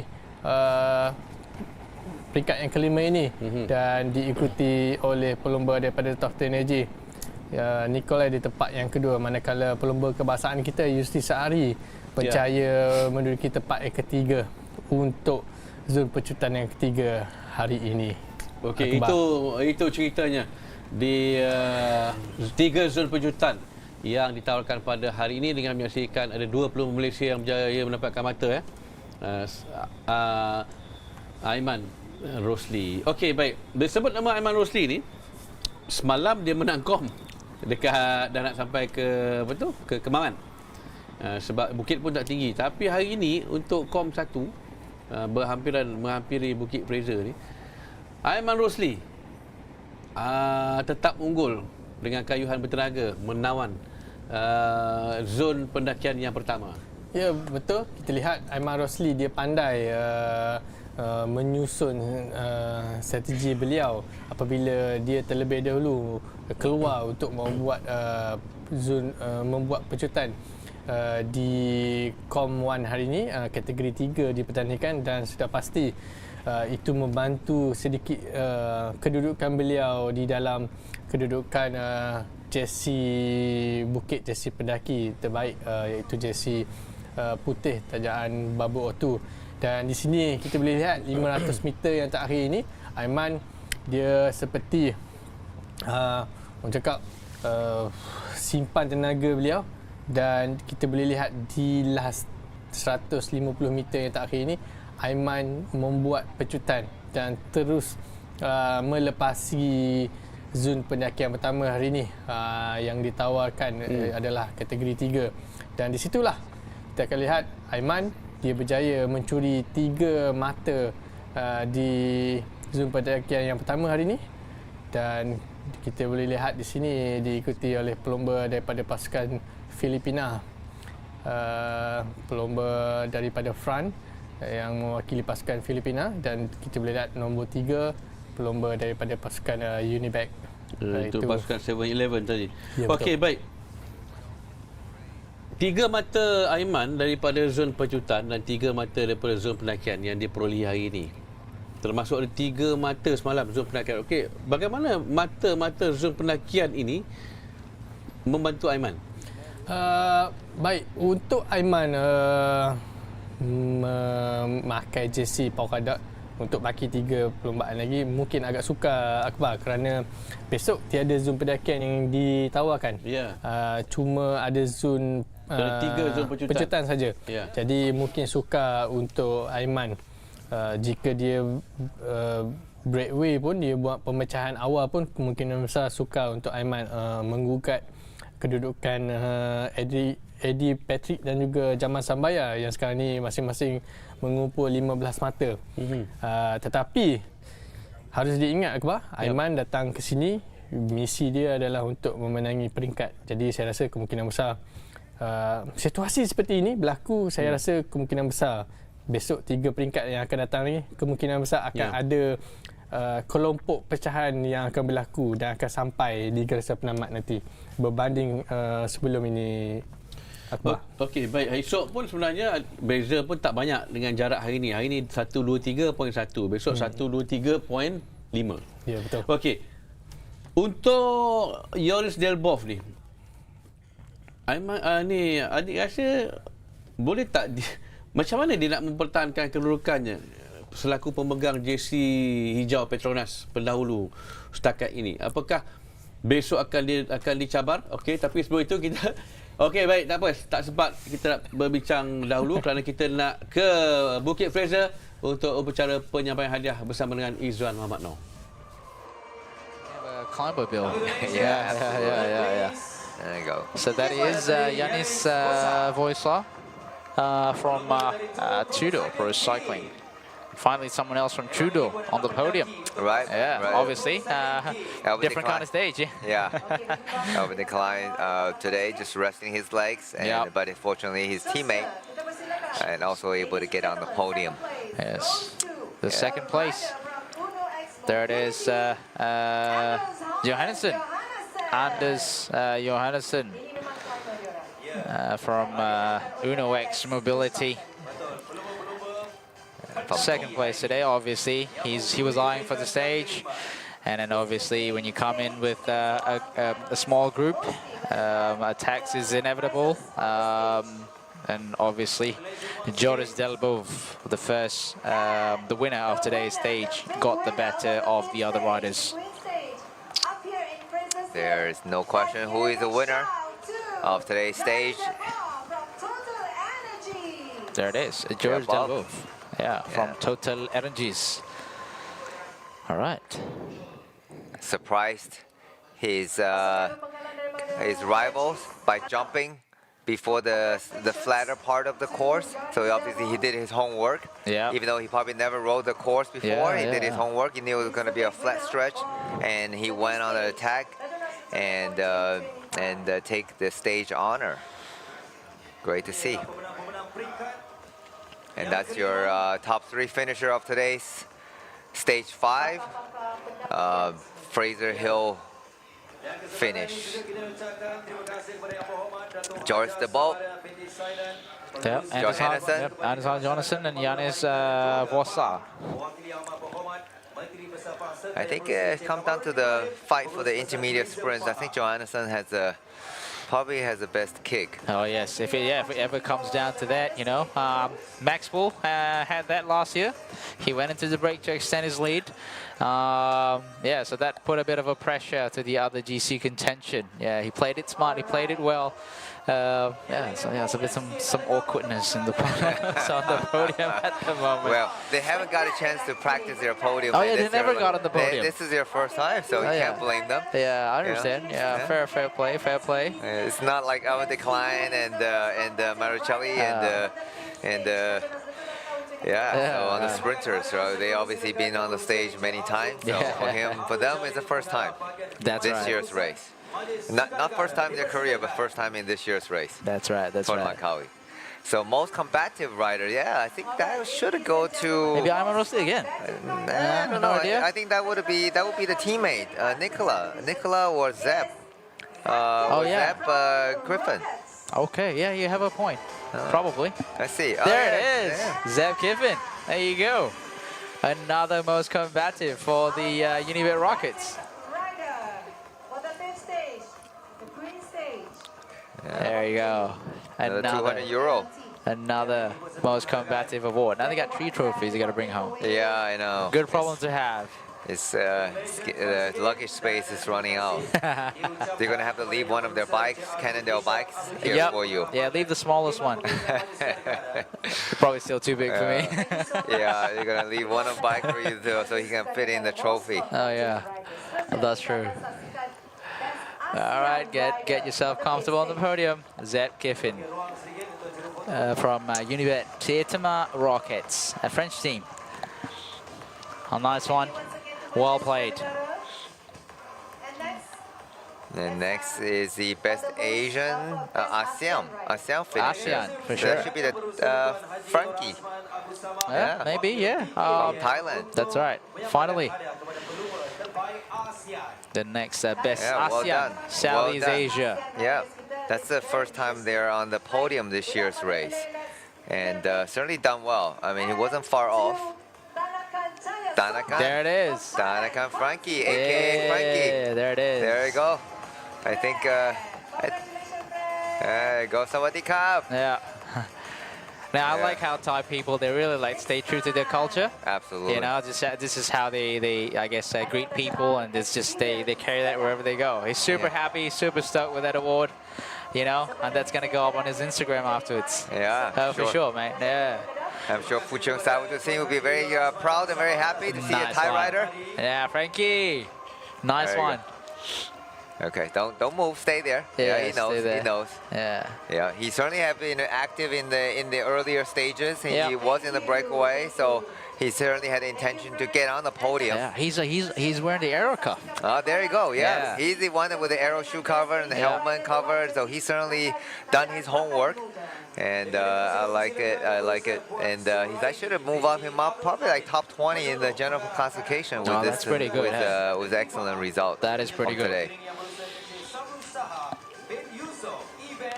And this should be the presentation for the best Asian.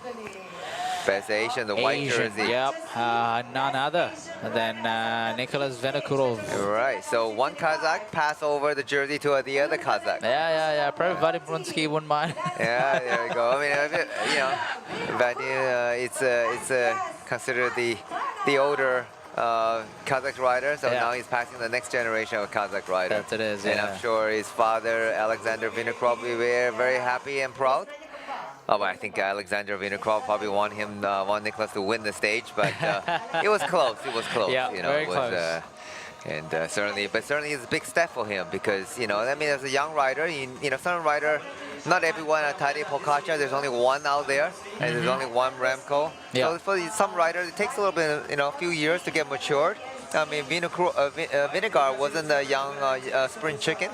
And then it took a couple years, and he was working in the fish factory, and That's right. you know, worked the dog shift, that we call it. And before he got his break and start winning the races. So, you know, it doesn't mean that, you know, if you're 21, it doesn't mean that you have to start winning races just yet. So for sure. It's okay. I will certainly see him improving, and he done the Volta, his first Grand Tour, and I'm sure we'll see more of him to come. Yeah, for sure. I mean, like, for example, you even have, like, for example, sorry, I'm blanking his name, but Jay Vine. Yeah, Jay Vine was a late bloomer as well. Yeah. He missed the under-23 opportunities. He started racing road quite late, so now he's King of the Mountain winner in Volta. Yeah. Once he learned how to handle a bike, not to crash too often, he's able to put out his 400 watts on the climb and drop everybody. And certainly you see he has matured and successful, very successful, integral part of the UAE team. Yeah, here it is, Bubbles 02, King of the Mountain jersey, still on the shoulders of Patrick Eddy from Team Picnic Post NL. Yeah, he's not a climber, but on the King of the Mountain jersey. Yeah, he doesn't claim himself to be a climber, but you're a climber now, mate. You're a climber now today in Langkawi. Yeah, now you're gonna have to fight for to defend it because there are still couple climbs left. Yes, definitely. We don't have it. Not I think tomorrow. Not tomorrow. Maybe not even on. Not stage 7. Not even but 7. Stage 8. Stage 8. There are some. There are 3 climbs left. It's not a flat stage though, and in stage 8 you got some. I think the local people would know. You have the Bukit Hantu and Bukit Ampar. Oh yeah. But they're gonna zoom past there. You know, averaging 31 km an hour. Exactly. So something super fast. By no means is done. So we know that you have the overall leader jersey. That no means that's a close case. Yeah. You can't put a nail in the coffin just yet. No, definitely not. It's not done. And the cow hasn't come home, the fat lady hasn't sung. Yes. So you need to wait to see the finish. And I hope the fans out there on Sunday, please come out to KLCC, and if you want to avoid the traffic, just take the public transport. And there's a station right finish at KLCC. You can come out and watch the exciting finish, and we will find out only then who is going to be the final winners of these jerseys. Yeah, it's going to be on Sunday as well, so it's a weekend, so you can make your time there. Bring your family. Yeah, bring your family as well. You know, once the stage is finished, you can probably take your family to the KLCC park. Yeah, to the KLCC park. To go eat, have a nice nasi lemak at the KLCC, and enjoy the race and enjoy the Sunday. Yeah, or nasi kanda at Pelita. It's not far from there as well, walking distance. And here's the orange jersey. Now finally, he gets to wear orange tomorrow. Marichelli was probably thinking like, finally I get to wear orange. I really wanted the orange. I didn't want the green. Yeah, I've already worn green the whole year.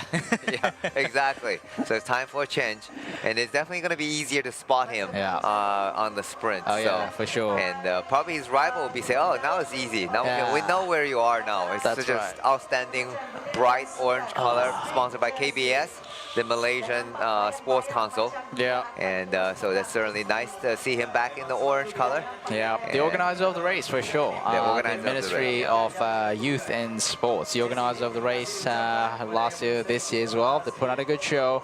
They really take this ownership of being a pride of the nation. Langkawi, that is. Go Malu. Go Malu. There you go. Yeah, speaking of team sponsored by state or town, Astana is definitely one of those as well. Yeah, it's a capital of Kazakhstan. Kazakhstan, yeah. And certainly have done a great job of bringing up the Kazakh riders. And now they have a new sponsor. Well, they have added a sponsor. I'm wondering, going to see some Chinese rider come up the rank. It will be a tall task. They need to do a lot of development. They're still quite a way off. We see Hong Kong. We do see Hong Kong rider here, but they're not quite up to this standard just yet. Yeah, there it is. The new race leader of Petronas green jersey for the general classification. There it is. I think those are the heads of the Petronas. Yeah, very much appreciated to Petronas being the title sponsor. There it is, Joris Delbov. So there you go, Total Energy. I was gonna say, you got ahead of me. You got ahead of me. We did joke about this earlier in the earlier stages. Here we go. Now they heard our comments. Obviously they've been watching, and here we go. And the Petronas jersey on the Total Energies rider. Yeah, there you go. Yeah. So he has the option to pump up his gas at Petronas or Total Energy. So back in France, he's going Total Energy, and come to Malaysia, Petronas. That's where you need to go. That's it. Because you're not going to find a Total Energy gas station in Malaysia. Yeah. There it is. Your new race leader, Joris Delbov from Total Energies, the flying Frenchman today. He certainly sent a flyer in the end to stay ahead of the Yeah, we were surprised. Like he was up. He was already on the live feed for quite some time, and we're yet to see the bunch at the back. But yeah, he did definitely put a significant gap. Well done. And he is the new leader of the 2025 Petronas Tour de Langkawi. But it's only stage 5. I know it's so exciting up to now, but it's only stage 5. There's still 3 more exciting stages to come. Oh yes, definitely a motivation booster for Team Total Energies after multiple attempts in the last 3 stages to be in the bunch sprint, but with no significant results. And finally, Joris Delbov managed to pull it off, made the team proud in this year's edition of Petronas Tour de Langkawi. But he's leading only by 6 seconds. That's the issue. It's not a big gap. And we've still got 3 stages to go, Danny. 3 stages to go, and you know, each intermediate sprints has 3-second bonuses. So, his competitor only has to, Johannesson just have to take.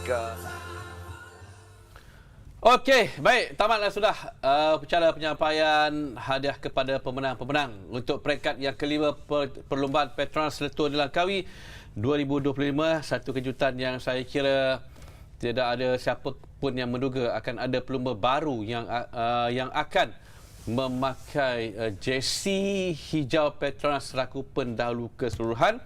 Apabila kali ini kita dapat melihat kehebatan pelumba daripada Total Energies yang memenangi jersey hijau. Okey. Anda puas hati? Adik usai ni? Ya. Ke memang upset sikit untuk hari ni? Ya. Kalau ikutkan sedikit upset. Saya sudah pasti saya mahu pelumba-pelumba tempatan kita berada di kedudukan top 20 terbaik. Dan terus dalam masa sama memberi saingan untuk merebut jersey Asia, jersey terbaik Asia. Tetapi malang kita lihat hari ini antaranya pendaki-pendaki seperti Zawawi Azman dan juga Ikmal Zarawi tidak berjaya berada di kedudukan top 20 yang terbaik. Tapi baki 3 peringkat lagi, kita harap pelumba-pelumba tempatan kita yang lain, mungkin zon pendakian sudah tamat untuk ketika ini. Dari 3 baki peringkat lagi, kita harap pelumba-pelumba tempatan kita mampu memberi saingan kepada pelumba-pelumba Eropah ini. Okey, itu cerita mengenai keputusan keseluruhan hari ini. Baik, kita nak cerita pemegang jersey yang pemilik baru untuk jersey. Dan kita mulakan dengan pemilik baru untuk jersey pelumba terbaik ASEAN ataupun Asia Tenggara yang berjaya diraih oleh Tanakan Cahaya Sombat daripada Thailand ini. Jadi nampaknya sudah ada pencabar untuk pelumba-pelumba Malaysia untuk jersey ASEAN ini. Ya, sudah pasti Tanakan Sombat memang tidak asing lagi daripada hari pertama lagi kita lihat peringkat kedua Tanaka Sobayat berjaya berada di kelompok hadapan dan hari ini peringkat yang kelima Tanaka Sobayat merupakan pelumba terbaik ASEAN Tenggara yang terus mengungguli di tempat yang pertama. Jadi tahniah untuk pasukan Thailand Continental Team ni. Ini merupakan orang cakap untuk pelumba ASEAN Tenggara ni, dialah orang cakap salah seorang bukan daripada Malaysia. Kalau ikutkan daripada hari pertama sampai hari keempat, peringkat keempat Malaysia. Orang Malaysia. Hari ini Thailand Kuntai Medai. Okey, Kungkap Medai. Dan kita nak beralih daripada jersey Asia Tenggara, kita nak beralih pula kepada pemilik baru bagi jersey rakan muda, jersey putih, iaitu terbaik Asia. Bukan lagi jadi pemilik untuk pelumba Malaysia ataupun pasukan Malaysia, kerana 2 hari yang pertama ia jadi milik Aiman Rosli dan kemudiannya rakan senegara beliau. Okey, ini cerita itu tadi visual Raja Bukit kita. Dan kemudiannya rakan beliau daripada pasukan TSZ, Vadim Pronsky, berjaya merampas jersey putih itu selepas tamat perlombaan daripada Kuala Terengganu ke Maman. Baik. Dan kemudian hari ini World Team menang ni. World Team menang. Pelumba Astana, iaitu Nikolai Vinokurov. Ya, betul Akbar. Seperti yang saya katakan tadi, kita mahu pelumba-pelumba tempatan kita mungkin mampu memberi saingan. Saya ingat pada edisi 2016 saya memenangi jersey terbaik Asia ini. Terbaik Asia ini bukan mudah Akbar, kerana kita harus menyaingi pelumba-pelumba daripada Kazakhstan dan juga pelumba daripada Jepun. Jadi kalau kita lihat hari ini, Nicholas berjaya berada di kedudukan keempat keseluruhan, peringkat yang kelima. Dan sudah pasti untuk jersey terbaik Asia dimiliki oleh pelumba daripada Astana ini, iaitu Nikolai Vinokurov. Jadi Vinokurov menamatkan perlumbaan tadi di kedudukan tempat yang keempat, di mana satu-satunya pelumba Astana yang berada pada kedudukan 10 terbaik dalam perlumbaan peringkat yang kelima. Okey, baik, seterusnya. Ini baru betul. Patrick Eddy. Sampai zip baju dia rosak. Patrick Eddy. Oh, dia masih kekal lagi nampaknya, walaupun dia tidak menawan 2 zon pendakian pada hari ini, tapi dengan 15 mata yang dia ada tu, dia masih lagi kekal. Sain dan Bayar pun masih kekal tempat yang kedua, tapi mereka dihampiri oleh ada pelumba lain yang sebelah menghampiri. Namun Patrick Eddy tak tergugat kedudukannya. Okey, Patrick Eddy dan juga Sain Bayar, kedua-dua pelumba ini masing-masing mengumpul 15 mata untuk jersey polkadot tajaan babuk tu, dan sekaligus tidak memberi tekanan kepada beliau untuk menyarung jersey, kerana kita lihat Joris hari ini berjaya sampai ke garasan penamat dahulu, tetapi dia dalam masa sama dia mendapat 10 mata untuk zon pendakian. Ini merupakan kategori 1 di Fraser Hill, dan di situ kita boleh lihat antara 5 mata perbezaan antara Patrick Eddy, Jamba Sambaya dan juga Joris. Jadi di sini saya rasa kemungkinan besar untuk Patrick Eddy memegang jersey polkadot ini. Hanya dia dan juga Sambaya saja yang akan memberi saingan antara satu sama lain untuk baki 3 peringkat lagi yang akan datang. Betul, dia selamat untuk Patrick Eddy, sebab untuk peringkat ke-6 tak ada zon pendakian, peringkat ke-7 tak ada zon pendakian. Betul. Jadi 2 hari itu dia rest lah. Dan dia kekal dengan jersey Bubble O2, dan kemudian dari stage yang ke-8 nanti baru ada 3 zon pendakian, termasuk di Bukit Ampar lah, Bukit Hantu. Dulu kita sama-sama kayu Bukit Hantu. Okey, baik.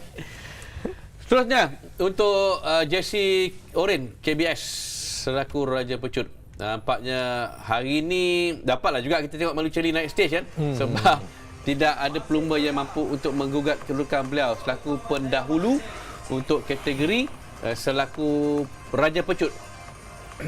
Okey, kalau kita lihat Matteo Malucheli sekarang ni mengungguli lebih daripada 23 mata berbanding Alan Bilka daripada pasukan Uno Ads dan juga kita boleh lihat sini Manuel Panal there berada di kedudukan ketiga. Jadi di sini kalau kita lihat jurang yang agak jauh Akbar antara Matteo dan juga Erlen, tapi harus diingat 3 baki peringkat yang akan datang ni seperti yang saya katakan tadi, kemungkinan besar akan berlakunya pemecahan-pemecahan kelompok kecil terjadi dan sukses menuju ke garisan penamat berbanding 4 peringkat sebelum ini Akbar.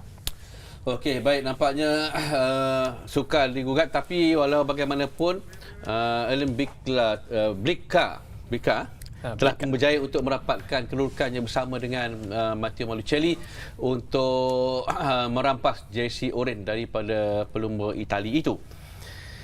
Joris Delbov akan terus kita kenang kerana dia berjaya untuk menamatkan perlombaannya selaku pendahulu.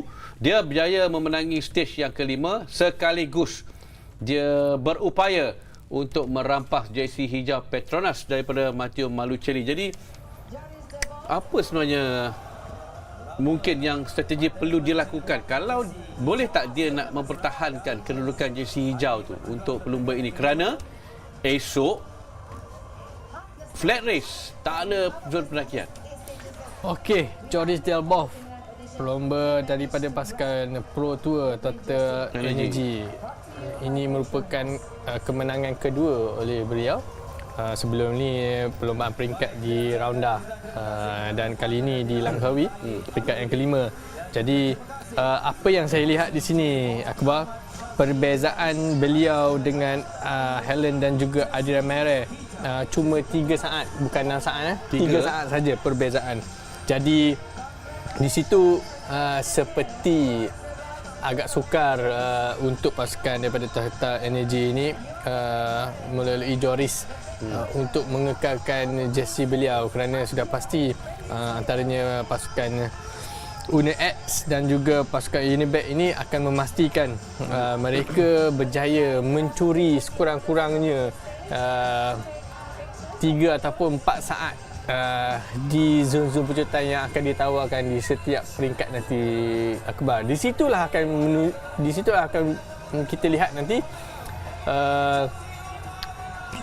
top 3 punya berada dalam kedudukan keseluruhan ni, mereka akan cuba memberi saingan antara satu sama lain. Sebab kat situ kita boleh baca, kita akan boleh lihat ada satu tim ni akan cuba untuk memenangi peringkat dan satu tim ni akan cuba untuk memenangi jersey keseluruhan. Jadi ini memang menarik lah untuk kita lihat baki 3 peringkat yang terakhir ni Akbar, berbanding edisi-edisi yang sebelum ni. Memang kali ni edisi PETRONAS LTdL Langkawi ni memang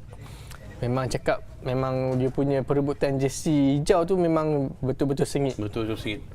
Baik, kita tak cerita pun tentang pelumba-pelumba Malaysia kan. Jadi dengan baki 3 peringkat perlumbaan ni, apakah kita dapat nanti melihat Aiman Rosli, Harif Saleh terutamanya, dan juga pelumba-pelumba lain daripada MPC misalnya, juga daripada skuad kebangsaan mampu bangkit untuk baki? Sebab kalau kita tengokkan untuk peringkat ke-6, peringkat ke-7 tak ada zon pendakian. Jadi mereka boleh memecut tanpa risau dan bimbang tentang adanya zon pendakian nanti. Baik, Akbar, harus diingat pelumba yang mewakili pasukan base Australia iaitu St. George, St. Rainbow ketika ini berada di kedudukan ke-8 untuk jersey terbaik Asia. Dia cuma perbezaannya hanyalah 3 minit 53 saat antara beliau dan juga Nikolai Vinokurov. Jadi itu menunjukkan masa yang agak curang dia agak jauh Akbar, tapi apa yang harus diberikan oleh pelumba muda yang kita lihat ini, St. Rainbow, dia harus membuat sesuatu untuk memastikan dia berada di kedudukan paling kurang top 3 terbaik untuk jersey Asia, dan sudah mungkin itu akan membantu orang cakap membuatkan lagi pelumba tempatan kita lagi Tapi harapan tinggal 3 stage ni, harapan untuk melihat pelumba Malaysia menang stage tipis? Tidak juga Akbar, kerana kita ada Harif Saleh, kita ada Acik, kita ada Izzat Helmi, kita ada Aiman Rosli, dan juga pelumba-pelumba kebangsaan kita mungkin mampu memberi saingan dan berada di kedudukan podium nanti. Okey, kita harapkan bagi 3 peringkat perlumbaan ini ada pelumba Malaysia yang at least lah, ni secara realistiknya at least berada di podium, sama ada kedudukan yang pertama, kedua ataupun ketiga. Itulah yang kita harapkan kerana esok peringkat yang ke-6 123.5 kilometer 3 zon pecutan di Jenjarum, Banting dan Sungai Pelik. Okey, adik Usaini. Baik, peringkat yang ke-6 esok Shah Alam Podium. Perlumbaan esok bermula pada awal pagi lagi, pada jam 9. Jadi kita lihat di sini ada 3 zon pecutan ditawarkan. Dan selepas itu mereka akan menuju ke zon pecutan yang 3 di Sungai Pelik. Dan kita boleh lihat ketika ini para pelumba akan menuju ke Port Dickson.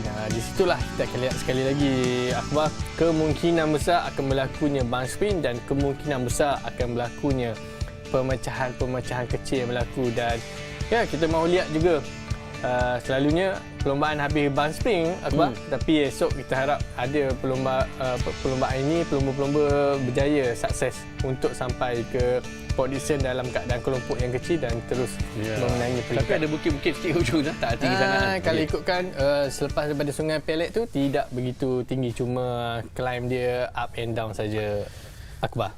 Okey, mungkinkah akan ada perubahan untuk kedudukan pendahulu esok? Kita akan menantikannya penuh debar. Kepada anda semua, di mana nak tengok, nak tonton secara langsung esok lebih awal kepada anda semua, anda boleh tontonnya bermula jam 8.30 pagi adalah siaran kami akan bermula. Dan kemudiannya perlumbaan akan bermula pada jam 9 pagi. Di mana siaran langsung ini anda boleh saksikan di Astro Arena, juga di YouTube dan juga di Facebook Majlis Sukan Negara dan juga di platform LTdL Letup Langkawi.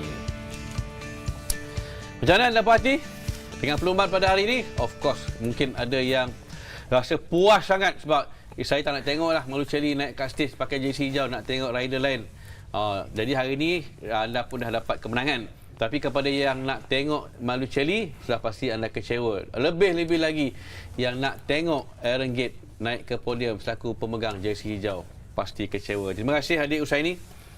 Jadi esok awal sikit adik. Okay. Cuma satu saya nak pesan, jangan lintas depan kamera. Okey, minta maaf saya denda awak 100 Swiss franc. 100 Swiss franc. Okey, baik. Terima kasih kepada anda semua yang bersama dengan kami sejak jam 10.30 pagi tadi untuk menyaksikan secara langsung peringkat yang ke-5 PETRONAS Letup di Langkawi 2025 dari Bandar Temerloh hingga ke puncak Fraser Hill yang dimenangi oleh Yoris Delboff, pelumba daripada pasukan Total Energy. Jadi esok akan ada perubahan lagi mungkin. Jangan lupa kepada anda yang nak buat posting di mana-mana platform media sosial, anda jangan lupa letakkan hashtag #BeatTheHit. Kita jumpa lagi esok. Assalamualaikum.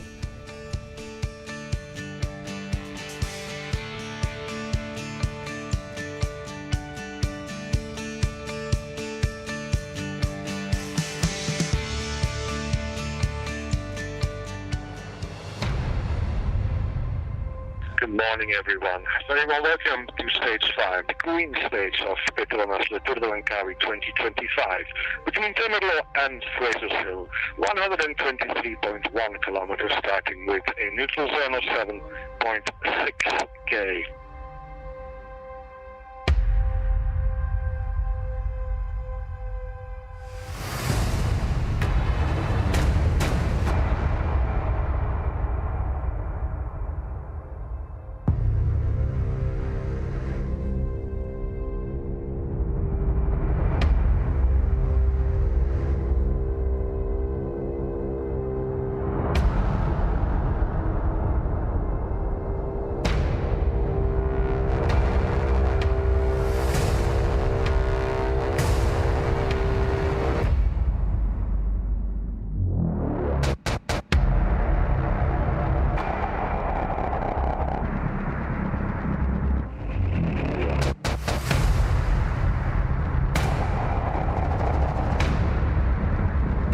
number 41. It is Joris Delbov. He is going for the Queen stage, but he needs to be quick. There's a fast, small group sprinting at the back there. Aaron Gate just in front there. Let's see if he can caught.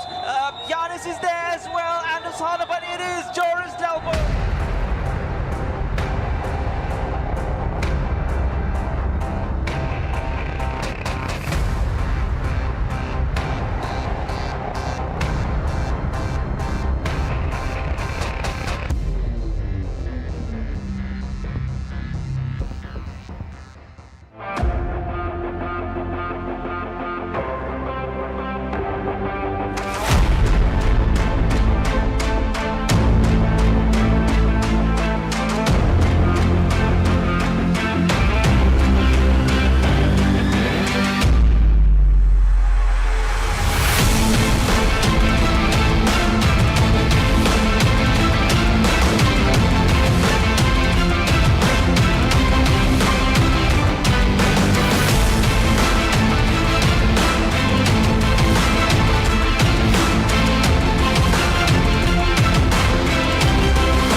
From the first pedal stroke to the final sprint, fueled by Bubbles O2, Malaysia's only naturally oxygenated mineral water. Rising beyond boundaries. Together we ride, together we conquer. Bubbles O2, empowering champions. Isi minyak di Petronas guna settle 3 kali mata ganjaran. Senangnya, ini baru Mercer Rewards.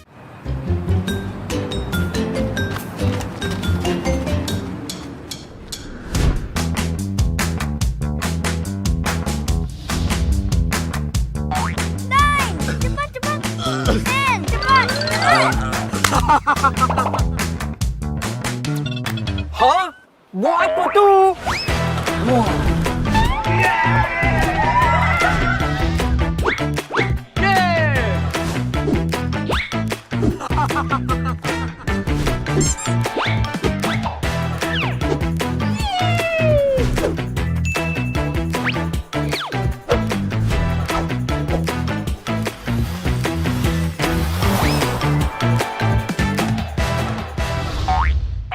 Hey, free barang ke pulang rumah lah. Thank you, Petronas. Petronas, let's go!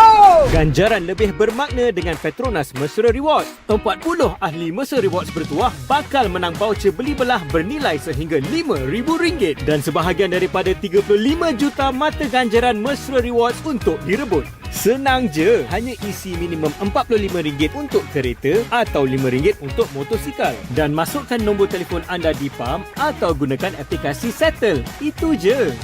Gunalah kad kredit Petronas Visa untuk menikmati 3 kali peluang menang. Jangan lepaskan peluang anda untuk menangi ganjaran lebih bermakna hanya dengan menjadi ahli Mesra Rewards dan isi di Petronas.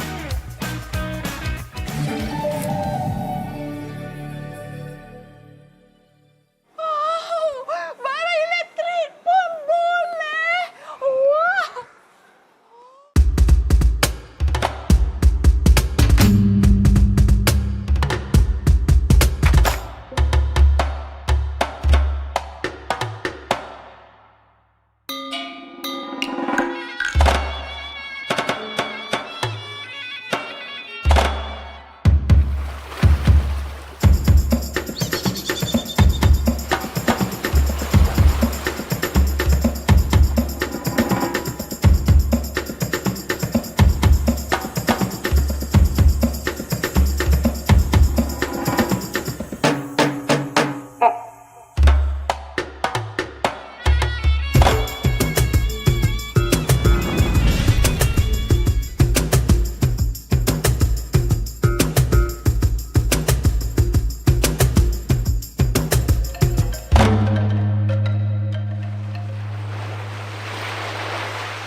people.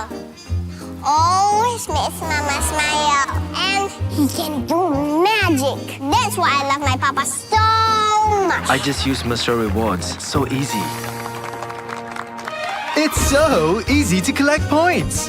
Redeem all kinds of rewards. And easy to win hearts too. Senangnya. Ini baru Mr. Rewards.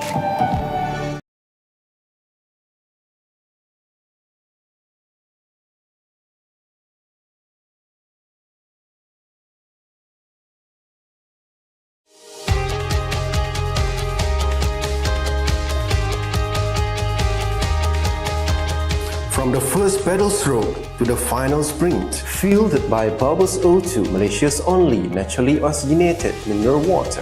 Rising beyond boundaries. Together we ride, together we conquer. Bubbles O2, empowering champions.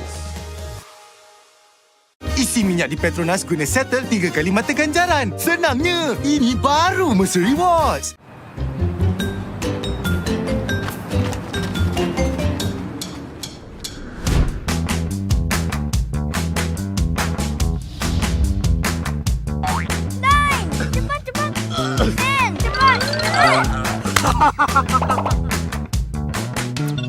Hah? Buat apa tu? Wah.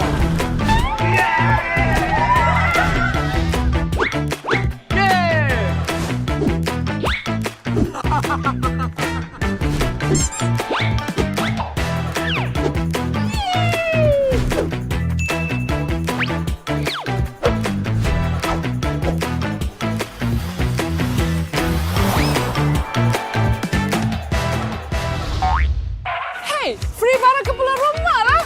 Thank you, Petronas. Petronas, let's go!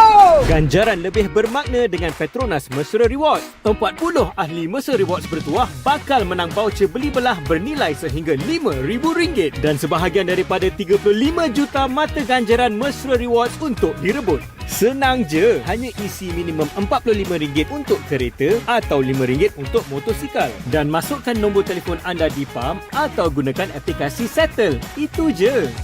Gunalah kad kredit Petronas Visa untuk menikmati 3 kali peluang menang. Jangan lepaskan peluang anda untuk menangi ganjaran lebih bermakna hanya dengan menjadi ahli Mesra Rewards dan isi di Petronas.